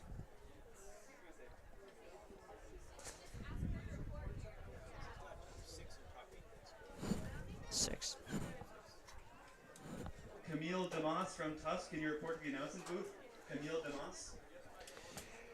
And while we await those results, we will take a break. But upcoming is, for me, a very exciting race, the 800, started by the women and then followed by the men. So we will bring in that to you in just a few minutes.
If you're into a little pain. Because you can't go slow, but you also can't sprint it. That's true. It's kind of that first distance, I think, after the 400 where you can't really sprint the whole time. And in this first heat here, we have an incredible showing by Wesleyan and Mount Holyoke, with Mount Holyoke nipping at Tufts' heels a little bit. So we'll see what kind of result we have. However, Rory McGrath of Tufts does represent the jumbos in this race, the lone jumbo. So we'll see how she does, supporting the leaders of this meet so far on the women's side.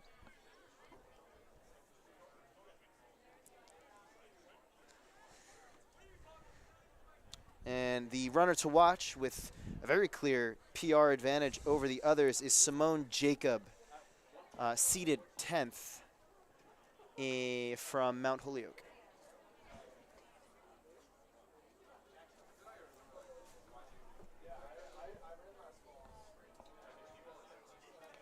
And you got to think with just such a strong contingency of Wesleyan and Mount Holyoke runners, they likely know how to pace off each other, run a kind of 800 that they want to, working to their strengths. We'll see how that intermixes with the other runners in this heat.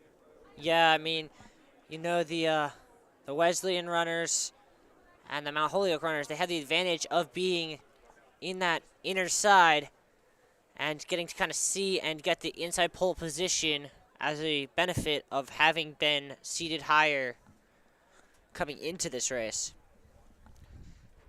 It does help. Perhaps it's curious to me that despite having the best time, Simone Jacob is in that 10 spot. Perhaps she likes lining up a little bit more to the outside and having an inside path. Up next, in. the first of four The benefit of the women's 10 spot 800. is that you have the inside Athletes of the who have outside. not yet So if you declared could, the 200, you have 2 minutes. If you do not declare in the next 2 minutes at the clerk, you will be scratched. 3 athletes from Babson, 3 athletes from Conn College, 2 athletes from Plymouth, 200 runners from Suffolk, 200 runners from Trinity, and some 200 runners from Wesleyan. If you have not declared in the next 2 minutes, you will be scratched from the 200. Wesleyan, Trinity.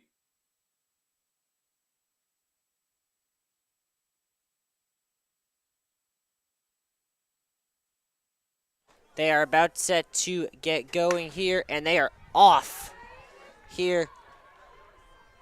And in the women's 200, just a few athletes from Conn College, Supli and Castano.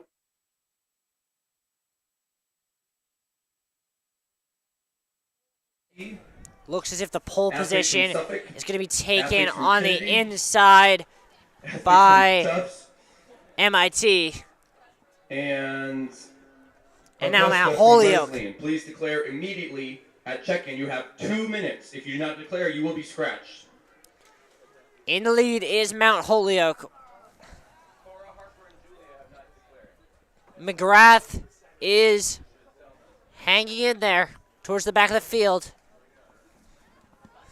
Waiting. Not a lot of movement in the field. Everyone kind of just content to feel each other out. Your leader is still Simone Jacob. Followed quickly on her shoulder. Believe that is Ava Deneau and Becky Velli.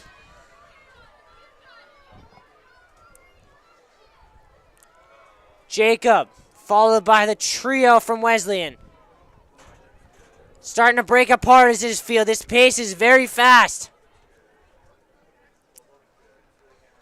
It's Jacob against, I believe that is Becky Velli.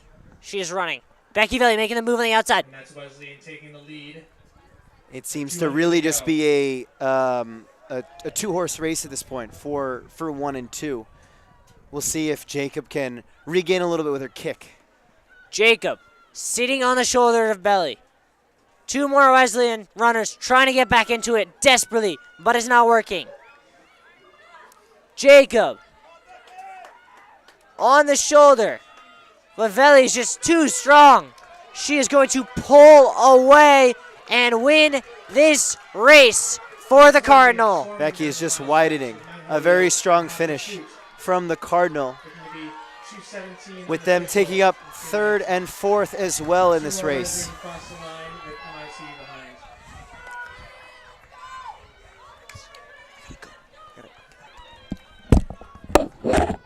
And that's Tufts' Rory McGrath finishing strong in around 2:35. Rory McGrath finishes up here as we conclude the first heat of the 800.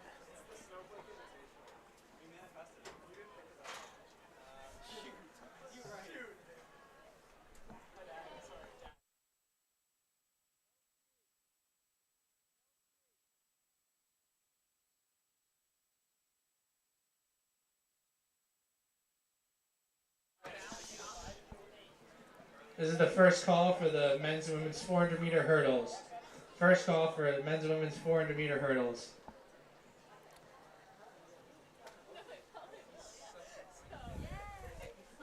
And the runners here get lined up for our second heat.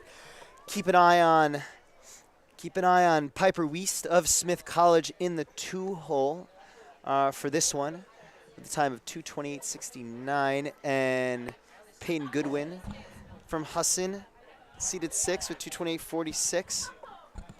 Looks to be a pretty tight group of runners at the top here, with several clocking in at around 2:28 for their PRs.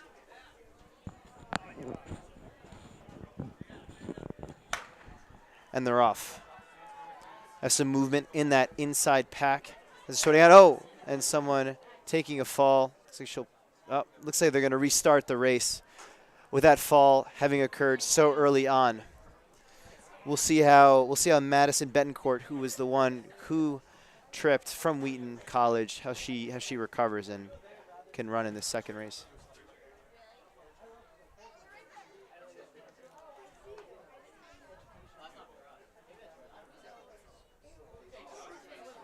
Looks like she's going to give it another go in Heat 2 here.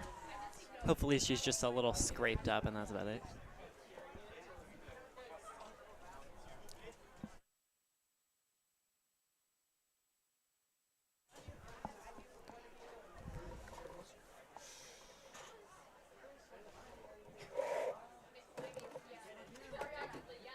And we have the official explaining how best to clump together in that inside group as they get out of the starting line. Always a tricky thing in the 800, no, Cougar? Absolutely. Sometimes those officials can get a little cranky after a false start. But No doubt, no doubt. We'll see how they do the second go around.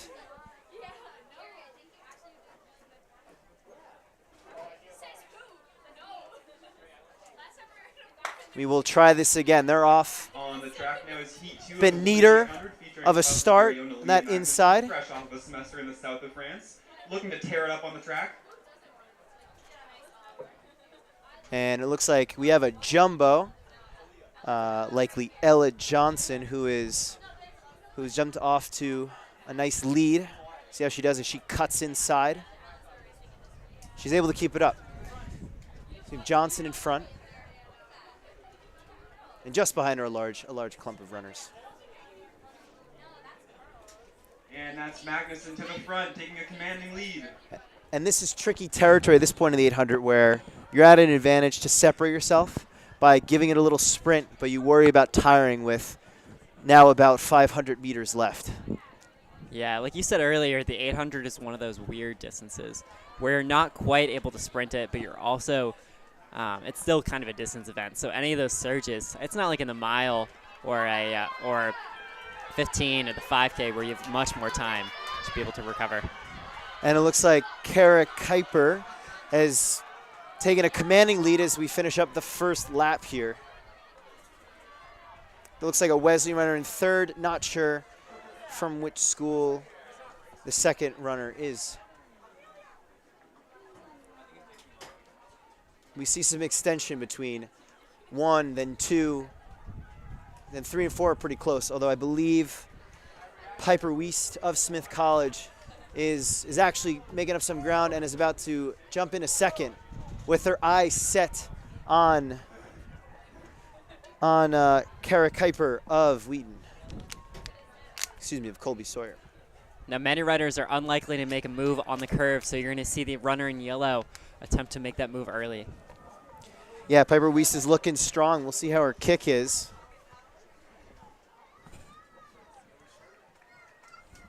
Looking at about 210 here as Wiest rounds out into the last 100. And it looks like the runner from Husson, Miranda Dunn, who has burst into a lead with 50 to go and is going to finish with ease for the victory. Coming in at 2:29 high. That's Miranda Dunn with a PR. Excuse me, that may be Peyton Goodwin. But regardless, a winner from Husson, a strong showing in coming out with that victory.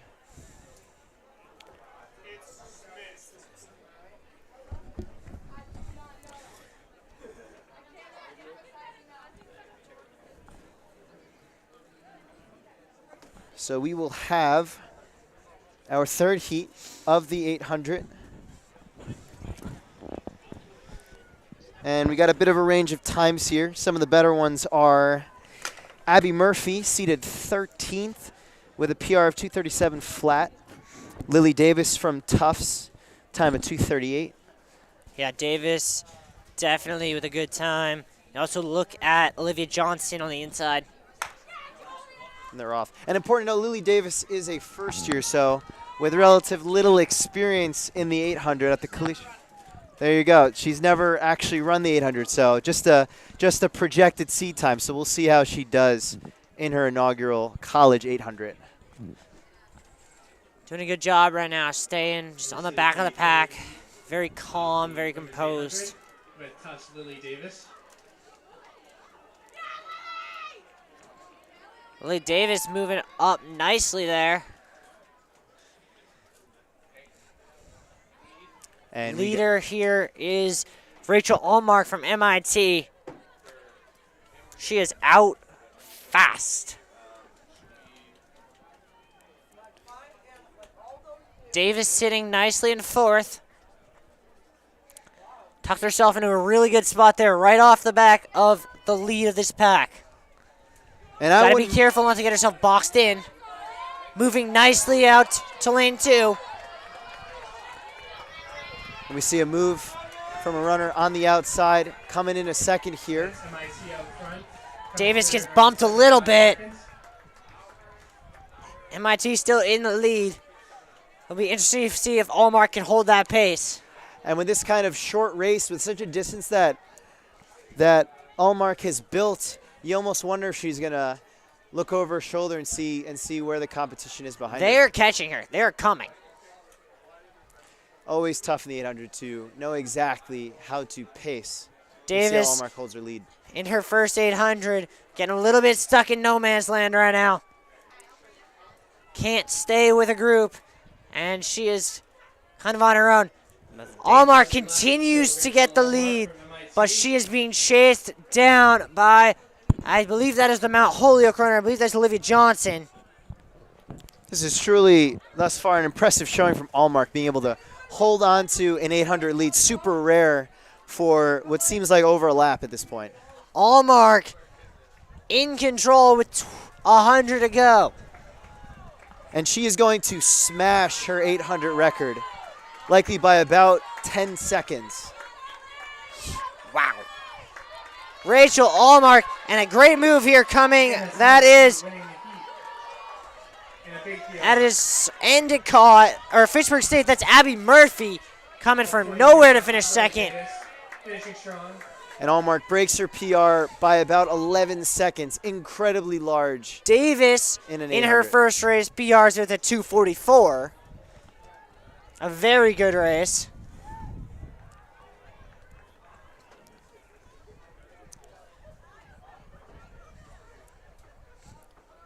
Hopefully it's the start of an illustrious 800 career for the first-year Davis. And now moving on to our last heat of the 400. We have some runners without times. Always an interesting proposition. Oh, yeah. Seeing how well they can do with as being a bit of an unknown. But of times we have, it looks like our strongest runner is the outside runner, Emily Irwin from UMass Boston, with a time of 2:52. Yeah, also Ellie Scully from Gordon, also with a 2:52. But I would look out for Claire Melvin.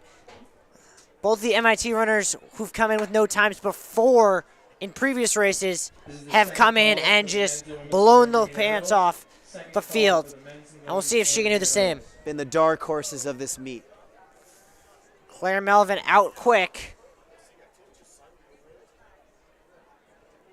Being tracked nicely by Emily Irwin.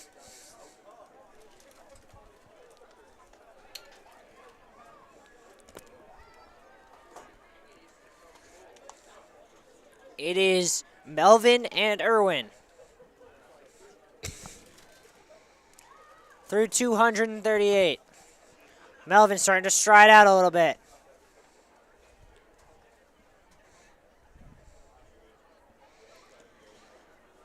Melvin really looking comfortable for someone running her first 800.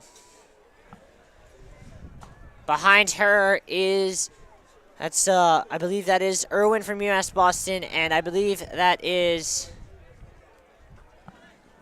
a Gordon runner. I believe that is Ellie Scully coming up to challenge for second. Got a pair of them. Like last heat, it's MIT up front, and a couple Gordon athletes trailing behind, not too far. Melvin comes through in 1:15. Looking very strong. Absolutely. And it's a Gordon athlete, that's Scully, and then I believe behind her is one of the University of New England athletes. I'm not sure which one. But right now, this is the Claire Melvin show. No doubt. I would guess it's likely Monique Millette, who is in second at this point. Yeah, and she seems to be picking up the pace a little bit. No doubt. Excuse me, third. I lost sight of Melvin out there at the front. She's so far ahead. It's easy to. Melvin seems to be picking up the pace even more a little bit here as she comes into this final stretch. Melvin is definitely proving that she does not belong in this heat. She is going to put up a very impressive time. Gonna break the heat PR, set her own. With a very strong showing here. She's gonna go in under 240. And that's MIT finishing strong again. In around Melvin in 238. I would have placed her in heat 2 or heat 3. Somewhere in that range. Not heat 4. For sure now. Sets her up well for future meets running this event. Yeah. And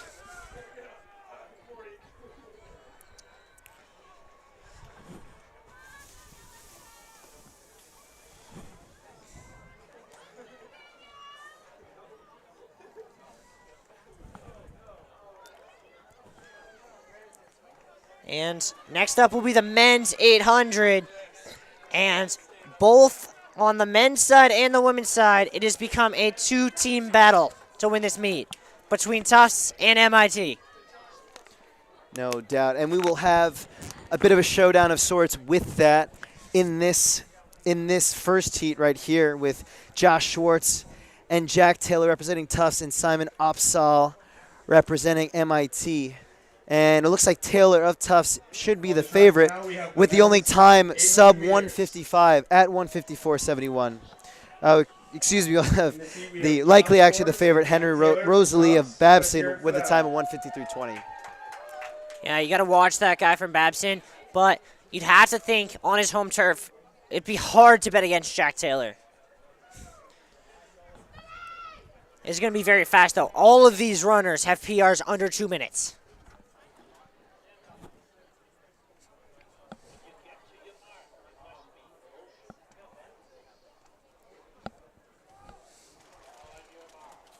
A little bit of jockeying for position. And they are off and fast. And here they go. Josh Schwartz gets to the pole on the inside. On the outside, the leader is Ben Vasquez from Conn College. And Ben Vasquez in front and the outside. And they are flying. They're flying indeed, and we will see how they clump up here. It looks like the two jumbos going to the front. It is Josh Schwartz and then Jack Taylor. Jack Taylor through in about 28 seconds. 28 through 200. Schwartz and Taylor, very nice, very relaxed. Schwartz slowing it down a little bit, trying to give Taylor the breathing room he needs to kick. Coming on the outside, that is, I believe, Babson's Ryan Wilson. And now, that is MIT to the lead. That's Simon Opsahl. And that's Simon Opsahl from MIT taking it with a lap to go. 59 was the time at the 400-meter mark. Opsahl trying to make a move. Who can match it? Wow. Big move by MIT going a real crazy extension on this beginning to the second lap. Up to about a Jack Taylor's going to try and catch him. Make a move on the backstretch. Jack Taylor trying to draw him in here. Opsahl trying to run away from them. Taylor leading the chase pack. Here comes, that is George Lepska from Wesleyan. Trying to close the gap. And they are starting to catch Opsahl here as he's starting to die here on this turn. Rosalie with what looks like a strong kick, closing the gap. And here coming off the turn from nowhere, Brandeis is coming. Brandeis coming, Babson coming. Opsahl's going to win the race. Then Babson, then Brandeis. Strong showing. A lot of lead changes in that race, particularly in that second lap. Yeah, if you're the Jumbos, that's not great. Can't really afford to lose any more points to MIT. This is the final call for the men's and women's.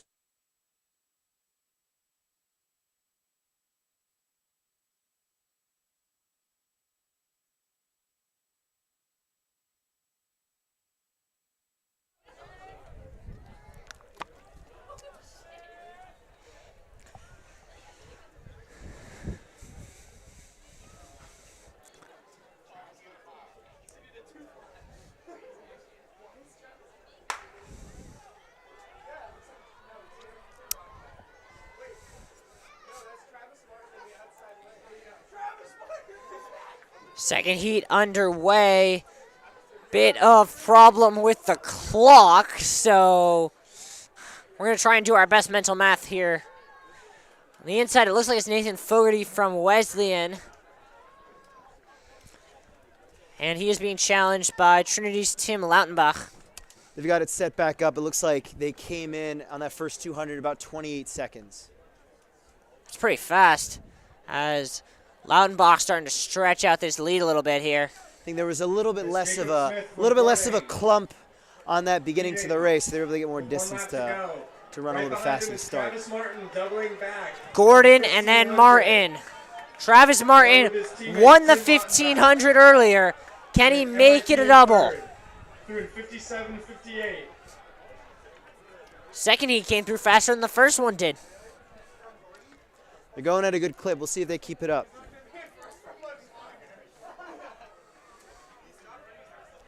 And that's Travis Martin taking the lead with 300 meters to go. Martin makes the move, followed by MIT. And his teammate, Tim Lautenbach. And Martin has been able to translate his talent down to a shorter event, taking a commanding lead at this point. Martin is on fire through 600 and 126. And he is flying. As here comes Lautenbach off the turn two. Or not Lautenbach, excuse me, Jacob Smith. Travis Martin off the turn with 142. Followed by Gordon, MIT, and Tim Lautenbach. Travis Martin coming towards the line. Martin wins the heat in 156. Martin with a 156, followed by his A very impressive time. That definitely would have had him in Heat 1 towards the top of the mix. And I think they were helped out by that quicker start. For sure, for sure. Heat 3 is coming up next. Who are you looking at in Heat 3, Max? It's looking like Dylan Whalen of Brandeis has a pretty strong time of 2:03. And got Jackson Kiefer to look out for from Tufts. Time of 2:06 on his home track. But quite a bit of parity in this third heat. Times between 2:04, 2:06, 2:07 generally. For sure, for sure. Third heat getting going. Still having problems with its clock. Not quite sure what that's about.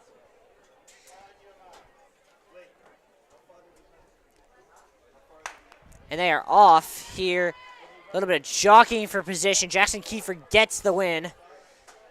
He is following Fadil from MIT right in his stride. Pole position is being taken. I believe that is the UMass Boston? Perhaps.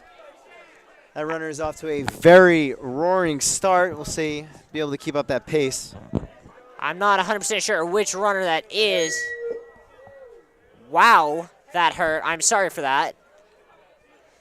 It looks like perhaps it is Adam. I believe it's Adam Mullen of Conn College, seated first. PR of 205, looking strong. But he's got Dries Fadil on his tail from MIT. And here comes Jackson Kiefer on the outside. I think that was actually the fastest lap one that we've had of any of the heats. It is. 7. This is not how these heats are supposed to go. And Fadil just leaving Mullen in the dust. Fadil is starting to put it on. He's not a bad bet to win this race outright if he keeps this up. Which has serious implications with where MIT is at in the standings of this meet. Coming here there's a runner, I believe that's a Gordon runner, who's starting to make a move around the outside. Fadil coming off the turn. Here comes, I believe it's either Gordon or Trinity. I can't tell from this distance. It's a Trinity runner trying to catch Fadil. And then behind him, It's still MIT and Trinity. here comes Brandeis again. Jackson coming. Jackson Kiefer coming hard. MIT wins in 2:02. You can see those Brandeis runners know how to finish, huh? 202, followed closely by Trinity.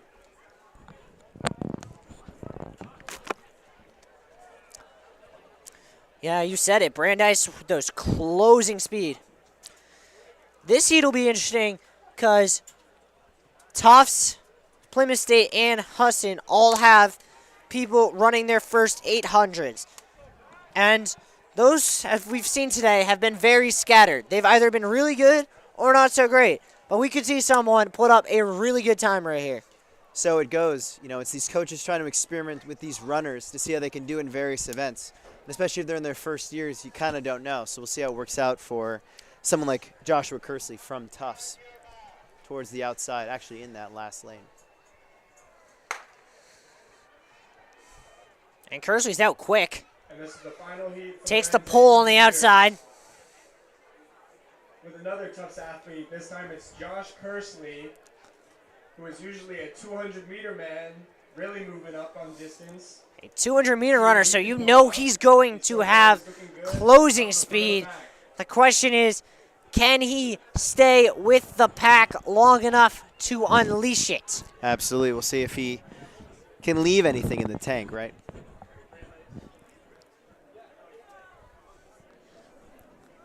They come back towards the front stretch here. Coming off the turn, 44. Bit of a problem on the track as some of those papers have blown onto it. Kersley being pushed on the outside by, I believe that is Husson. They come through just over a minute. Is Kersley where he wants to be, you think, Max? If you were a 200 runner moving up to an 800, is that where you would be? I'd say being in second at this point is a victory in and of itself. I mean, if he can get to the 200-meter mark, you know, where it's his race, he can kind of say in his head, hey, I just got my race left, and now he's out to the lead. Yeah, here he comes, making a move on the outside. Will he have enough to come home with is the question. We know he has the speed, but does he have the stamina? Kersley continuing to push, starting to run away from this one. And it looks like he's only getting stronger. From Husson in second place. You asked why this may happen, why someone might run an 800 for the first time. Well, this is why, because you might see something like this, where a 200-meter runner goes into an 800 and puts down a 205. It's exciting stuff when you see people running a bit out of event with surprising success. Unexpected success, I should say. Definitely. And that's Tufts, Babson, Hassan, with a great time from Josh Kersley at 205.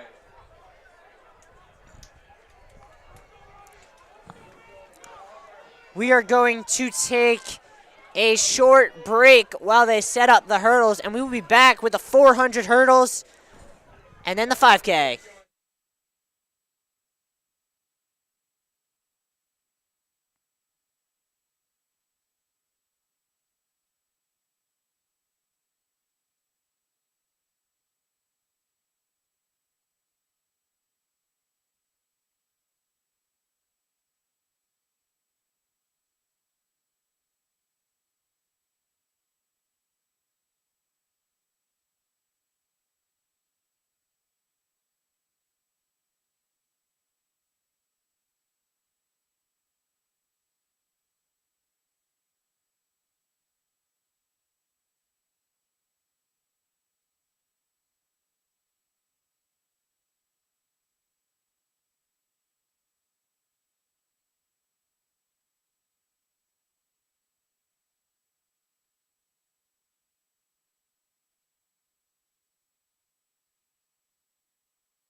We are about set to kick off this 400-meter hurdles. Jumbo's in lanes 1, 2, 4, 6, and 7. Out well, that is Antonia Noth in lane 4. And Emily McSweeney's out well in 5.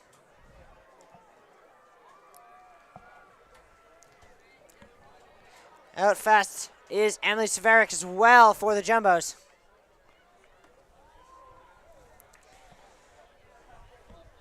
Machado looking strong in lane 1 as well. Absolutely. And up in lane 7 is Campbell Devlin. Doing a really good job. Jumbos look to be in about 1 through 4 here. Devlin over the hurdle first. As they come around a turn, looks like Devlin from Tufts in first. Devlin followed by Cooksey, but here comes, that is Emma Smith. Emma Smith coming, as is Machado. It is Devlin, then MIT, and then Smith. Time of about 1 minute and 5 seconds. Jumbos go 1, 3, 4, 5. With a big win there by Campbell Devlin. An important battle for no discredit to Devlin's win, but an important battle for sure, too, between 2 and 3, given how close MIT and Tufts are in the standing. So MIT gets that big second place spot there. Absolutely. Yeah, this one looks like it's coming down to the wire, the overall team win. And it's always good in a meet if you can bring and get points from people in the second heat. If they can somehow get points. And the freshman, Alexa Brust, has the chance to do it. She would have to PR. But a 106 would get her points. And you got to think, if she has relative inexperience in this race, being a first year, that she has some room to grow. See how she does. Standing start from Kayla Garabidian in lane 1. Seems like most of these runners. The exception seems to be the blocks. That's really interesting. And they are off. Brust out quickly. As is the one to her inside. That's Grace Beach from Wheaton. But Alexa Brust is on absolute tear. Already making up the gap from the outside 2 runners. Apparently Alexa Brust heard my suggestion and decided to take it. As she is flying down this backstretch. She is through 200 meters in a hurdles in 30 seconds. Impressive stuff from the first year. See how she can hold out as she makes it down to about 150 meters now. The runner from Husson coming. Brust slowing up a little bit. Alexa Brust starting to struggle. Coming towards the win, and on the outside, that is Willow Witten from Husson, who is going to take it. Alexa Brust just couldn't keep up that pace. The more patient Witten wins her at the end. And she got in about 109, and I wonder if that was anywhere close to the 3 finisher in that first heat. No, but it was a PR. I will say, despite not being anywhere near balanced in terms of her 2 halves, she still did PR.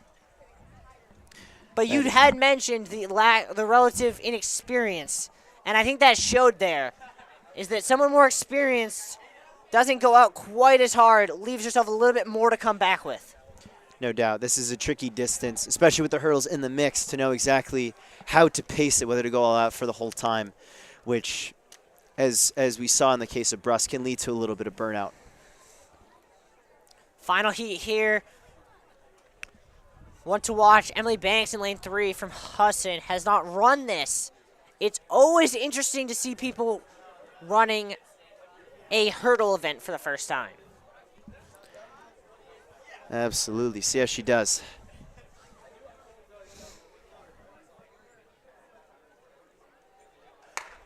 And they are off. In the outside, off well is Sabrina Scully. And Emily Banks doing a good job getting over the first 2 hurdles with relative ease. And has her sights here on Sophia King of New England.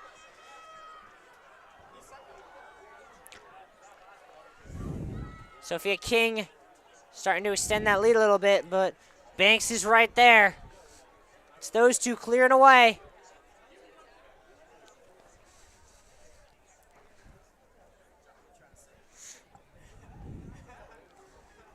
Banks looking, Sophia King looking quite strong. Banks doing a good job. King, though, is looking the strongest. King coming over last 2 hurdles. Great form on that one. Banks doing a good job. King with a nice finish. She's going to PR here. Banks And University of New England in first. does finishes, and Stevenson will get across in 1:19. That's a PR for her. In the outside, tough run for Wheaton. And on the inside, that'll be Klauber coming in. And then Julia Saro.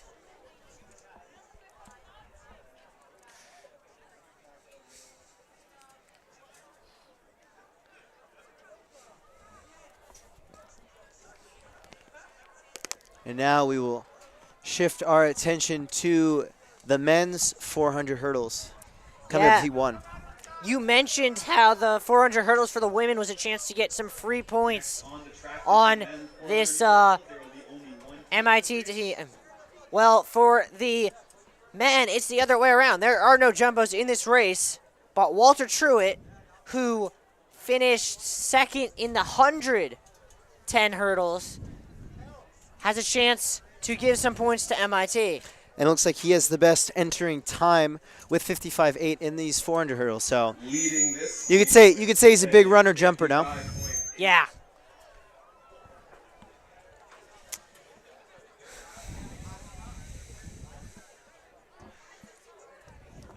Interesting to see that Tufts has so many women who run the 400 hurdles, but no men who do.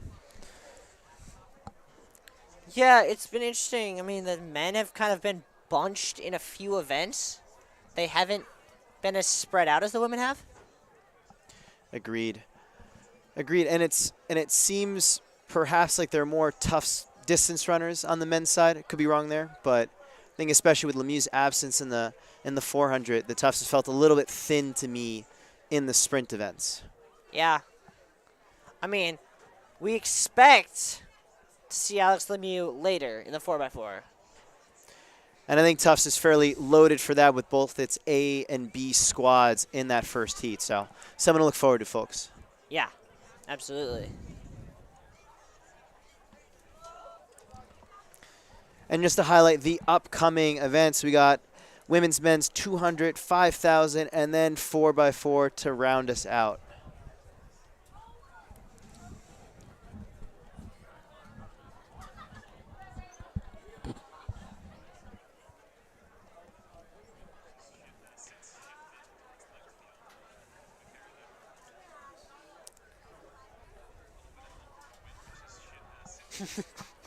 On the skirt.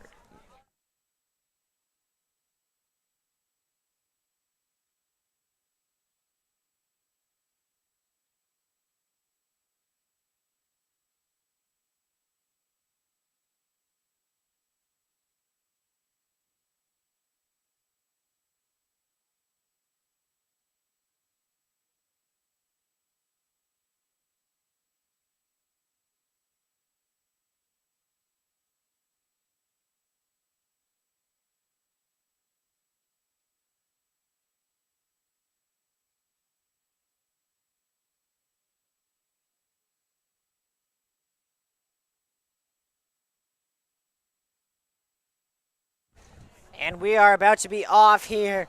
The one to watch, Walter Truitt, lane 3. To his inside, Nigel Hayes from Wesleyan also has a really fast seed time.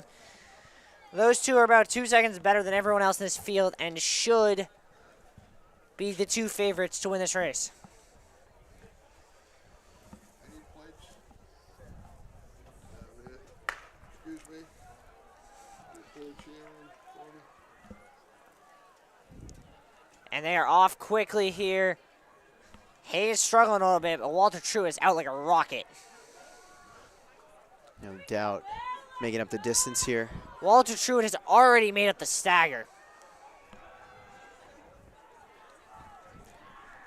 He is just on absolute tear right now. On the outside, doing very well, is Chase Adams from Colby Sawyer. Truitt coming in to the final turn here. 40 seconds on the clock, looking at PR. Truitt over the last hurdle. Hits the last hurdle, it's not gonna matter. Truitt to the line, just missing out on a PR. 57 for the win for Truitt. He would have had a PR if he didn't hit that last hurdle. Agreed. It didn't seem like it slowed him down that much, but when we're dealing with a second or two, every inch of a hurdle hit makes a difference.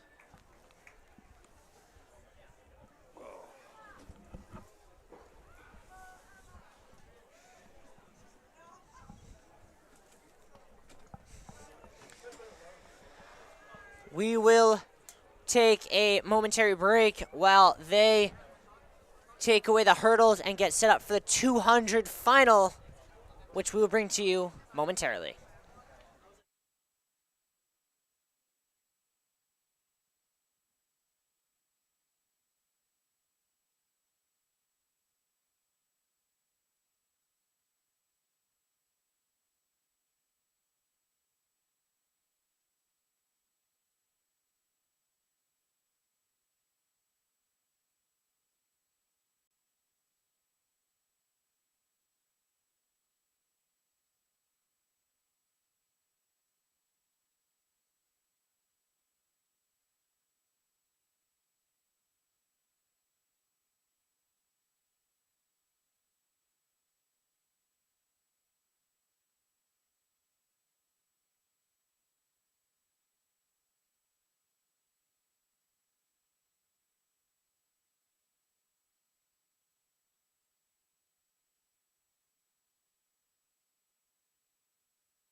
Sorry for that, folks. The officials trying to signal to each other about something or another.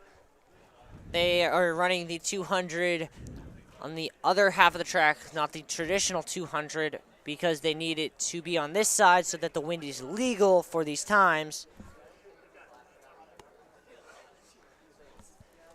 The one to watch in this heat, lane number 8, Nicole Stewart from Smith College.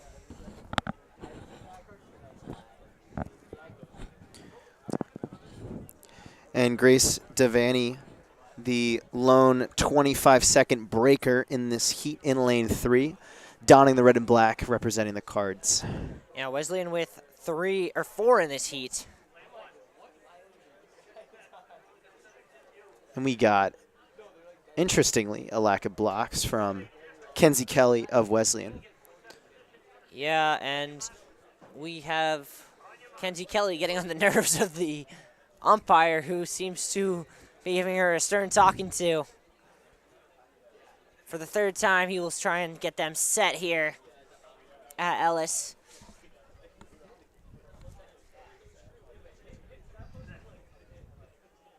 Heat 1 is off, and out very fast is lane 6. That's Claire Burhans. Also doing very well is lane 3. That is Grace Devaney from Wesleyan. As we expected with her strong entrance time. Devaney doing well, but way ahead of everyone else is Gabby Harris. She is putting on a show. Gabby Harris. And Wesleyan takes heat 1 of the women's 200. And that is on the outside. That was Stewart in 2nd. Wesleyan goes 1-3. Devaney and Harris. Stewart finishes 2nd, getting Smith College some points. Heat 2 features 3 jumbos, including the freshman Harper Meek, Julia Warden, and Cora Kakalak. We'll see if the jumbos can work off each other a little bit and maybe pull a surprise 3rd place finish overall in the 200. Yeah, I did not quite catch what their times were for the winners, so I won't be able to tell you. One to watch definitely is Erin Fitzpatrick from Conn College. She ran very well in the 100 earlier. No doubt. Fortunately, although seeing the winning individual is a little bit tougher from where we are standing, the winning time is a little bit easier. So we will report that out to you as this heat finishes.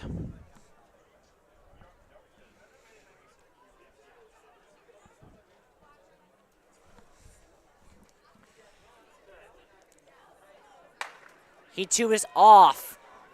Harper Meek out well, as is Cora Kakalak in lane 1.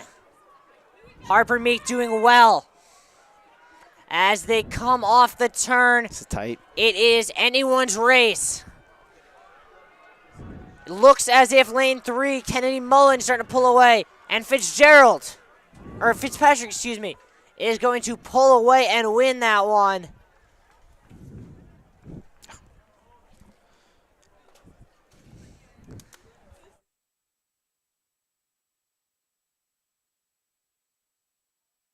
Difficulties in time. We are having some clock issues here at Ellis. We will let you know the results as soon as they are told to us. This one, we got a pair of runners who ran the 400 in Sofia Pagliano and Riley Richatelli. And just running it back a little bit to some earlier results, just want to report out, if we have not done so already, that Walter Truitt won the 110 hurdles for the men in 1495. For the women, Catherine Jacobs of Babson in 1476 took the victory. For the women's 100, Melissa Lindsay with the victory. Bring you back to the 200 now. For Heat 3. And they are off. Very good start on the outside there from Riley Richatelli. She is being tracked, however, very nicely by Hagstrom from Babson, who has the lead on the inside. Nicely going is Amaris Goodwin from Gordon. But this one is in the hands of, I believe that's Kelleher from Colby Sawyer, doing really well. And that is going to be Kelleher to the line for the win.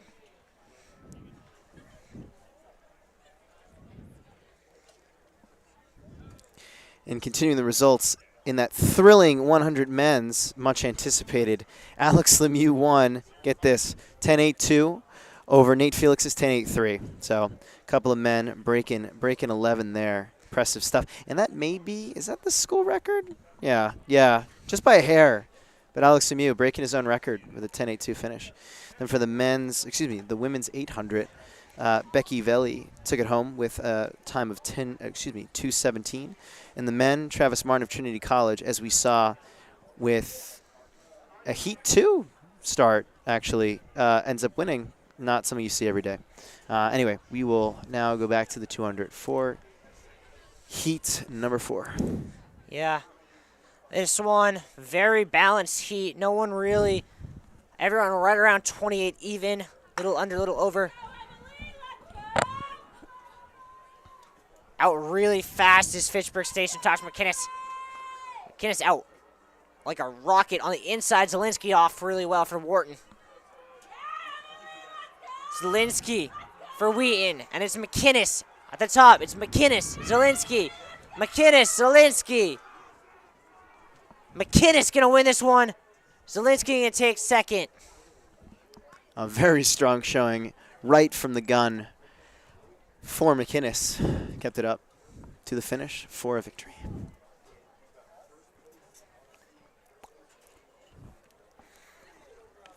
And picking up with the women's 400 hurdle. As we pointed out, Campbell Devlin took the victory with a time of 1:04.15. And for the men, it was Walter True once again, the hurdle king, with a time of 57:43. And that brings us up to date. Where did we see Simone scores. Jacob earlier? We saw her in what race? Oh, in this current heat? Yeah. She ran was something earlier. Was it a hurdle? perhaps. No, she finished second in the 800. So she's got some of that range. That's range then. To run 200 and 800. Okay. So look at her to have something to close with. Just like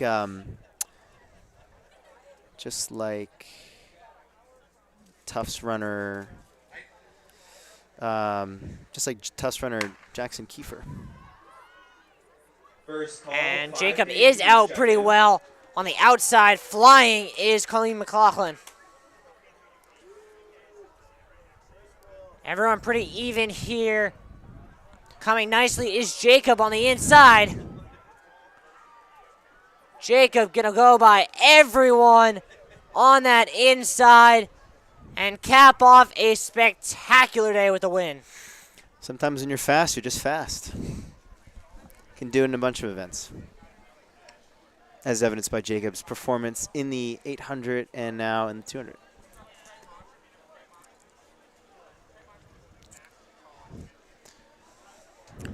Heat number 6 getting set to step up. Looking at Elizabeth Matre from Wheaton and the trio from Conn College. Fastest time belongs to Shabathia Charles from Smith. She'll be easy to spot. She is in the bright yellow. My favorite uniform because it's the easiest one to tell from all the others. Agreed. And sure, we're a bit more familiar with the Tufts unis, but they can be a bit hard to distinguish from Conn College. For sure.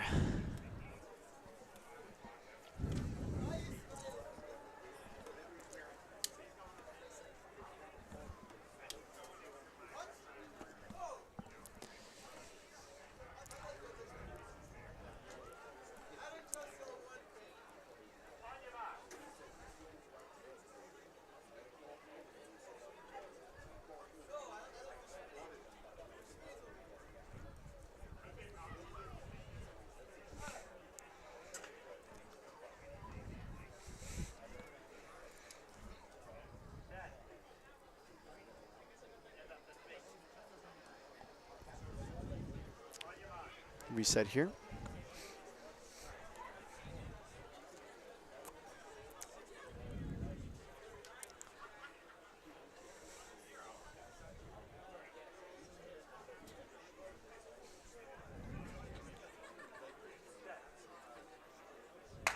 And they are off here in heat number 6. Very quickly off the outside is a little bit Matre. Looking very strong. She is flying around that bend. On the inside, here comes Charles from Smith. Seems to be closing the gap a little bit. But Matre is just too strong. And she will outlast Charles down the end and win that race. Looks like it went Matre, Charles, and then Ona Gotts from Conn College. Got very close to Charles and then finishing third. Yeah, she closed really well.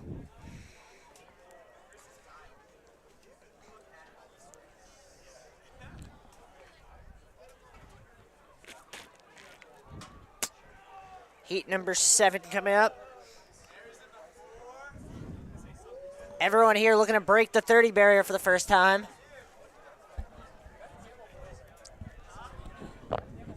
Ones to watch in this race. Kind of just your pick. Tess Flanders, we saw earlier in the 100 ran well. Or excuse me, in the 400 ran well. On the outside. Men's jab results.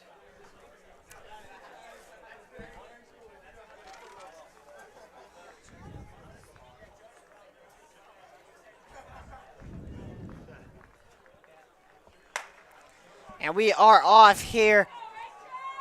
And it is Rachel Murray in the middle doing very well. To her outside is Gracie Matilanio for Conn College. But it is still Murray.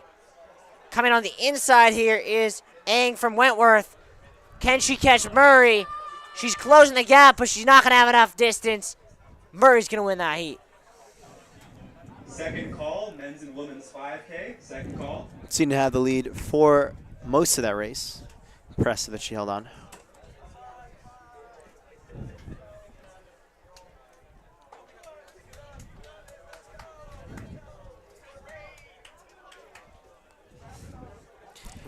This is the 8th heat here. 3 from UMass Boston in this heat.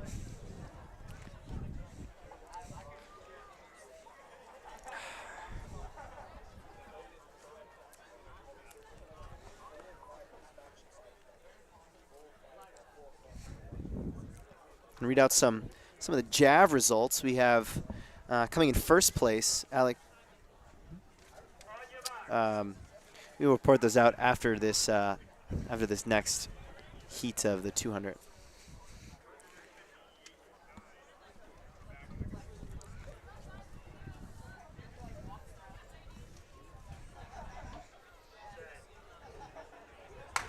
And they are off. Out very quickly is lanes 2 and 6. That is Casey Kozik from UMass Boston doing very well in lane 2. As they come off the turn, it looks to be lane 7 from Anna Evans of U New England. Being challenged by Kozik, but it is Anna Evans who is going to run away with this heat. Evans to the line.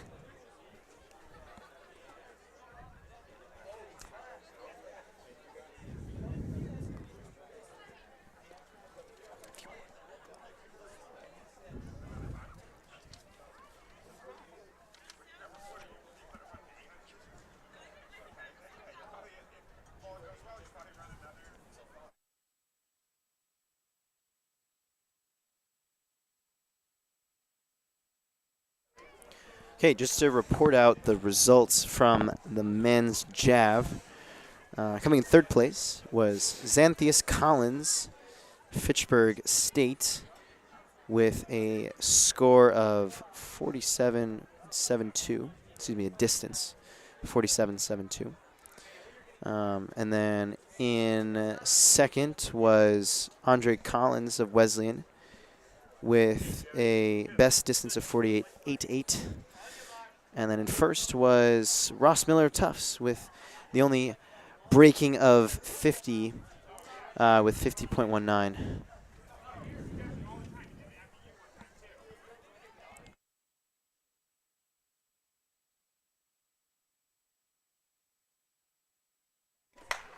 And we are off. Final heat here. Looking at Elizabeth Roy running her first 200, and she is out like a rocket. She is blowing this field to pieces right now. Kind of hard to know what her time is going to be, but it looks like she's not going to be staying in the last heat for much longer. Yeah, it would be really nice to know if we got these times, but we'll report them to you as soon as we know them. But what we do know is that Elizabeth Roy is very good at the 200. She shows up for her first ever 200 and delivers. Impressive stuff from the UMass Boston runner. Next on the track will be the men's 200-meter dash. In lane 1, we have Tufts' very own sprint king, Alex Lemieux. He won the 100 and he's back for some more. We will have Willie White in lane 7 from Tufts. We are getting set here for the men's 200. Alex Lemieux and Willie White represent the Jumbos. The one to watch against them is Benton Wilson in lane 4 for MIT. He is 21.70 is his best, only 4/100th of a second worse than Lemieux.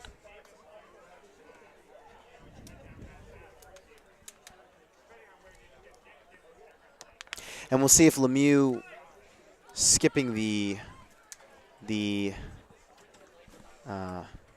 it the 400? I believe it was the 100 that he qualified through and then skipped. Right. We'll see if him not running that race will save him some energy for this one.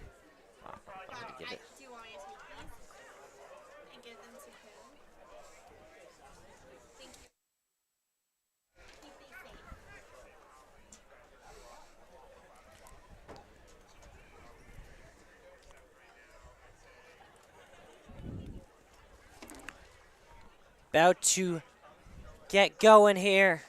Runners in their blocks.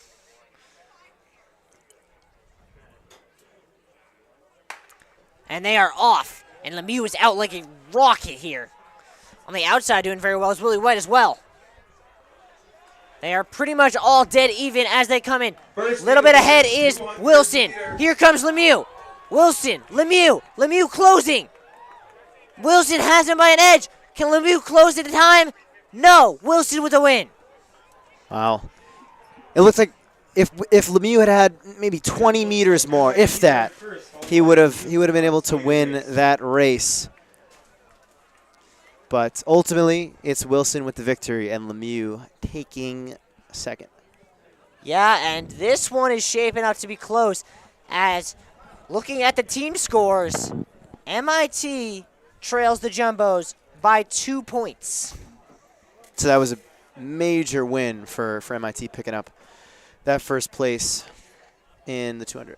And we see that rivalry come again here. Jay Sharma's in lane 4 for the Jumbos, and Garrett Whitmore representing the Engineers in lane 7. And you also got Mozi Guambadia in lane 5 from the Engineers. Say that 5 times fast.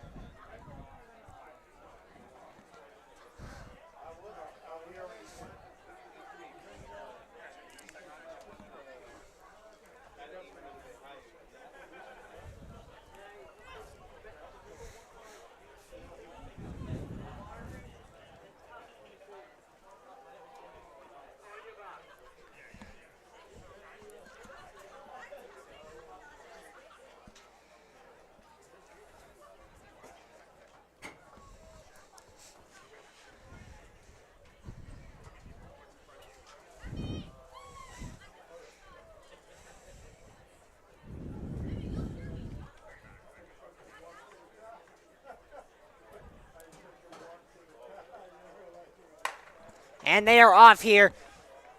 Out quickly here is Jay Sharmat for the Jumbos. But it is Whitmore for the Engineers doing very well. It is Sharma, Whitmore, and Guabadia. Those three together. Guabadia's starting to extend. Now here comes Sharma. On the inside now, flying, here's Dean Miller, but it is Guabadia, followed by Miller, and then Shawarma. And that was MIT in first, followed by, looks like Jay Sharma of Tufts. Nice showing for the Jumbo. And a really impressive finish by Miller, just really bursting out out from the pack to finish second there. After that will be Heat 4 of the men's 200, and then Heat 5. Martin Yu representing the Jumbos here in heat number 3.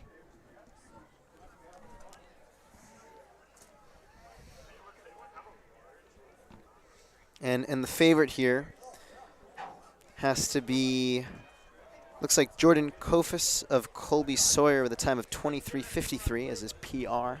What is Colby Sawyer? I've never heard of that school before.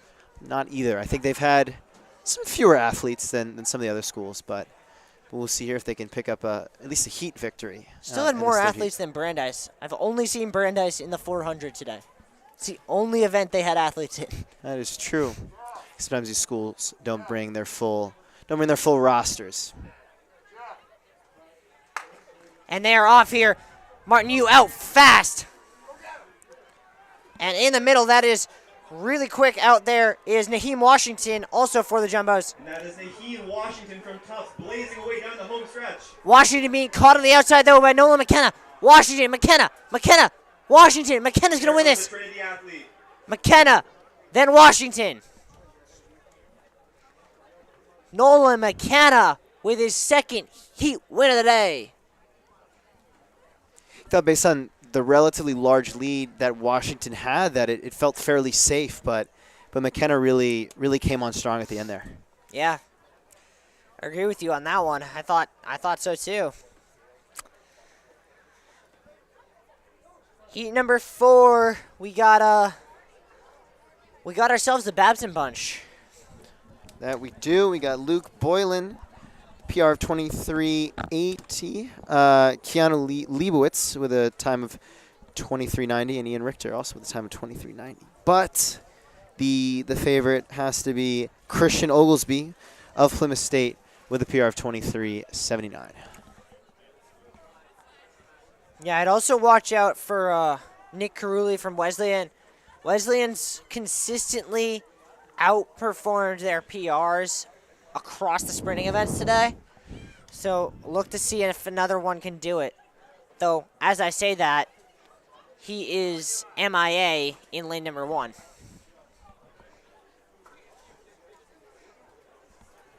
Still have James Fitzpatrick representing the Cardinals in lane 4.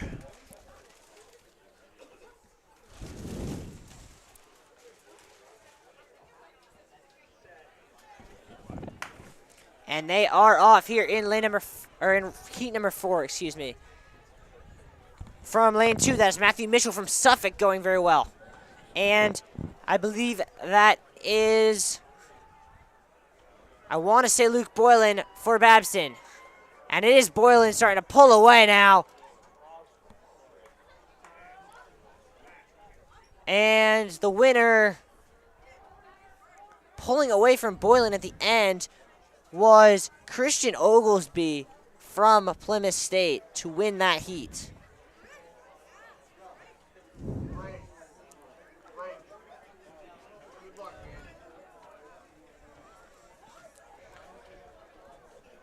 Heat number 5 brings some friends from Wentworth. Andrew Spears will run for MIT, as well as William Liu. Jonathan Platty from Colby Sawyer, and Matthew Murphy, who we saw earlier in the 400.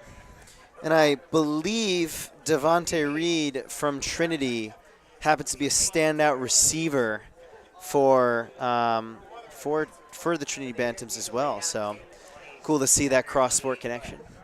We'll see if he can bring the speed he showed on this very field when Trinity pulled a last-second comeback off in the fall, if he can bring it to the Ellis Oval today. He is featured in lane 3 for this one.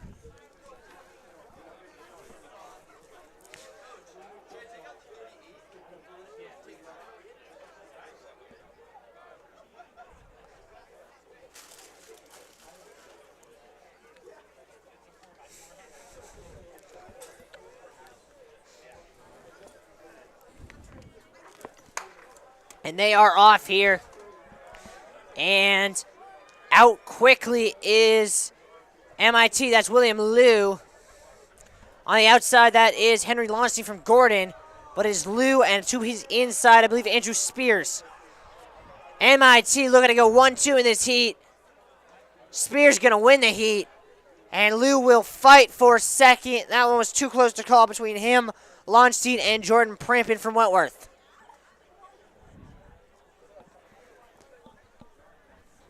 See a congratulatory handshake between the two MIT athletes, doing quite well in that race.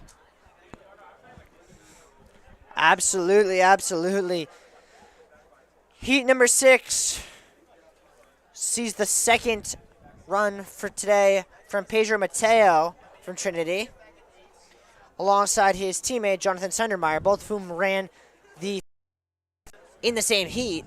Second time they've been drawn the same heat today. Sundermeyer got the better of Mateo in the 400. We'll see if Mateo can return the favor here.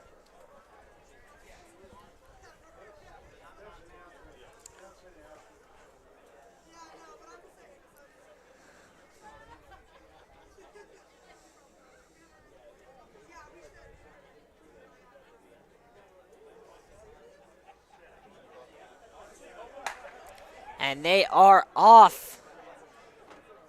On the outside, going very quickly, is Sundermeyer. To his inside, Elijah Sleesman from Wentworth.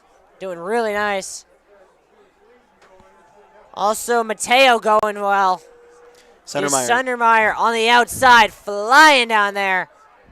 He hit a second wind, and he cruised to his second victory over Pedro Mateo of the day. He saw Sleesman creeping up and was like, no, I'm going to hold on to this, and really created some separation, ended up winning it. Absolutely. The second to last 200-meter heat here. Heat number 7 features 2 from Trinity and 1 each from Gordon, UMass Boston, Husson, Plymouth State, Conn College. Actually, there's 2 from Plymouth State, as Justin Schokel is in lane 9, though he is not there. So he's leaving Patrick D'Entremont on his own, representing Plymouth State. Patrick D'Entremont coming in with a pretty fast time, as is Hunter Clark from Husson with the fastest time in this field.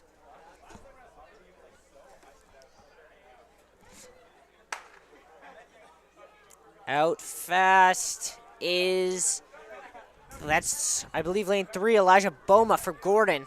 Out really quickly. Schokel doing quite well as well. Yeah. On lane 8. And in the middle, starting to come, is Hunter Clark. Hunter Clark just powering through to win the heat.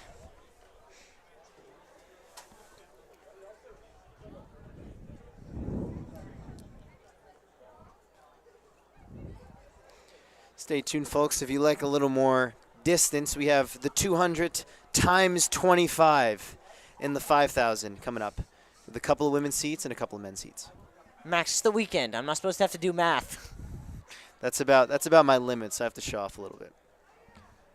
You with the pacing stuff, I leave the more complicated stuff up to you. Okay, sounds good.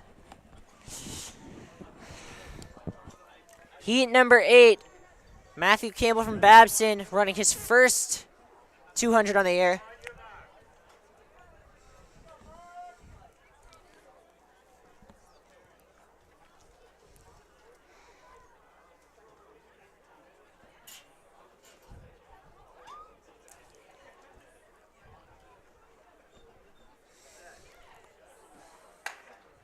And they are off. And Matthew Campbell's out quick. He's out really quick. Being matched on the inside by Sebastian Gomez. It is Campbell and Gomez. Campbell, a little bit ahead now. Gomez trying to stay with him, does not have the foot speed to do so. Matthew Campbell, first race, first win of the year. Looked fairly easy for him from the start. Clearly he belongs in the 200 field. Definitely be interesting to see what he is up to in future races. And it's interesting to me. I wonder, with some of these athletes, if they're maybe in their first years at their schools, I'm kind of curious as to why they don't use their high school times, perhaps. It's interesting. That's a good, valid point. It'll be really interesting to see if they maybe change that in the future. Because, we were just talking about how Tyreek Hill broke 20 seconds, I believe, in high school. A meet would be somewhat remiss to put him in the last heat, even if he were running Division I, considering just how quick he is. So you can imagine for someone like Matthew Campbell, if he was quite good in high school, that he can certainly compete in one of the better heats. Definitely. Speaking of heats, we will be back with the first of the 4 heats of the 5K, 2 men, 2 women's heats each, when they are ready. Until then, we're going to take a short break. Stay tuned.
Here we go here, 5K, first heat. We'll see who goes to the front. Julie Curran from Connecticut College has the fastest seed time, alongside several teammates in this heat. Jumbos have one in this heat. That is Haley Nielsen. She looks to be settling in towards the front of the pack. And they're off.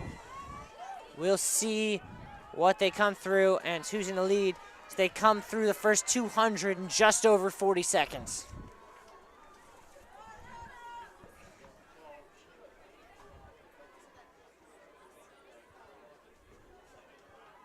These women will cover 16,404 feet for those who don't understand the metric system.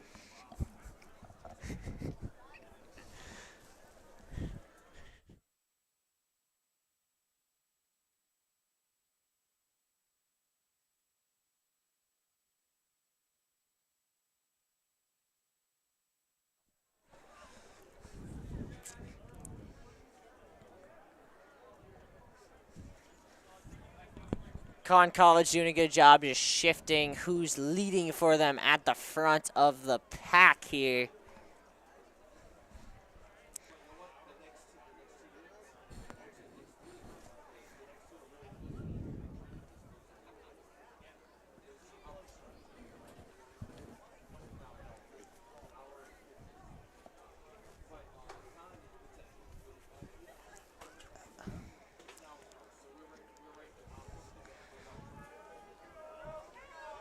It is Emmy Schwab and Julia Curran leading the way for the Camels here. So they come through 600 meters in just about 2:10.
Bit of a pack forming here as it looks as if our Jumbo Haley Nielsen a little bit in the second pack.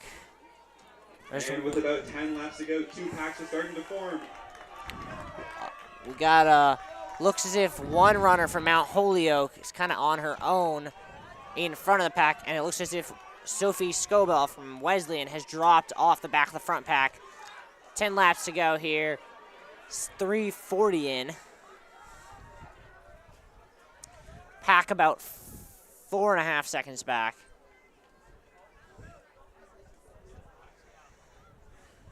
It'll be interesting to see with a race that's 5,000 meters if anyone gets lapped.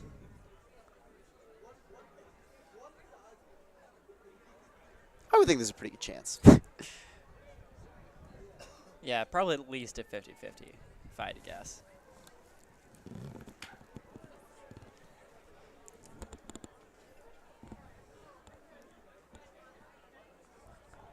Con College continues just methodically stay together. Laurel Kruger, though, she has the second fastest seed time, and she's staying right with him.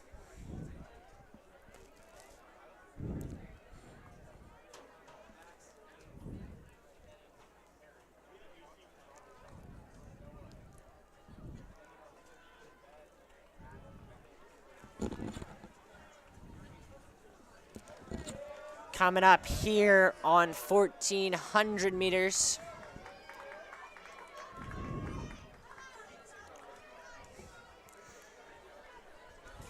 In just over 5 minutes.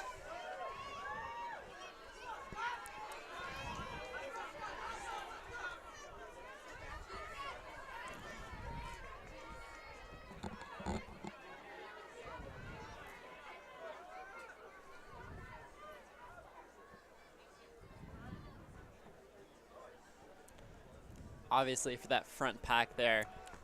Running does tend to go a little better when you're running with your friends and teammates versus when you're running with random people. So just having that group of people to run with that you know, that you're comfortable with, that you probably spend just about every day with, can be a huge boost for your time. Absolutely. No, they're not out on a particularly ambitious pace here, as they've come through the first mile in just under 6 minutes.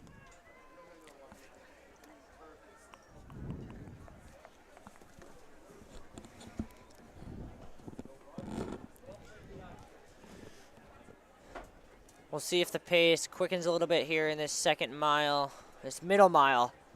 It's often easiest to run the first and the last mile, but hardest to run the middle mile.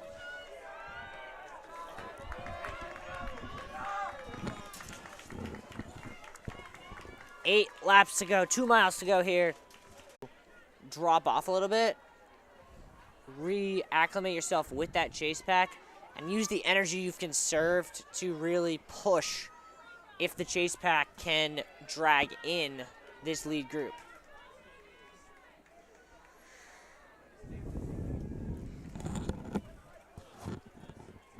But right now, as they come through a mile and a half in 8:41, that lead pack looks like they are in no sign of stopping anytime soon.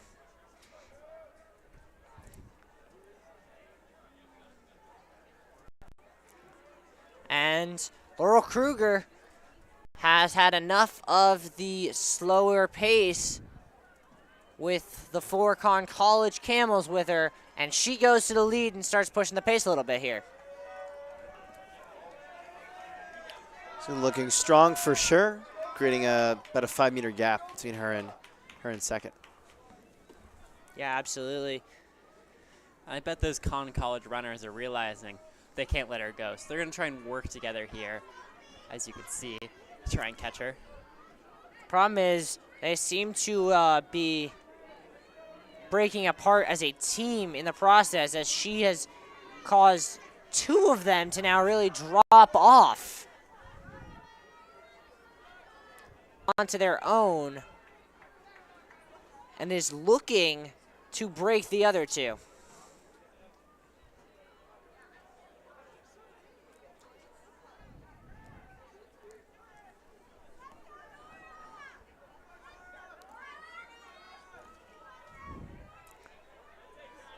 Kruger really pushing the pace here.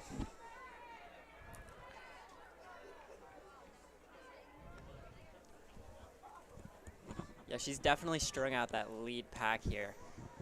It's going to be interesting to see if these top 2 can hang on or if they're going to be dropped also. Absolutely. And Sophie Scoble still doing a very valiant job to fight off this pack. And Babson's men 4x4, 8 teams still need to check in. Please go to the clerk to do so if you have to. 5 laps to go here for Laurel Kruger. On pace to run a very quick race.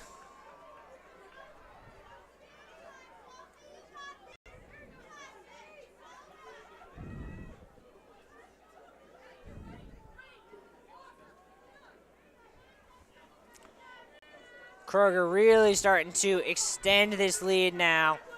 It's about 20 meters now. And it looks as if Julia Curran might be able to stay with her, but it does not look as if Schwab can. 2 miles comes for Kruger in 11.5.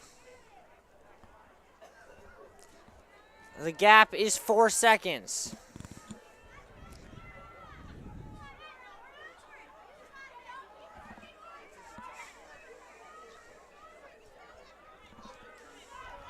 Curran is still there. And she still looks full of energy.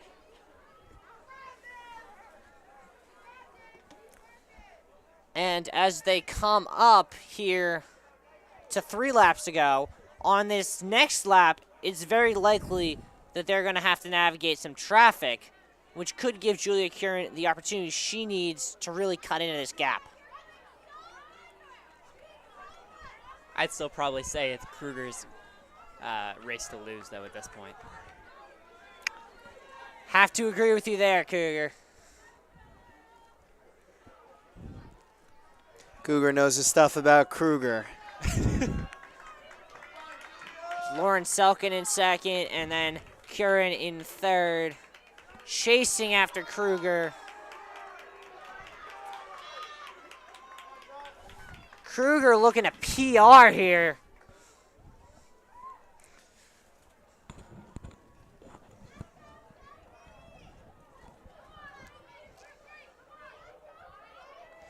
Sophie Scoble is still somehow kept herself away from that chase pack. She's been on her own for over a mile and a half now.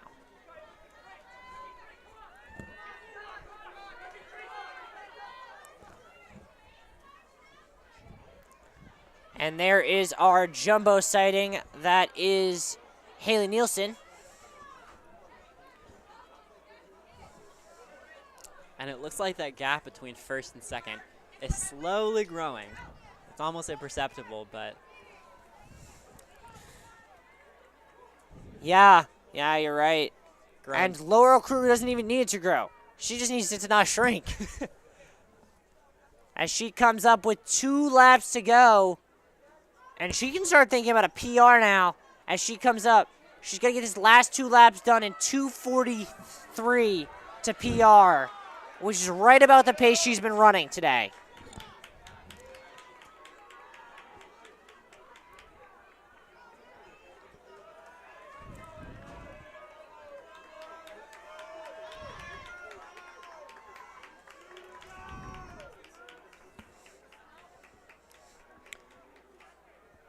As the pack has completely splintered here.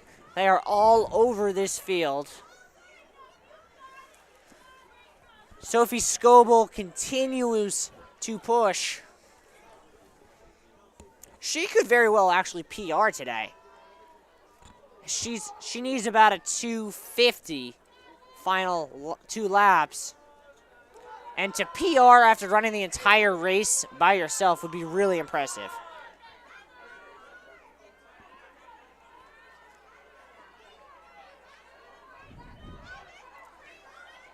Kruger approaching a Trinity runner to pass her as she comes up to the bell lap here. She looks like she's running stronger to me, honestly, than she was before. I agree. Impressive stuff. So is Julia Curran, though. And They are the both Attribution running Smith really comes well. on 1 lap to go.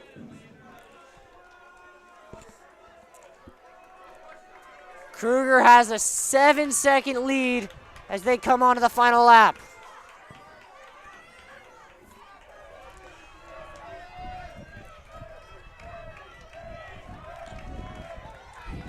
Conn College getting some cheers from their teammates as they are trying to make a ridiculous comeback. But Lauren Kruger has just torn this field apart. She was sitting in that pack with those camels for a mile and a half and then said, enough of this. I want to just run my own race. And she hasn't looked back since. And here she comes into the final stretch, trying to close hard in PR. And she will win with the PR. And she knows it with a nice celebration there. Curran coming in hard. Or not Curran, excuse me. Selkin for Mount Holyoke coming in hard. She will miss out on a PR by 1 second. Brutal. But still a great race to get second there. And Julia Curran from Conn College will round out the top 3.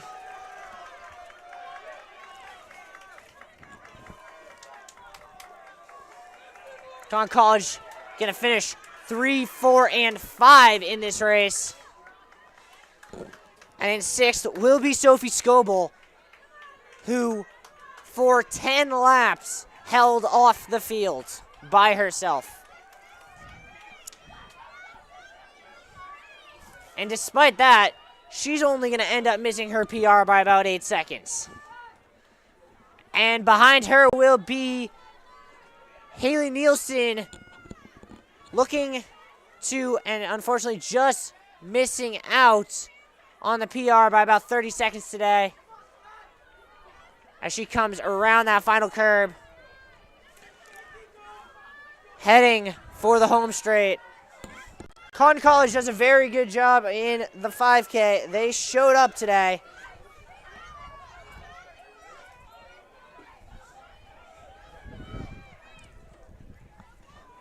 The individual winner may have been Laurel Kruger, but the team winner was definitely Conn College.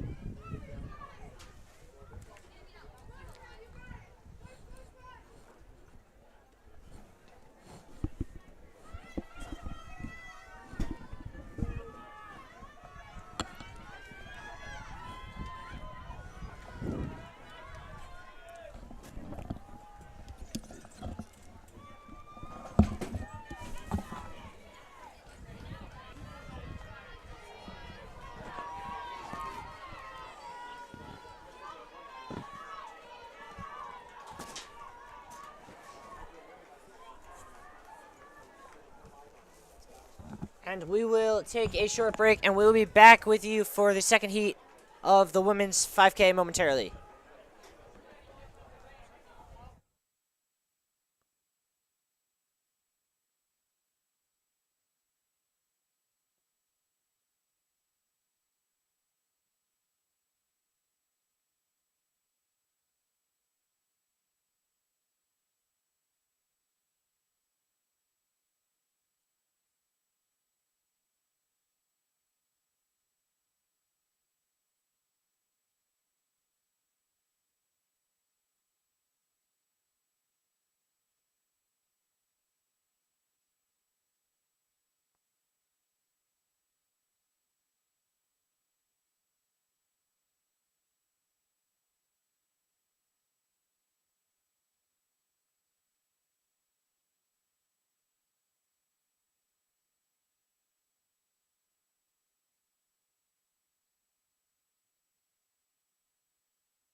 And welcome to our second heat of the women's 5,000.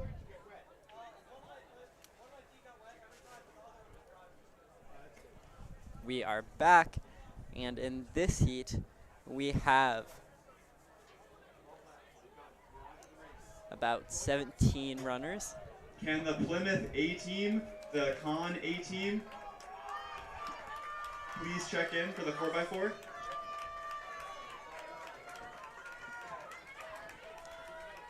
And it looks like so far in the front, we have our two favorites for the race, Maddie Taylor and Rachel House, both from Connecticut College.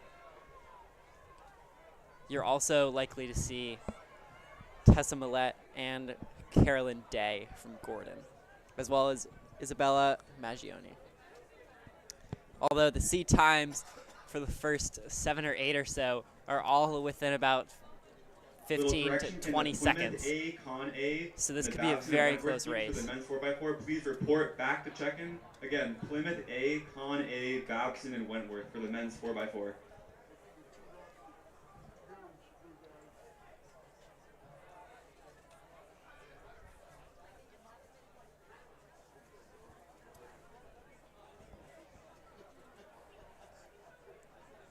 And they come through that first lap in about 90 seconds. Probably a little faster from what they want to be, but just about on pace.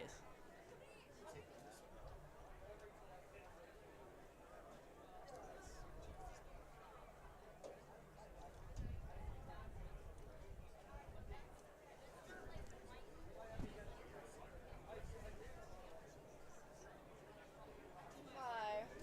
I was told there's a passport here. Oh, I think it was over there.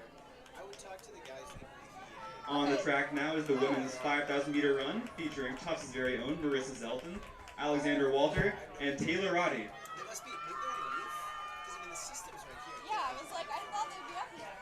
Yeah, they might be on the roof. Because we're just, we're not on the team, we're just doing Oh, okay. for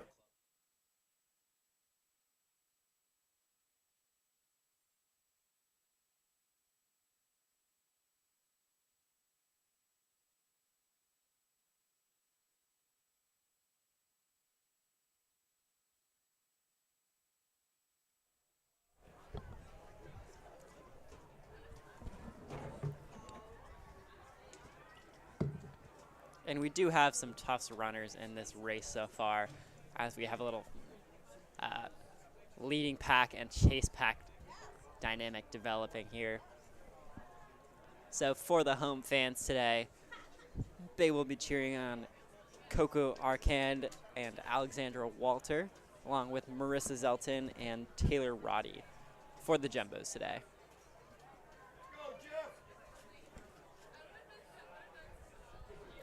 But as we're seeing so far, currently in the front of the pack are Maddie Taylor and Rachel House. They left it here?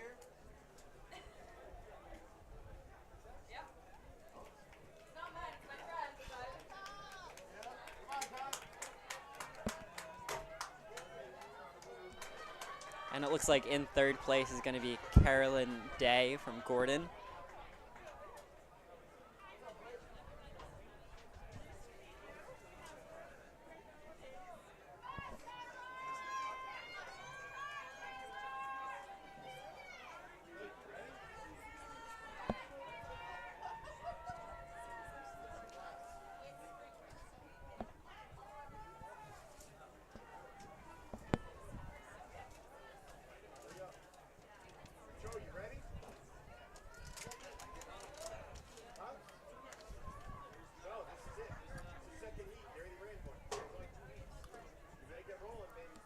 And in terms of scoring for the meet as a whole, in first place for women, you do have Tufts with 128 points, followed by MIT with 87.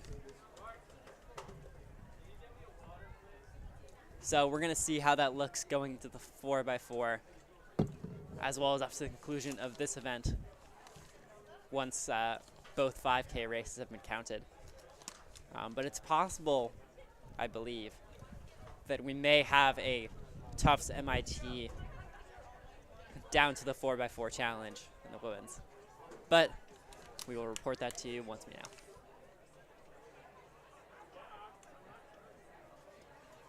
But again, we are seeing that Conn College dominance just in terms of overall quantity of runners in that top 5. In this case, top 2. But just the overall dominance of those runners in the distance events and how well they're doing.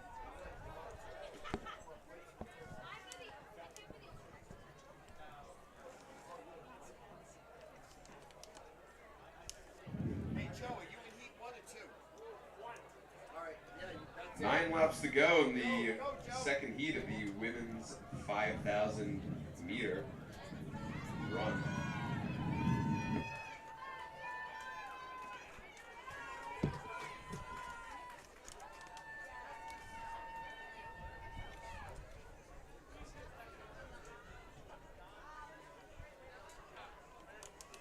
And it looks like we are about to hit the 1 mile point in our 5K at about 6 minutes and 13 seconds.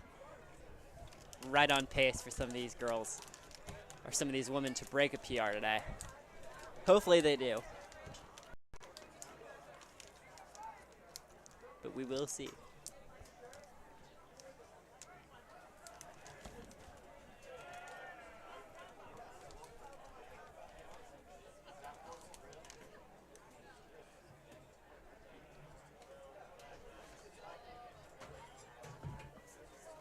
And this lead pack does seem to be staying together so far.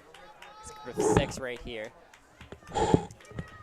along with Wesleyan's Itzel Valdez and Isabella Maggioni from Trinity.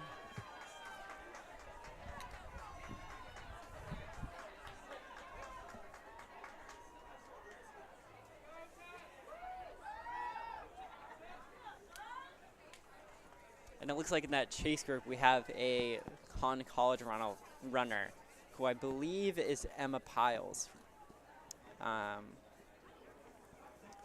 along with who I believe might be Stephanie Mischler from Babson.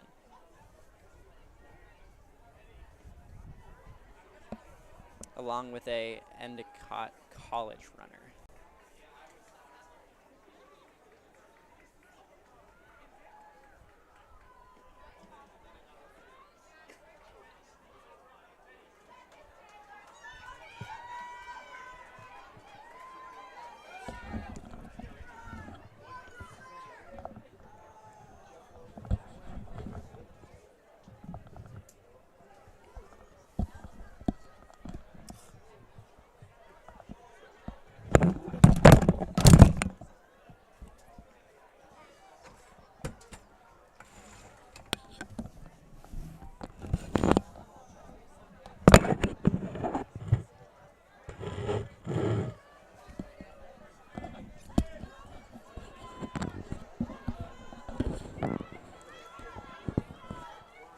And it looks like there is a bit of a gap developing with one of these runners. That might be Tessa Millette with Colby.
Still have Taylor and House vying for 1 and 2 in that lead pack.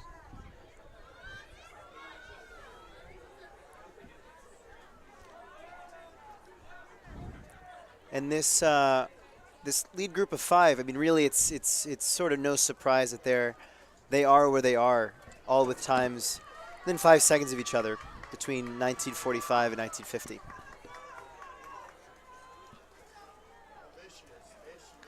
And then there's Stephanie Mischler of Babson, who's sort of exceeding expectations, if you will, as the leader in the chase pack.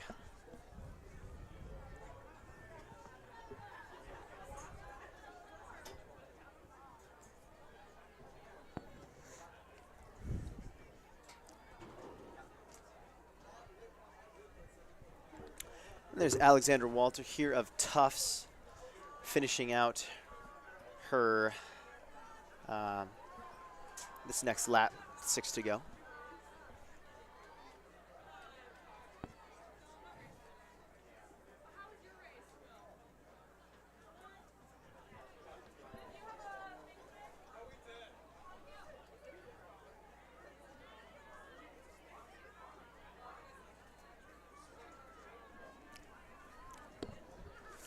We see Tessa Millette of Colby Sawyer dropping off a little bit.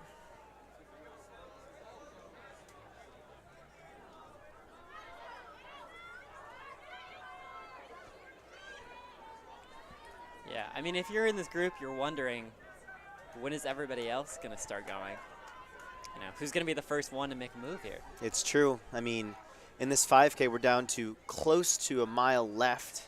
So it's really, and it's still really anyone's race. And, you know, you have someone like Itzel Valdez, who's running a bit, I think it's better than expectation. She's not part of that group of 5 that, had the sub 20 time. So we'll see how long she sticks around, or maybe she has some more room to grow from what she's showing here now.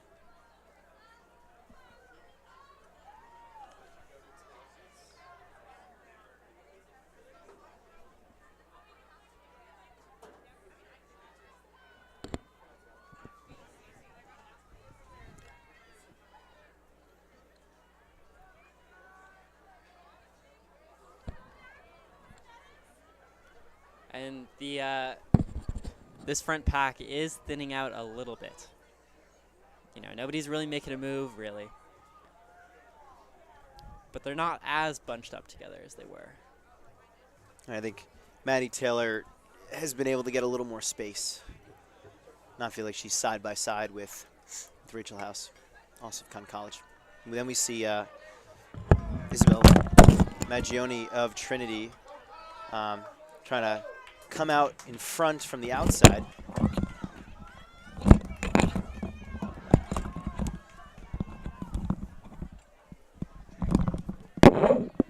And as we come up with 1 mile to go, looks like a pack of Con and Wesleyan and Trinity athletes all battling for the win. And it looks like we have about a mile to go as this race is getting closer.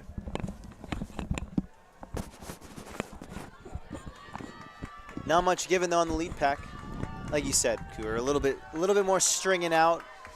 I guess we'll see maybe in a lap or two how that changes, but still everyone's kind of within striking distance.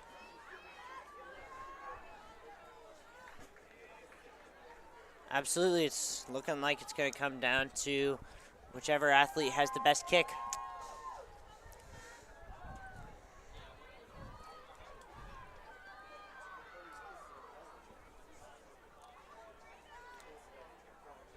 You got to think it helps the runners a little bit as far as being able to run better times, having others to pace themselves off a little bit.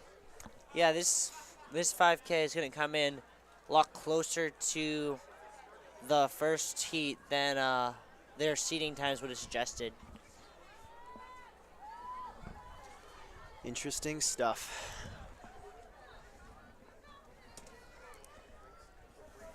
It's been a very interesting day here at Ellis. No doubt. So now it looks like the lead pack has been reduced to 3, all kind of in succession with each other, with Itzel Valdez really asserting herself, creating about a 3-meter gap as leader.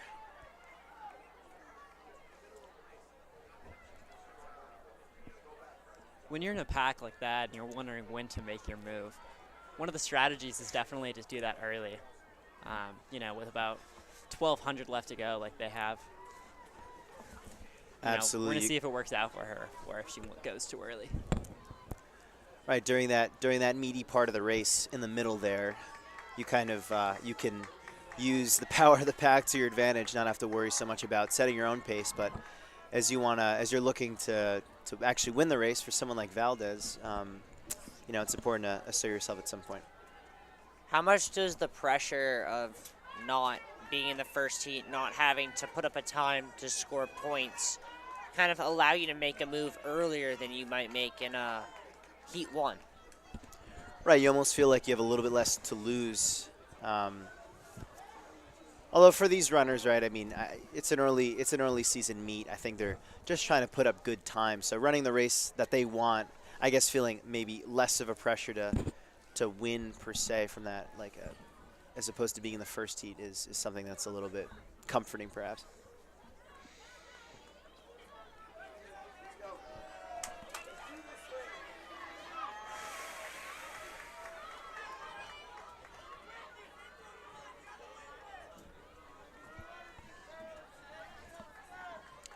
Like Valdez gonna need to skirt around a runner she's about to lap. No problem there. She seems to be only growing her lead more as the laps go on.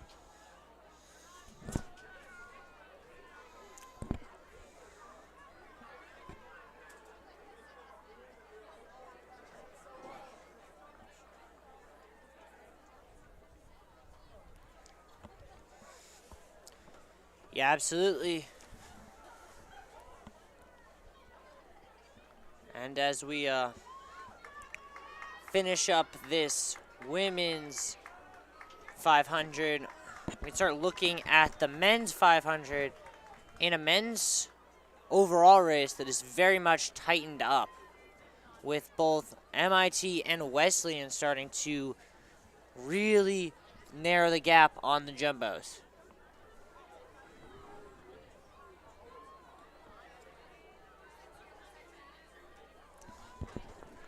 Yeah, I don't know if it's going to be how tight it's going to be going to that 4x4, but one can only hope.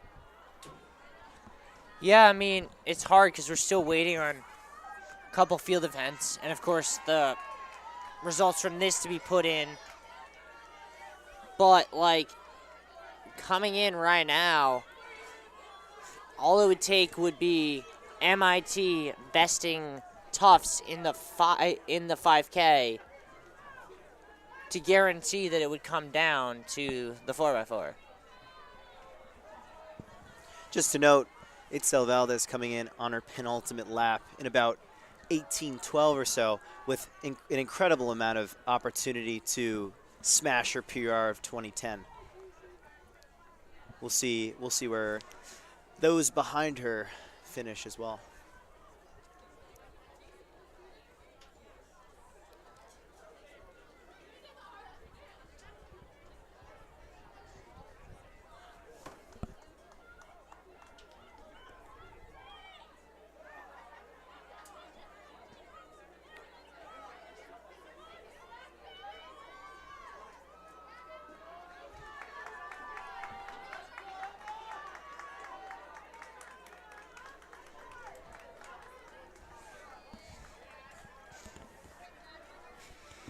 So it seems like the Cardinals have put a bit of a dent in what seemed to be shaping up as a real camel show out in the women's 5,000. Yeah, for sure. And doing a little tracker here on our leader and soon-to-be winner, Itzel Valdez, rounding out her last 50 meters. Looks like she's going to come in at 9:41. So that breaks her PR by just under 40 seconds. Very impressive stuff from her. Absolutely. Some others break in 20 with ease.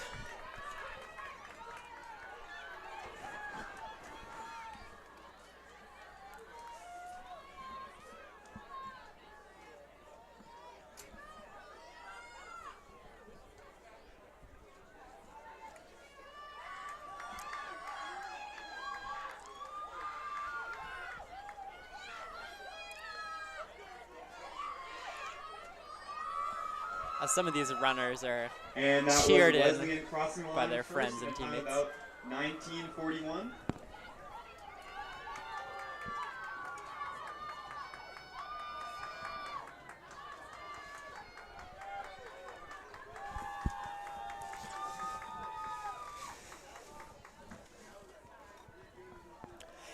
It's interesting. I think for these 5,000 plus events, the competitors are able to wear watches. I don't know if you all know anything about that, but I remember from my high school running days, you know, even in a mile, even in a race like the 3,200 meter, we were explicitly told not to wear watches for pacing reasons. I mean, that's ultimately why you'd wear one.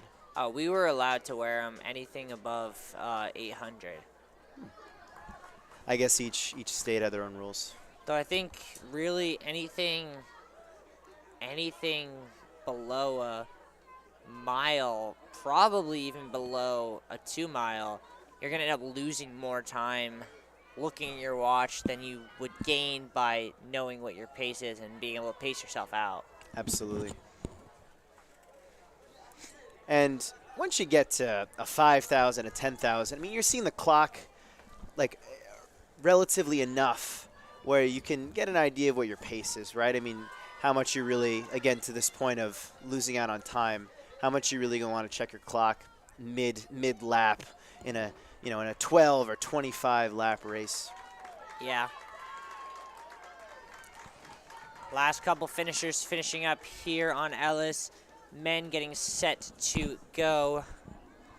They will also have 2 heats, each of 13 runners, including 1 runner, Wesley Marquardt of Gordon, who will be making his 5,000-meter debut.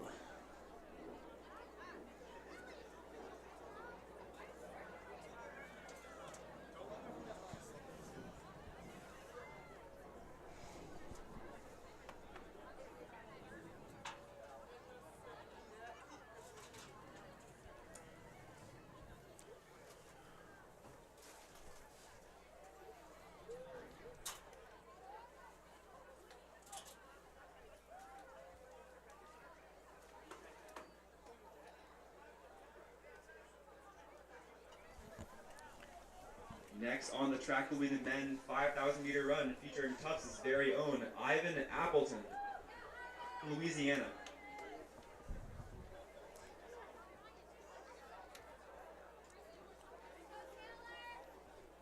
In addition to these last couple running events, we're still waiting on results from the hammer throw, both the men's and the women's, the women's pole vault, the men's discus, and both triple jumps.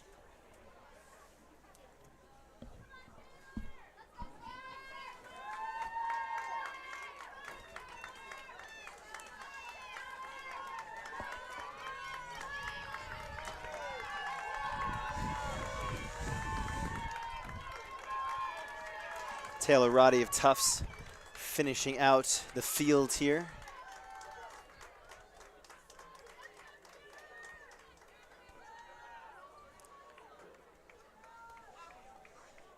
And we will take about a 1-minute break and be back with the men's 5K.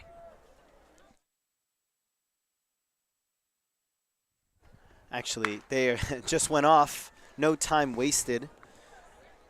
Wow, that was fast. It appears that I think Matt Carter is out to lead.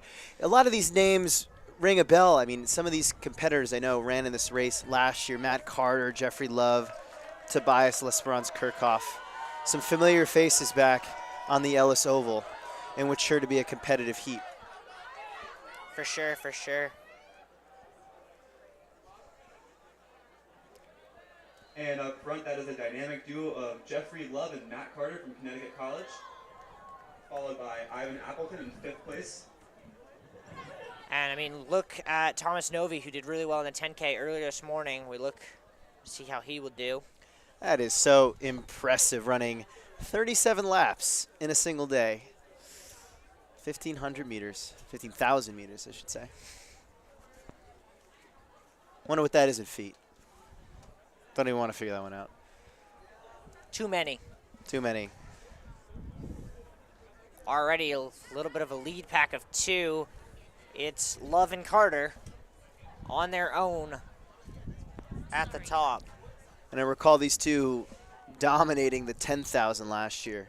So no surprise that they would have some success in another distance event. Second group seems to be made of, I believe that is a runner from Trinity. It is Novi, Esperance Kirchhoff from Trinity, and Ivan Appleton. So this race is playing basically right up the way it was seeded.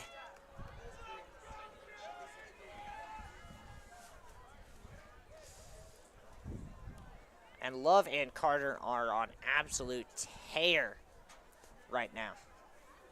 And I get this feeling, or the experience they have, I think they'll be able to keep it up. Oh, we'll yeah. see, though. We'll see, though. 11 laps is a long time. 1 out of 10. We'll see. We'll see what they come through for 800 here in a sec. So that 800 time is 2:20. Saw Carter giving a little look to his watch just to confirm what you just said, Riley. And they seem to have picked up the pace. I think that might have been a little slow for what they wanted today.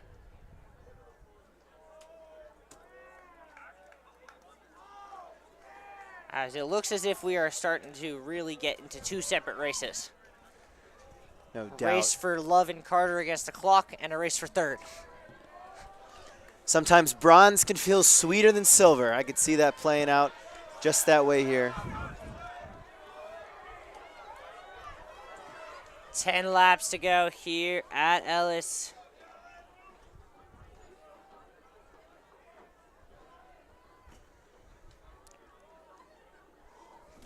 And if you're Ivan Appleton, just doing that works perfectly.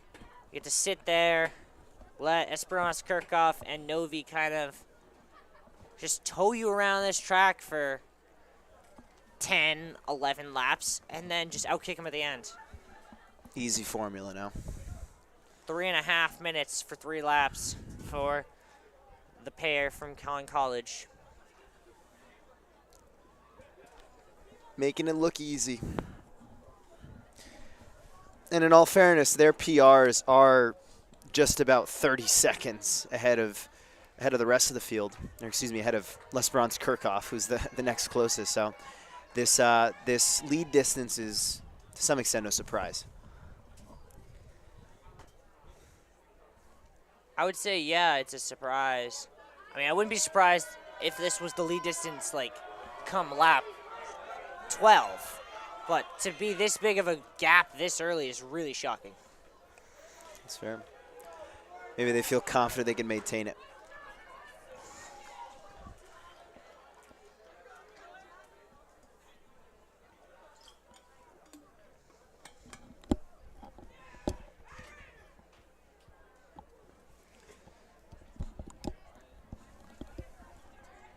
Through 1 mile and 4:40.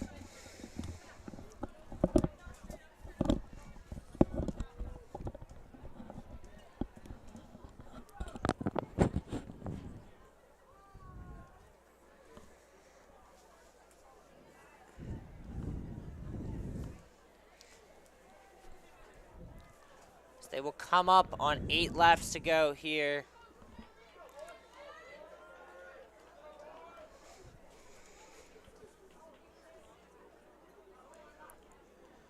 Making this look absolutely effortless.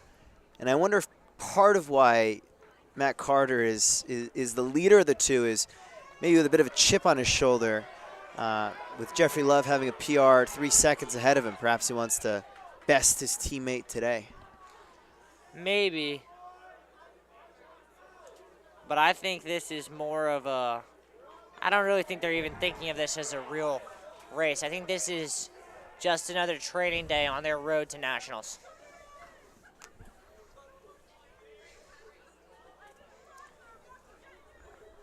As they are the epitome of consistency, hitting every single lap on 70 seconds.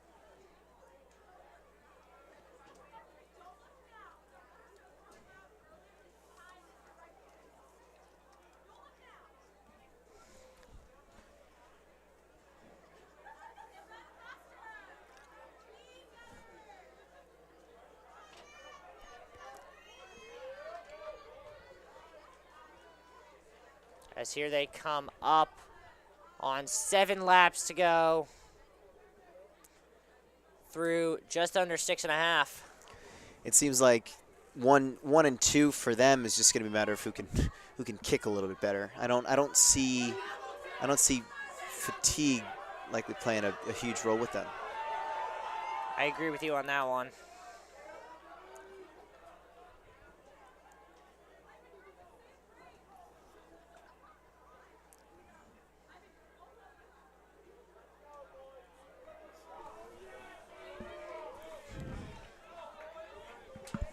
As now, Jeffrey Love takes the lead here for the first time.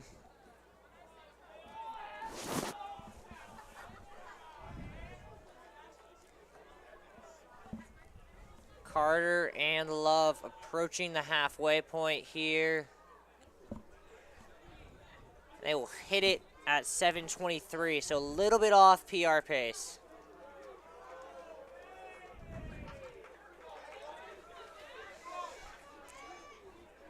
Saw there, Jeffrey Love turned to look, make sure Matt Carter was staying with him.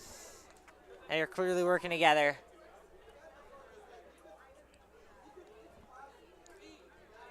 Can't imagine what their training must be like to get to this level. Intense, I'm thinking. Yeah, for sure.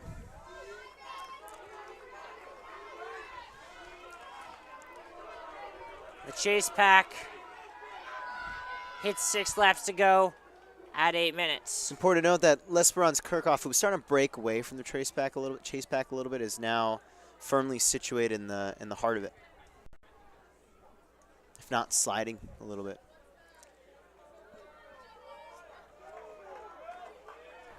Definitely picked up the pace a little bit on that one. Looks as if Love and Carter are going to, in all likelihood, start lapping people before this race is done. Very impressive in a Heat 1 where the competition is a little bit more stiff. And it seems like Love is distancing himself a little bit from Carter. I mean, I guess it's like a 1/10 of a second gap. I feel like, yeah.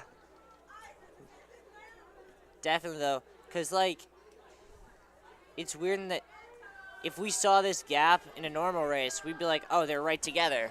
But they have literally been, like, glued together so much that this seems like a giant gap. That's true.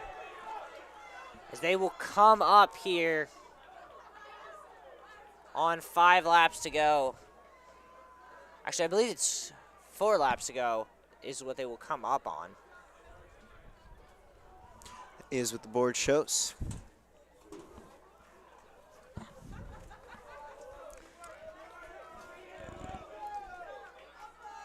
As they came through 2 miles in just under 9:20. And Jeffrey Love is really starting to string it out now. No doubt. Maybe looking to go PR here. 4 laps to go, 10 minutes on the dot. He's just got to rattle off a 4:27 mile. Looks strong enough to do it. Oh, yeah.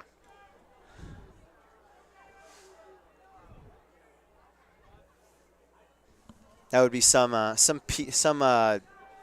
time for just any random old track runner, 4:27 mile, let alone for someone who's doing it as part of 3 miles. Yeah. At the end, no less.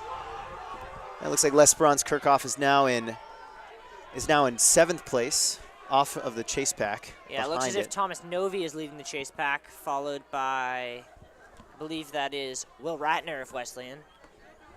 And at the back of that chase pack is, Ivan Appleton.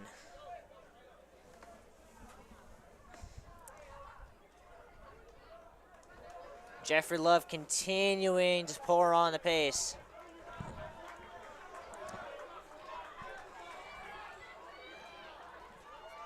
He's starting to move past people here. That last lap was 70 seconds on the dot. If he wants to PR, he's got to pick it up just a little bit.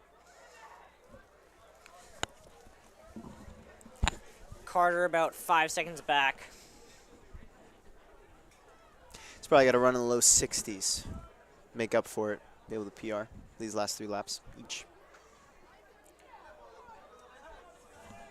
Which I feel like is doable. I mean, if he's wanting to get stronger as the race goes on.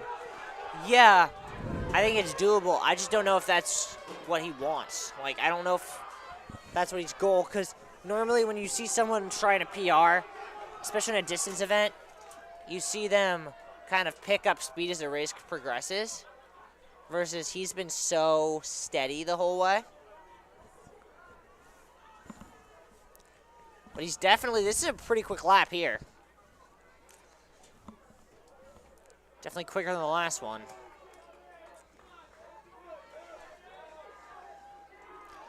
Just gave a look behind to see where his teammate Carter was. Now about 50 meters back. He's going to need a 2:05.8.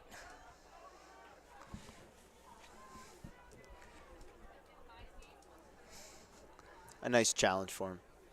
A race within a race.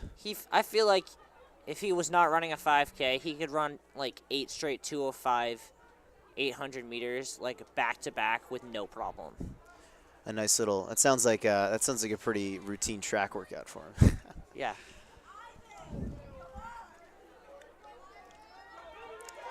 Appleton dropping off a little bit behind Chris Vandersting. As Carter is really, or excuse me, Jeffrey Love is really racking up the speed here.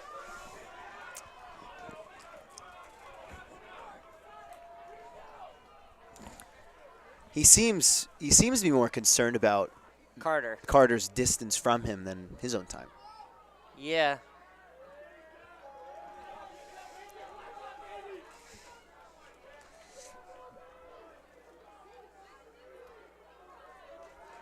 Bell lap here at Ellis. So the PR is looking a little out of reach, I would say. You need to go And that is Jeffrey Love in the low with 1 lap to 50s. go, kicking into high Nonetheless, gear, followed by his teammate Matt Carter. shaping up for a great time. Definitely. It's likely that both of them are going to finish within about 10 seconds of their PRs. Really nice day. Not too shabby for an early season meet. And these guys must hold themselves to high standards, so they got to be happy with the performance. Absolutely. And the race is on for third. Thomas Novi is followed by Will Ratner. Appleton, Verstending, and I believe that is Lesbros Kirchhoff are a little bit back. As here comes Jeffrey Love to finish this one off.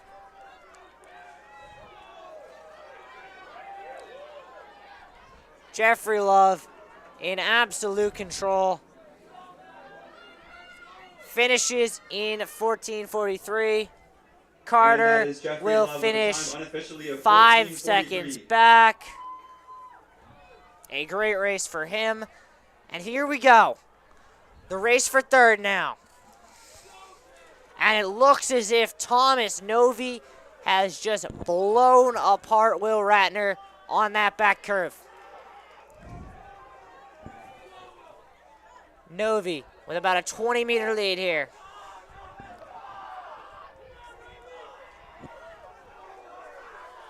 Thomas Novi looking to PR himself here.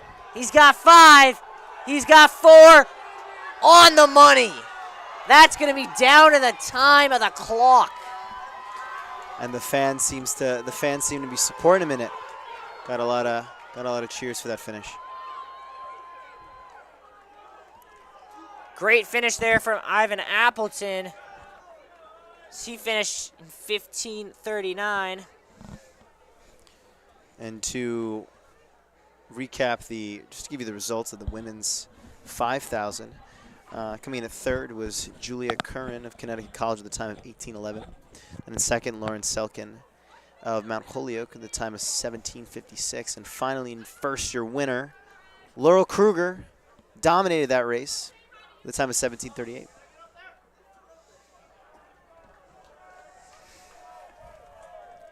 Perhaps the most dominant race of the day. I mean, and it looks like with the events now under tally that MIT has jumped out and taken a lead over Tufts heading into the 4x4, up 113 and 109.5. Yeah, that is something heading into the 4x4. And Tufts may control its own destiny. I could be wrong here, but the engineers are not running a 4x4 team. Tufts is running their 8 team, which does have the PR best of the teams in the field. So yeah, in some ways, it's Tufts' meet to lose. Tufts would need a top 3 finish to get enough, or no, top 4 finish to get enough points to beat MIT. And you think they would project well to do so? You would, but nothing's ever guaranteed in a 4x4.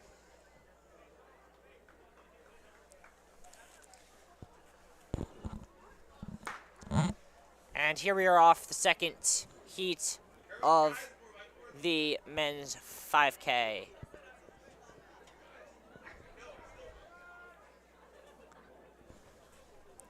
This one, look for Plymouth State to dominate as they have the 2 fastest times, as well as Wesley Markhart from Gordon has not run a 5K yet this year. We'll see what he can do. I would think this would be the kind of race where experience helps. For sure. We'll see, though. Perhaps he is a... Perhaps he, you know, as a first year has only run this in high school, if he even could run in high school. So perhaps he has some unshown potential that he may reveal at Ellis today. This is Heat 2 of the men's 5,000 meter run, Heat 2.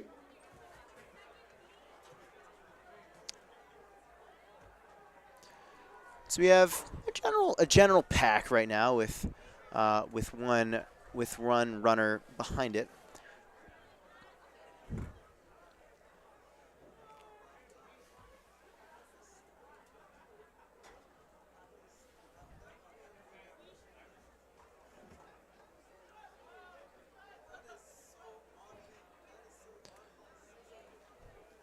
And to let you know where we were at in terms of the leaders, we have a Colby Sawyer runner.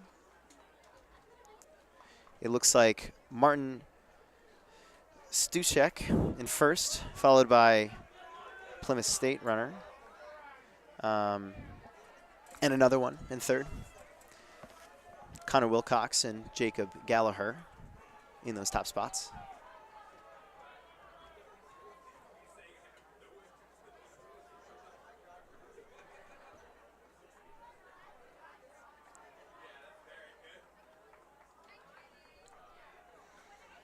Still kind of anyone's race at this point, with the string being relatively tight.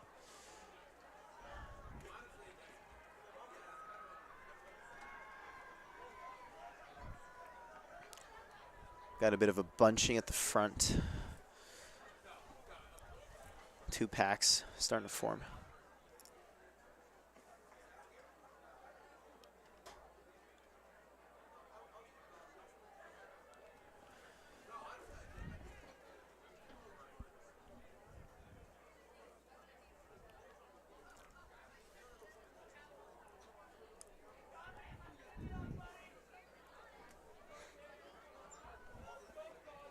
Looks like Colin McGinn is in first, followed by Dylan Eidelman in second here with the shades, blocking off that late afternoon sun. And we got the pair of Plymouth State runners behind him.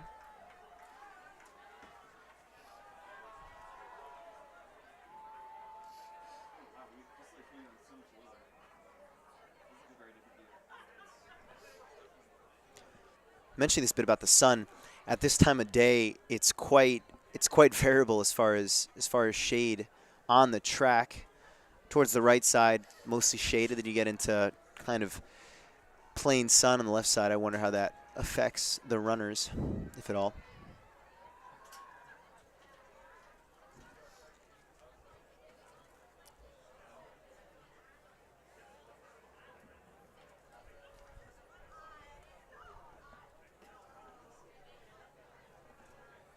Looks like McGinn is still in first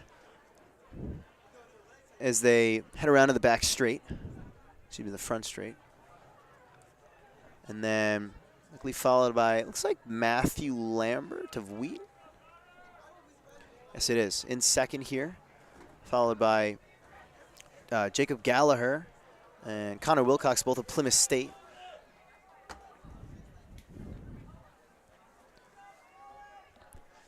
Running side by side, I imagine that may be something they do on their practice runs. They're on campus.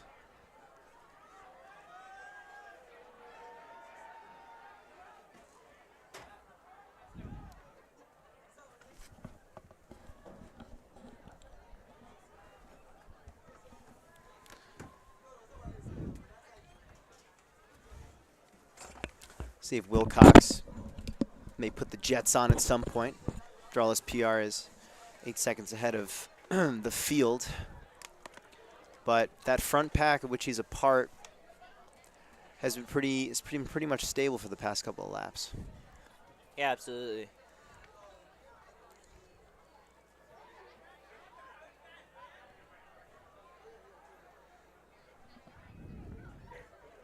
Fun fact, the 5K stands for kilometer. This is equivalent to 0.62 miles. The athletes who have been given permission to use the public address are having a little bit of fun with the Americans' lack of knowledge of the metric system.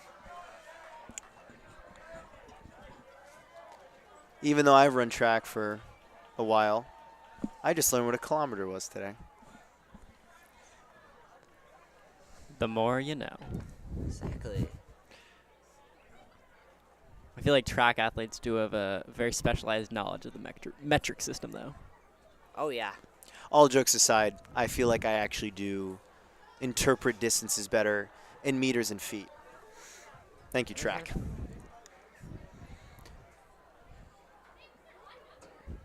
Back to the event at hand. It looks like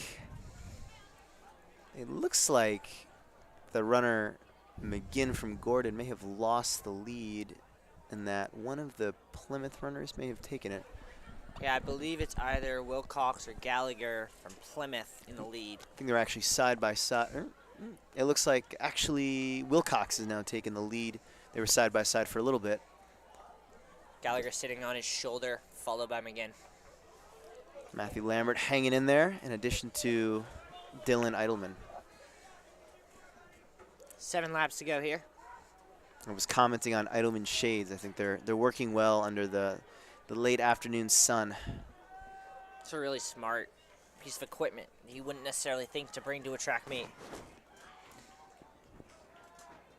I can imagine that having to stare into the sun might just be a bit exhausting for these athletes if they, have to go around that back bend and, have to face it quite a bit. Nice so to take a little pressure off. For sure. A little strain.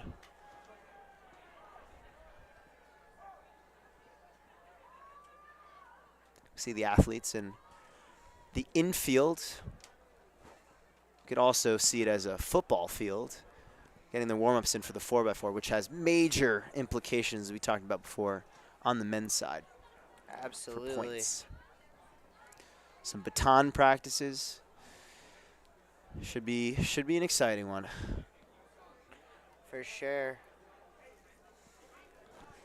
And nothing like a 4x4 with stakes to end today. Have you guys ever been on a 4x4 back in your high school glory days? I have been. I have not. I've anchored a 4x4. I've also been on a 4x4. Not exactly by choice, because our sprinters didn't want to stay the entire meet, and our coach didn't want to make them, and they were like, hey, you're here. Would you run? And I'm like, you know what? Fair enough. Yeah, that's kind of how I ended up on the 4x4. My coach made that mistake once.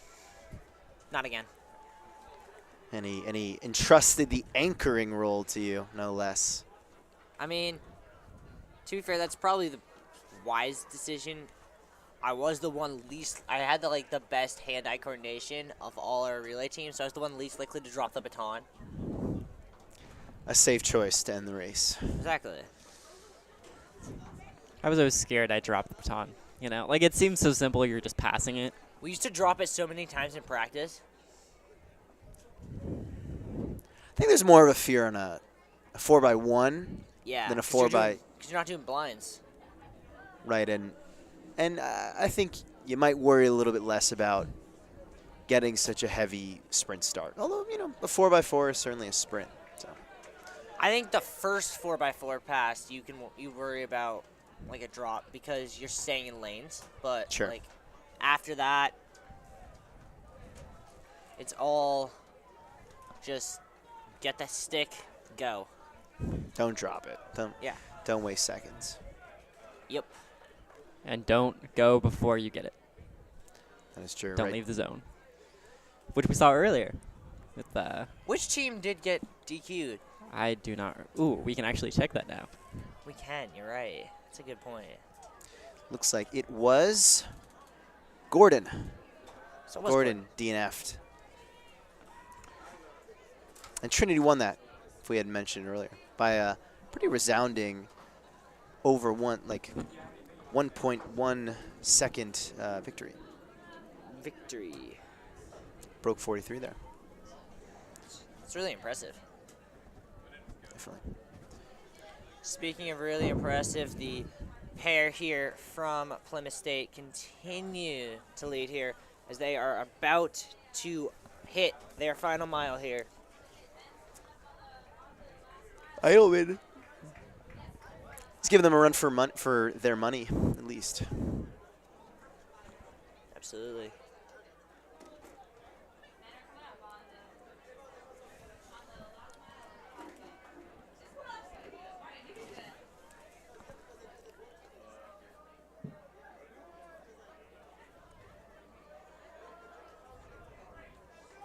We have more results in for women's events.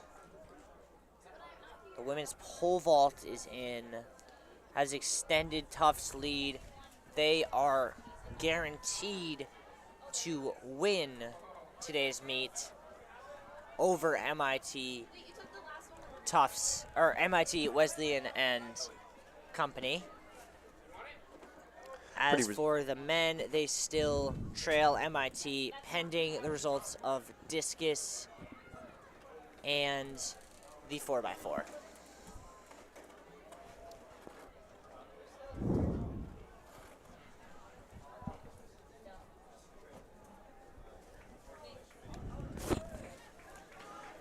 The Plymouth State duo looking strong.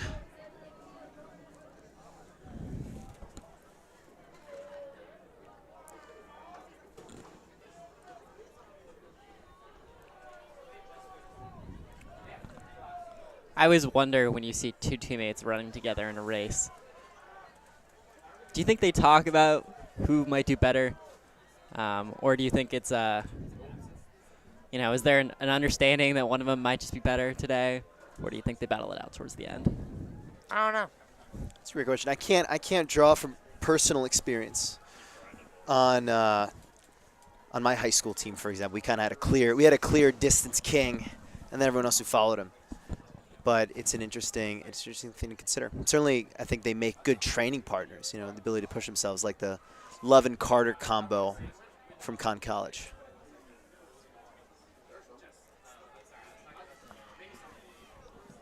And they do maintain their stronghold on this meet. And it looks like the leader of the Plymouth pair right now is Jacob Gallagher. Looking strong. Wilcox and Idleman just shortly behind them. It's 2 laps left of this and then the 4x4. Then we're out of here. We're coming around the last half mile of the 5K. They're coming in at a blistering speed.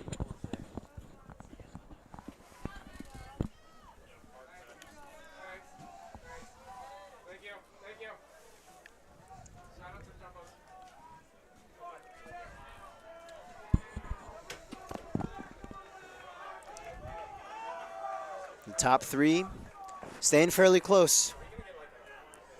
Wilcox looking perhaps to make a move to overtake his teammate, Gallagher. I don't think anyone's making a move until there's under 200 to go.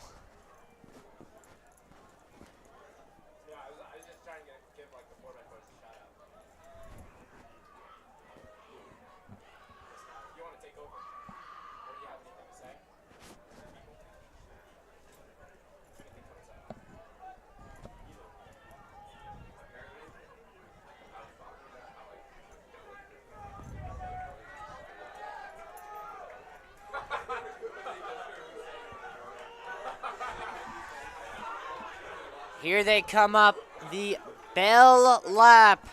They hit at 15 minutes.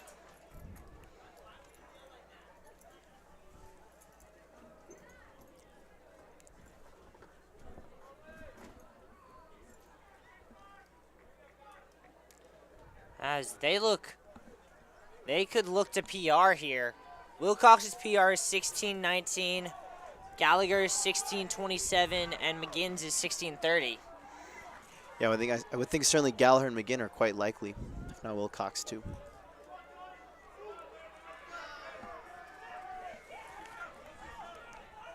Here they go. 30 seconds, or 200 meters to go as Wilcox makes the move on the outside around Gallagher. Or no, excuse me, that was not Wilcox. That is Colin McGinn making the move around Gallagher. Wilcox struggling. McGinn continues to kick. McGinn. Gallagher coming now. And here comes Wilcox on the outside. It's Gallagher and McGinn and Gallagher. Gallagher coming on the outside. Gallagher with the lead. And the official time is, unofficial time is 16:10. He gets it. Wonderful. Breaks his PR by 17 seconds. McGinn breaks his by about the same. And Wilcox with a strong showing as well. Breaks his PR. Granted by a little bit less, but an impressive showing by that top three. Absolutely. And what a kick there at the end from Jacob Gallagher. As everyone in this building thought that Colin McGinn had it won, except for Jacob Gallagher.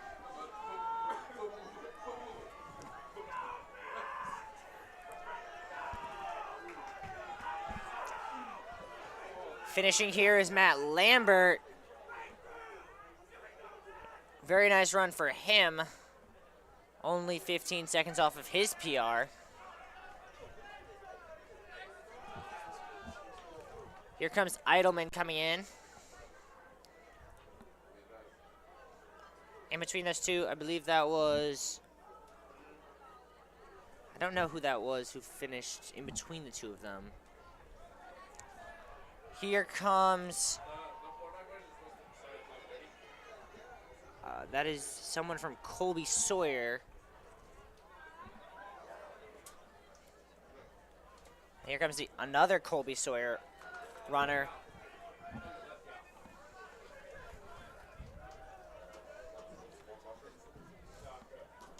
And the last one left on the track is Trinity's Peter Finucane. Unclear whether or not he has another lap to go after this one or not. If this is his last lap, he will PR likely.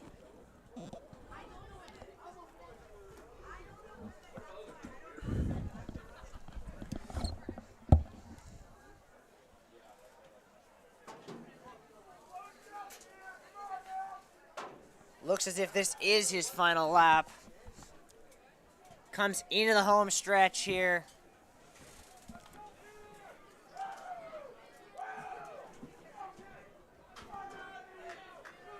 Coming against the clock, he's got 20 seconds to finish the PR. And Finn Kane finishes with a PR. Nicely done for him. And we are not going to go to break right now. We are actually going to stay live as we are only seconds away from the first heat of the women's 4x4. Tufts has 4 teams in this 4x4. We have 4, I repeat, 4 women 4x4 teams for Tufts. This is going to be an electric race. I don't know how I'm going to keep I'm the sorry, ball. did I say 4? I meant 2. 4? Oh, I double stand corrected. There are 4. Per class. 1 4x4 per class. This is going to be an electric race. Ooh, they are Keep your running eyes on 4 teams, 1 by class here. This will be interesting. We'll have to see which year is which lane and which year is victorious.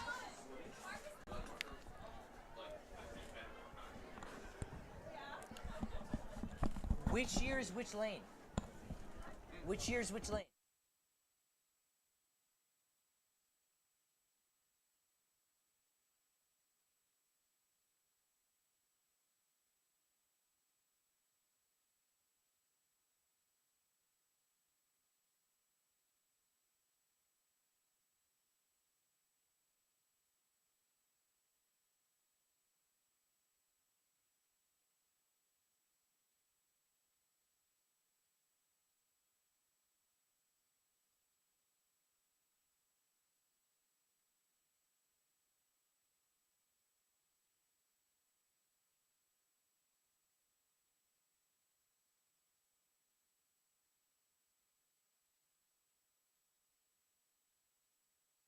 1 will be the Tufts team composed of juniors. Lane 6 is a Tufts team composed of seniors. Lane 7 is one composed of sophomores. And lane 8 is your freshman class. Here we go. Class 4x4, and they're off. They are off here. We'll see who gets off to a good start. Looks as if the freshmen are out fast. Who's gonna win it? Seniors already made up the stagger on the sophomores. And the juniors pushing hard on the inside. Now, obviously in this booth, I'm team juniors. Max is team seniors, and I'm team freshmen. So we'll see how this goes. Let's give it one last good ride, seniors. Freshmen out in lane 8 doing quite well. Juniors pushing it here in the inside lane. And it looks as if the seniors are doing well in lane 6. Looks as if the sophomore class is a good bit back here in lane 7. We'll see who gets the stick off first. Looks as if the first pass is going to be made by the seniors. Though coming hard here are the juniors. First pass is the seniors, followed by the freshmen, and then the juniors. They will stay in lanes through this turn and then break for the pole on the back straight. Pole position will be taken by the seniors, followed by the juniors, and then the freshmen. Good bit back are the sophomores.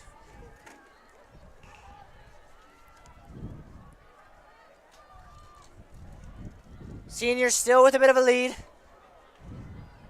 Freshmen trying to make a bit of a move around the Wesleyan team. And now they're coming up onto the shoulder of the juniors. Freshmen going to pass the juniors on the outside. Freshmen passing the juniors on the outside, coming up towards the senior. Freshmen right on the tail of the seniors. Close race. Oh, there's contact there. And they're off. It is the seniors, followed by the freshmen, then Wesleyan, and then the juniors. The juniors need to make a move here if they want to get back in the race. Seniors looking strong. Juniors doing a lot better than the sophomores, though.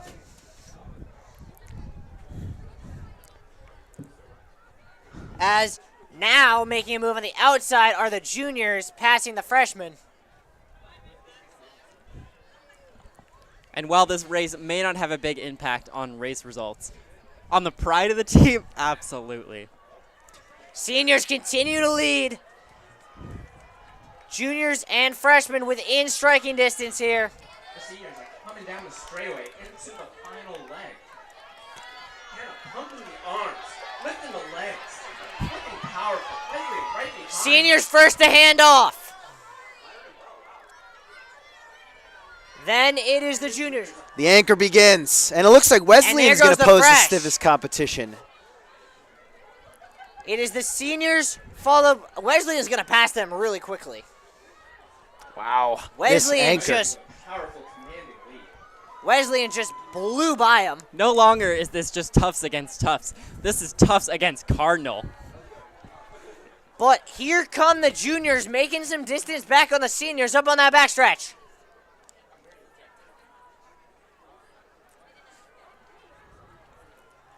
$100 meters to go. Wesleyan in the lead, followed by the seniors, then the juniors, then the freshmen. Down the final straight with the seniors right behind. Can Tufts bring it back? Seniors coming towards the line. Juniors slowing down a little bit. Here come the freshmen hard. Can they catch them? Will the freshmen catch the juniors? It's coming close, but the juniors are going to outlast them at the line by a second. And the sophomores going to try and reel in Wheaton here, but they are going to come up just a second or two short on that one. A phenomenal relay race.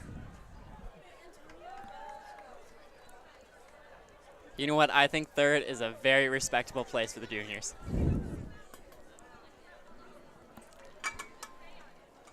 An interesting race setup for sure. Next up is heat number 2. We have another Wesleyan team, another Mount Holyoke team, another Connecticut College team, Endicott, Colby Sawyer, U New England, and 2 Smith teams.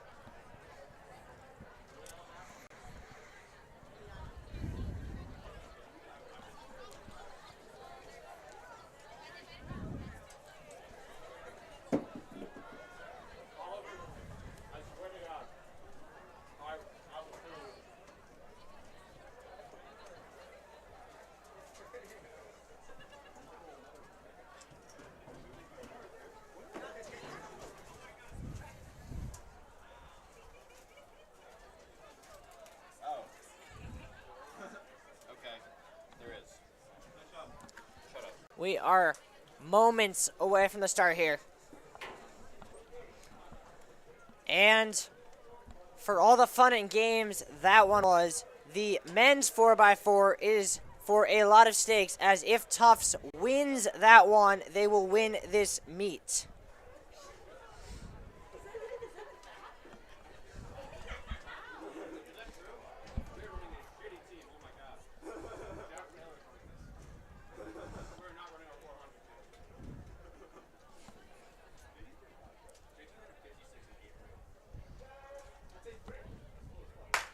They are off here, and it looks as if the Smith A team is out really quickly. Also going well is Wesleyan's B on the inside.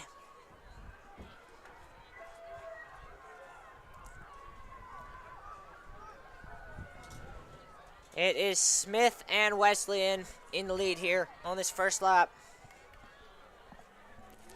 As a reminder, they will stay in lanes through a lap and a quarter, and then break for the pole on the backstretch.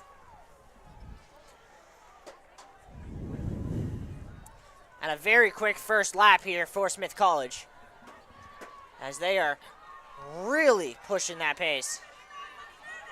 It's rare to see a lap this quick on a 4x4. Very strong start indeed. See if they can keep it up. Wesleyan's B team doing a really good job. And they will actually hand off first, followed by Smith.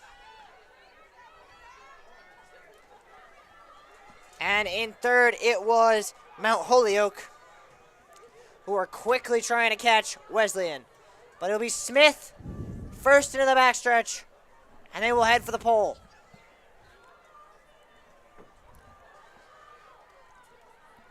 Smith really running out that lead here.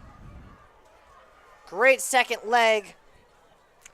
I wish I knew who was running it. We do not have that information.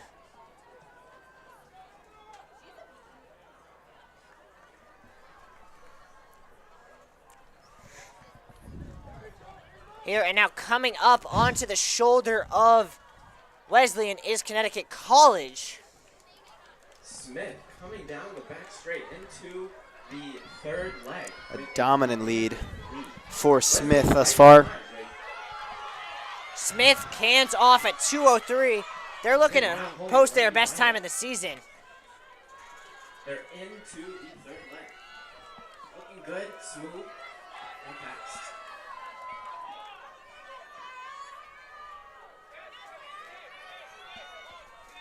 Smith continues to extend that lead. Wesleyan, though, really starting to chew up some ground on the backstretch. And I believe that is, I want to say Colby Sawyer that is making that pass and quickly coming up onto the shoulder of the Cardinals.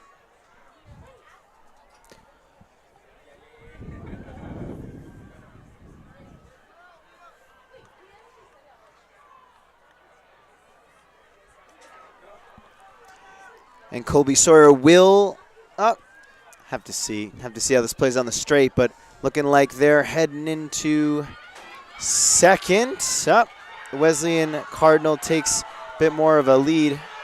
Yeah, Wesleyan doing a good job staying there. Colby fading a little bit here, but this is all Smith College.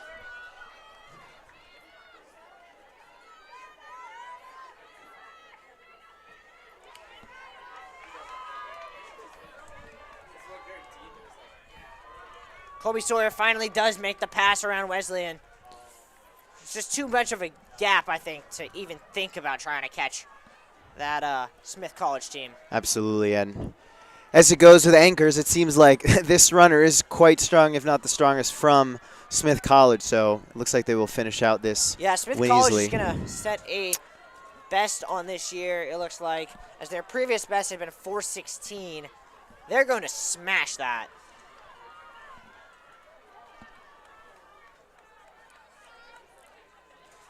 And in second, Colby Sawyer doing a good job. Lifting nicely into the backstretch. Smith with the win.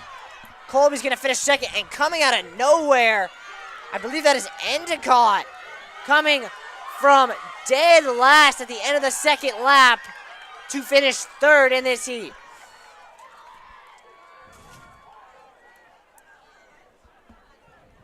And finishing strong here at the end is Conn College. A good run for them. And we'll have one more heat of the women's 4x4, followed by the men's 4x4, which only has one heat. And it's a big one. If the Jumbos finish in the top 6 of that heat, they will pass MIT, pending scores in still outstanding field events that have not been reported.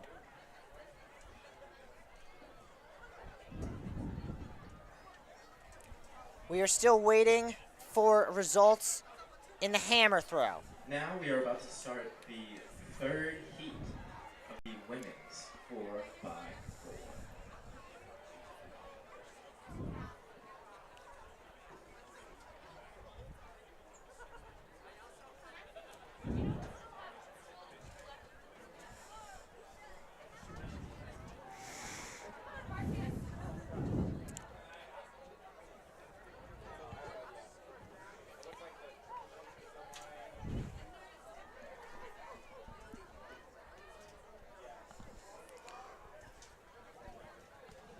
And this third heat is off.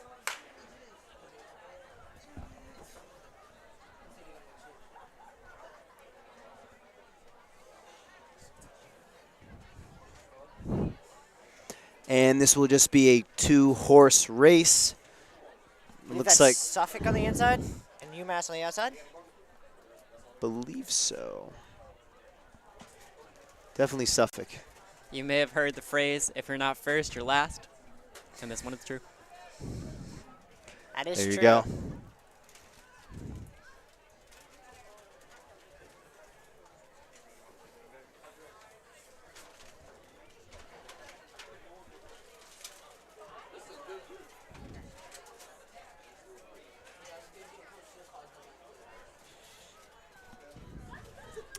Looks as if Suffolk has a bit of a lead here.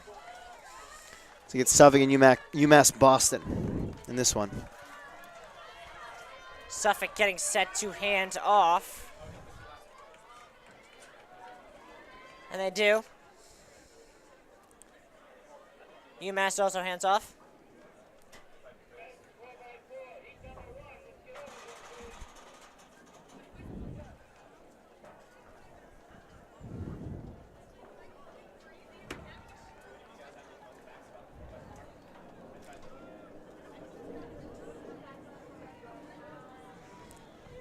Suffolk continues to extend that lead out there on that backstretch.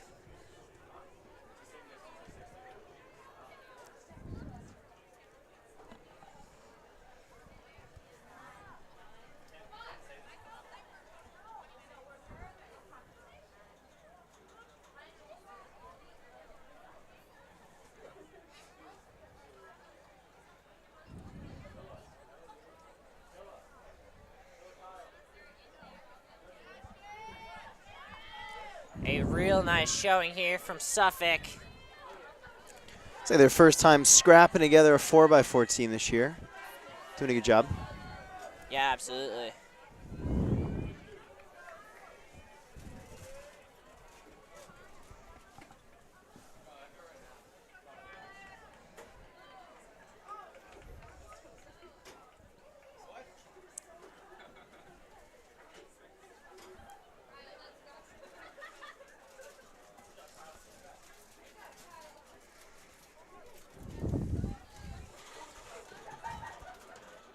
Suffolk still maintaining its very solid lead, almost out to about 100 meters at this point.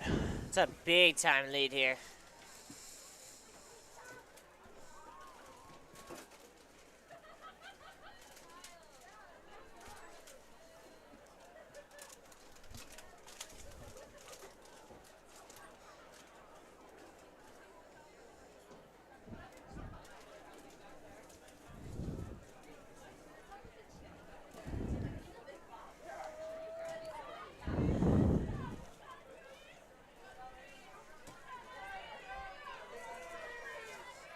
As they come for their last handoff here, 3.5.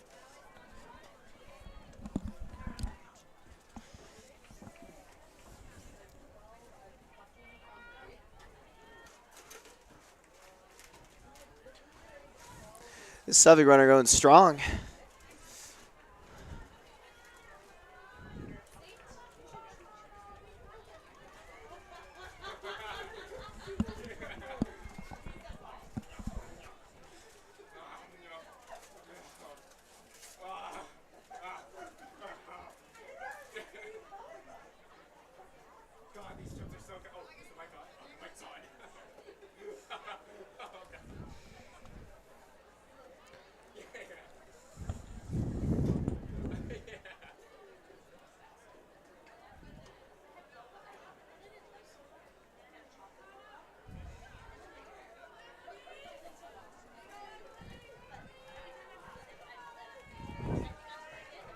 And Emily of Suffolk finishing out their victory in Heat 3 for Suffolk. Absolutely. 440.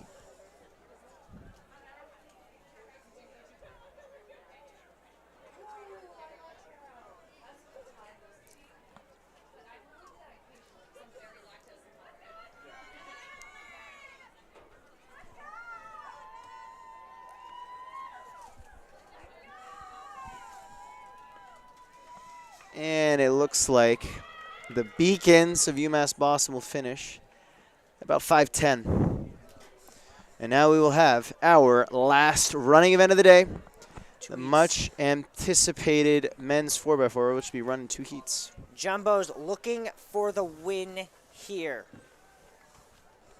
We're still waiting on the results from the hammer throws. We cannot officially declare a winner after this point.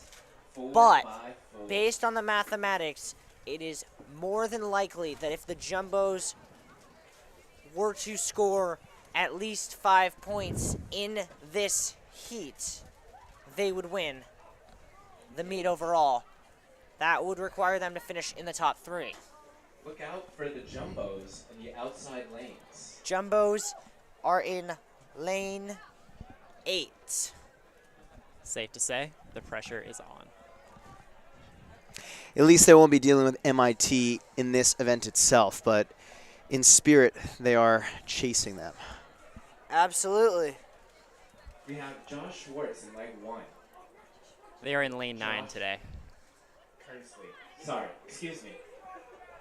To JT. What? To Jack Well, Hirsch. there's 8 lanes on the track. Sam Uman. So if they're not in the race, they're in lane 9. It's like the 12th main, if you will. Fans lining the stands. Here we go. 4x4 live from Ellis.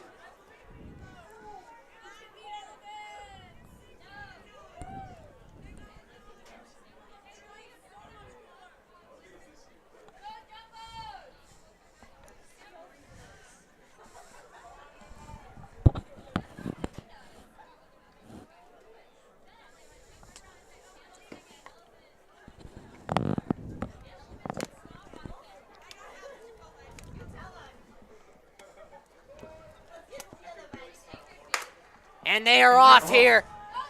Jumbo's out fast here. Conn College's B team in the lane inside of them. Jumbo's flying down that backstretch. Plymouth State doing well here. And that's Josh Kersley, the 200 and 800 chameleon, running in the middle here with a 400. Suffolk also out pretty quickly, as well as Gordon seems to be struggling on the inside. Gordon's A team doing quite well. Wesleyan also doing nicely. Jumbo's first into the inside. Very strong. Very powerful coming down this back straight. Jumbo's quickly bringing it on. This is a very fast opening leg for the Jumbos. We'll keep an eye on the baton handoff. Jumbo's handoff first, 50 seconds. Pretty good. About the same time as Gordon did to their inside. JT, the second leg for the Jumbos, coming back from a powerful double in the 800. There are 3 teams at the front. Wesleyan, who goes to the front with a nice inside pass. Then the Jumbos, and then Gordon. Jumbo's going to try and pass on the outside here. Making his move. Can he get around? Back straight, on the back curve. Still can't. Gonna have to slot in behind Wesleyan. He's going to stay to the outside, actually. And it's like going stride for stride with Wesleyan. On the outside, here comes Gordon into lane 3. Here comes the pass. Good passes for Wesleyan and Gordon. Jumbo's with a little bit of stutter there. They drop in a third. It's a 3-team race at this point. Jumbo's go to the outside, gonna pass Gordon. Closing in here on Wesleyan. And here we go again. Jumbos and Wesleyan side by side, although it looks like the Jumbos, always tough on that curve to get the advantage. Here we go, down the final turn here. Getting ready to hand off to the anchors. Jumbo swinging off the turn into lane 2. Here they go to take the lead. Jumbo's gonna make the pass first. Jumbo's gonna make the pass first. And get the pole position here. That's big. The league seems to be growing a bit. Jumbos with the lead. Wesleyan chasing. 300 meters to go. Striding it out, lead up to about 8 meters now. Here comes Gordon quickly passing Wesleyan. And they are coming towards the Jumbos. A particularly strong anchor Gordon has. Gordon on the close. Jumbos with the lead, 100 meters to go. Gordon on the outside. Jumbo's pushing hard. Gordon level with them. Jumbo's trying to push. Gordon takes the lead. Gordon gonna pass him. Gordon from all the way back to win the 4x4. Jumbo's finished second to take the lead overall. But a shocker in front of the home crowd here. Absolutely devastated.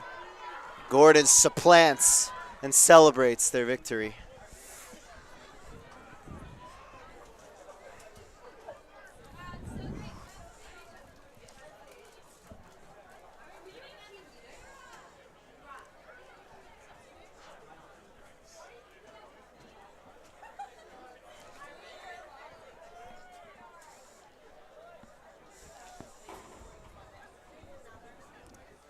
Jumbos will take the lead, but whether or not they win this meet will come down to the results of the hammer throw that is still going on. Now we are about to start the final race of today will be the second heat of the 4x4. Babson has 2 teams. They have a sprinter team and they have a mid-distance team. Their mid-distance team. We have the classic duel between mid-D and the sprinters of the Babson team, 4x4. Looks as if the sprinters are to the outside, with the middle distance team being a little bit inside of them.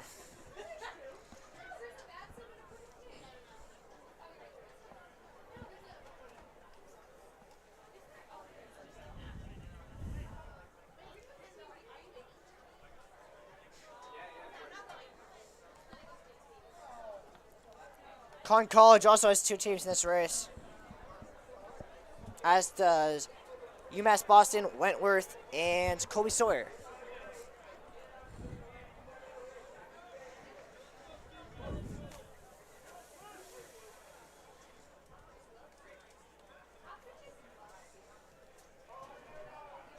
Here we go.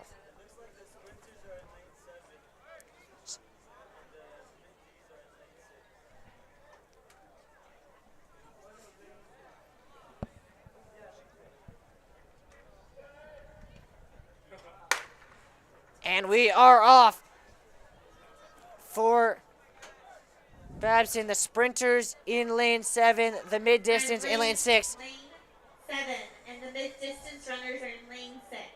And out like an absolute cannon is UMass Boston in 8 and Connecticut College in 5.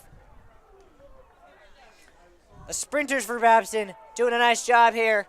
Mid-distance, though, staying with them. Certainly they'll be at an advantage in these last 100 meters as the sprinters may be tiring, are the mid-distance runners. For sure. Could absolutely expect that. Con College, though, with a great start.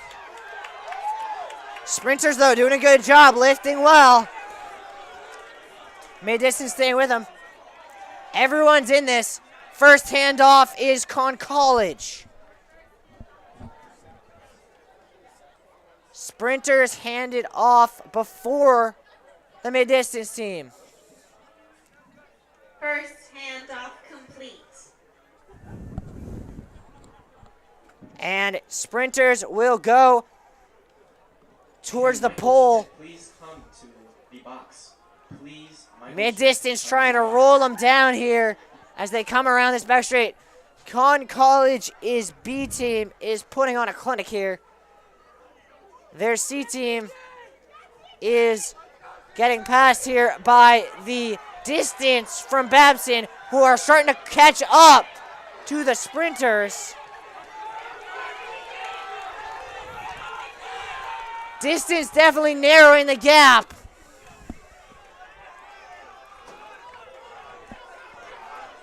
Sprinters still with the lead, then the distance. Con College looks to be away and clear here. Though mid-distance is definitely making in some ground on the sprinters. And then Plymouth State, as the sprinters are starting to catch Con College. There's a bit of grouping up now. Con College's lead is no longer safe. Sprinters from Babson making a move here on Con College. They're going to go out to lane 2. The Babson teams are battling it out for first. Babson's distance team now slipping in. And they will take the lead over the sprinters. A move on the inside. Babson with a bad pass, but they got it off. The pass ended up being all right. It was just the person handing it off who ate a little bit of track in the process. The distance team in first for Babson, the sprinters chasing. Sprinters right behind distance and closing. 200 meters to go here. Sprinters still closing, 100 meters to go. Sprinters coming hard. Distance still with the lead. Final 100. Sprinters coming. Distance lifting nicely. Sprinters into the outside lane. Will they be able to close? No, he stumbles and the distance will pull the upset.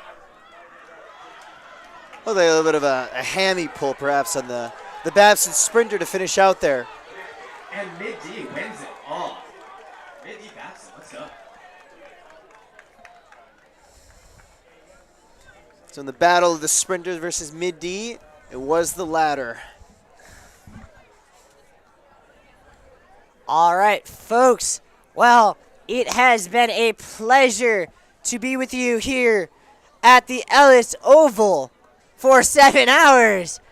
But after 7 hours, we are out of events to call. I'm Riley Daniel. Alongside me was Max Goldfarb and Cougar Hansen. Thank you for tuning in to JumboCast, and good night.